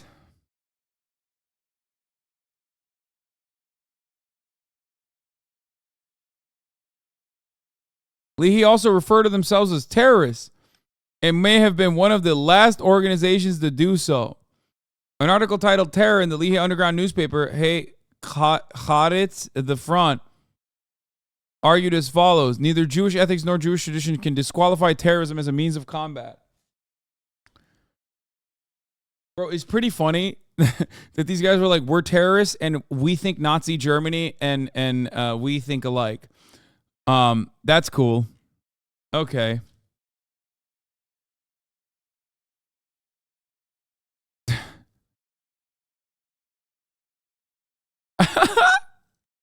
Then they offered support for Joseph Stalin's Soviet Union and the ideology of National Bolshevism, which was considered an amalgam of both the right and left. Regarding themselves as revolutionary socialists, the new Lehi developed a highly original ideology combining almost mythical belief in greater Israel with the support of the Arab liberation struggle. This sophisticated ideology failed to gain public support, and Lehi fared poorly in the first Israeli elections.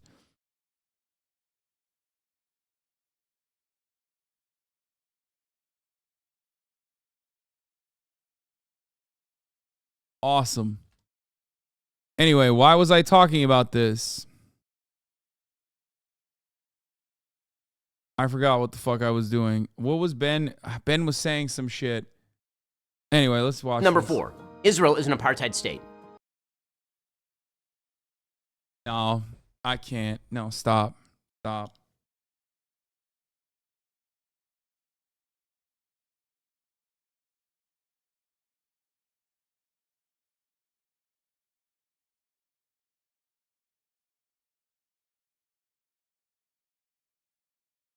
You are a killer? What do you mean? The only thing I'm killing is the top of the hour ad break, baby. Dude, I do want to see it because I feel like he's going to do tricks. He's going to be doing incredible gymnastics right now. I mean, it's a preposterous notion, but not as preposterous thinking that you will not see the ads at the top of the hour when there's a 3-minute ad break, which you will.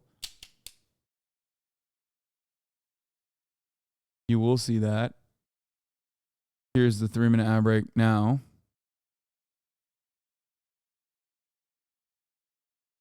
Israel is most certainly not an apartheid state. Arab citizens of Israel have the same rights as Jewish citizens. No, he doesn't. 20% of all citizens of Israel are Arab. The vast majority of Palestinians live under Palestinian rule in the West Bank. All Arabs in the Gaza... Yeah.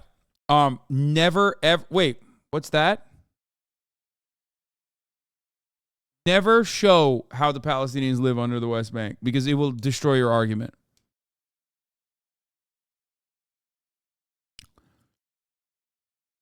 Yeah, no, no. This stuff is fucking ridiculous. Yeah, no, he's gross, disgusting, pervert. Fuck him, piece of shit, monster.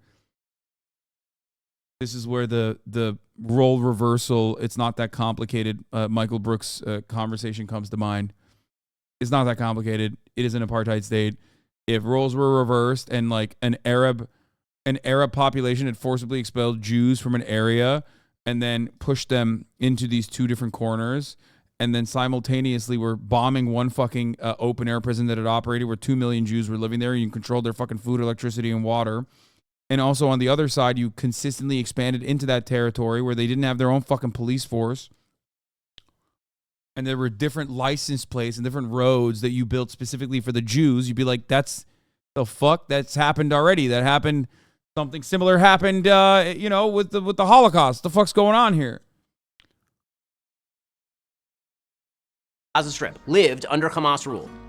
Israel's population, again... Like, at this point, I feel like the only difference is it's not happening as rapidly.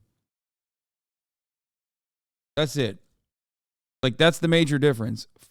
Ethnic displacement and murder happening in a much slower pace, but mostly just ethnic displacement. Because let's be real, murders have happened. Of course, like systematic murder occurs. There is an apartheid state. That is 100%. It's just like the thing that hasn't happened is just like putting Palestinian people in the camps and then killing them. And the Palestinian people that were put into an open-air prison known as Gaza do get routinely bombed, but not to the same degree. Again, is 20% Arab. Arab parties have sat in the Israeli government, and Arab sits on Israel's Supreme Court. There are 0 Jews living under Palestinian rule. The only apartheid state is any state of Palestine. Wait, wait, what? He's saying there are no Jews living under Palestinian rule? To say, wait, does he think an apartheid state is when you don't have any... Wait, what?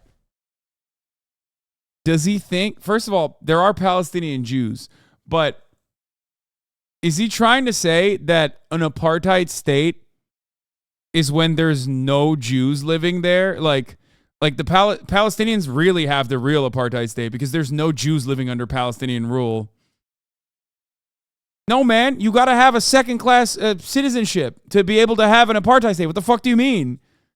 That's an ethno-state, you fucking idiot. You're confusing the ethno-state with apartheid state, which would still be ridiculous if you were like Palestine as an ethno-state. That'd be so funny. What the fuck?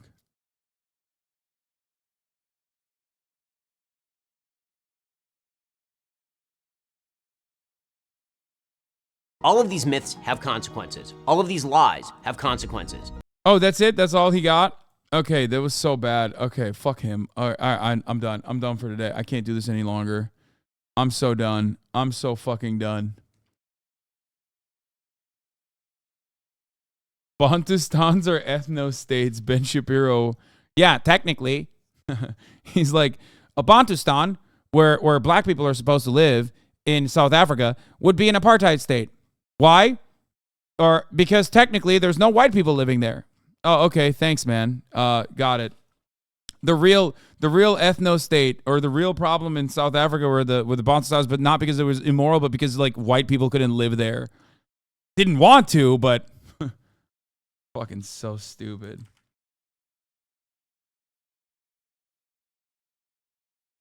Anyway.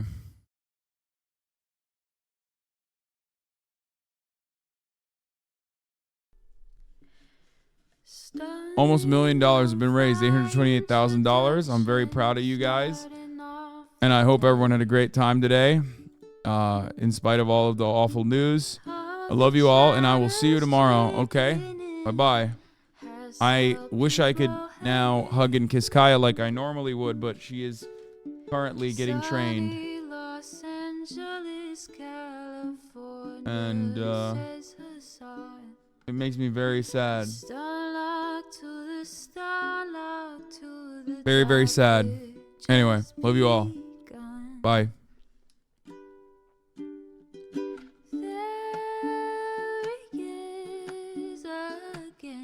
Hasan is streaming. Hasan is streaming. There he is again. Hasan is streaming. Hasan is streaming. Reviewing the P.O. box. Uncle Uyghur's face. Sudden discord agitprop. Great names take embrace.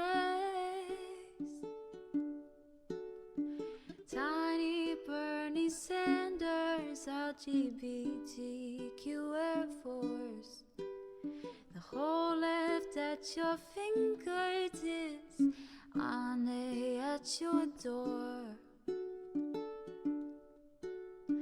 H3 crowded debate, the Young Turks online show. 3 full fucking years of this, plenty more to go. 90-day fiance talks of champagne bourgeoisie. A Trump rally live reaction, a mass riot at DC. There he is again, Hasan is streaming.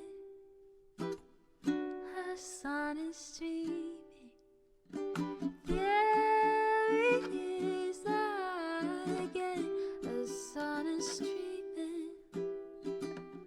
Hasan is streaming.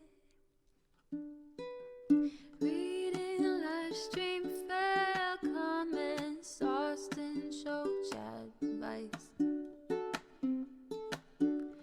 And all the ways the right-wing pipeline can suck you in online. JCS react, Lord frame gets broken, cover blown. A words are streaming at your home. Total radicalization coming out to find.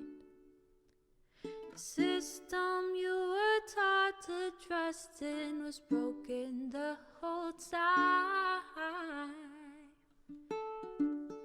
All these daily streams, whether big or whether small, have helped me and so many find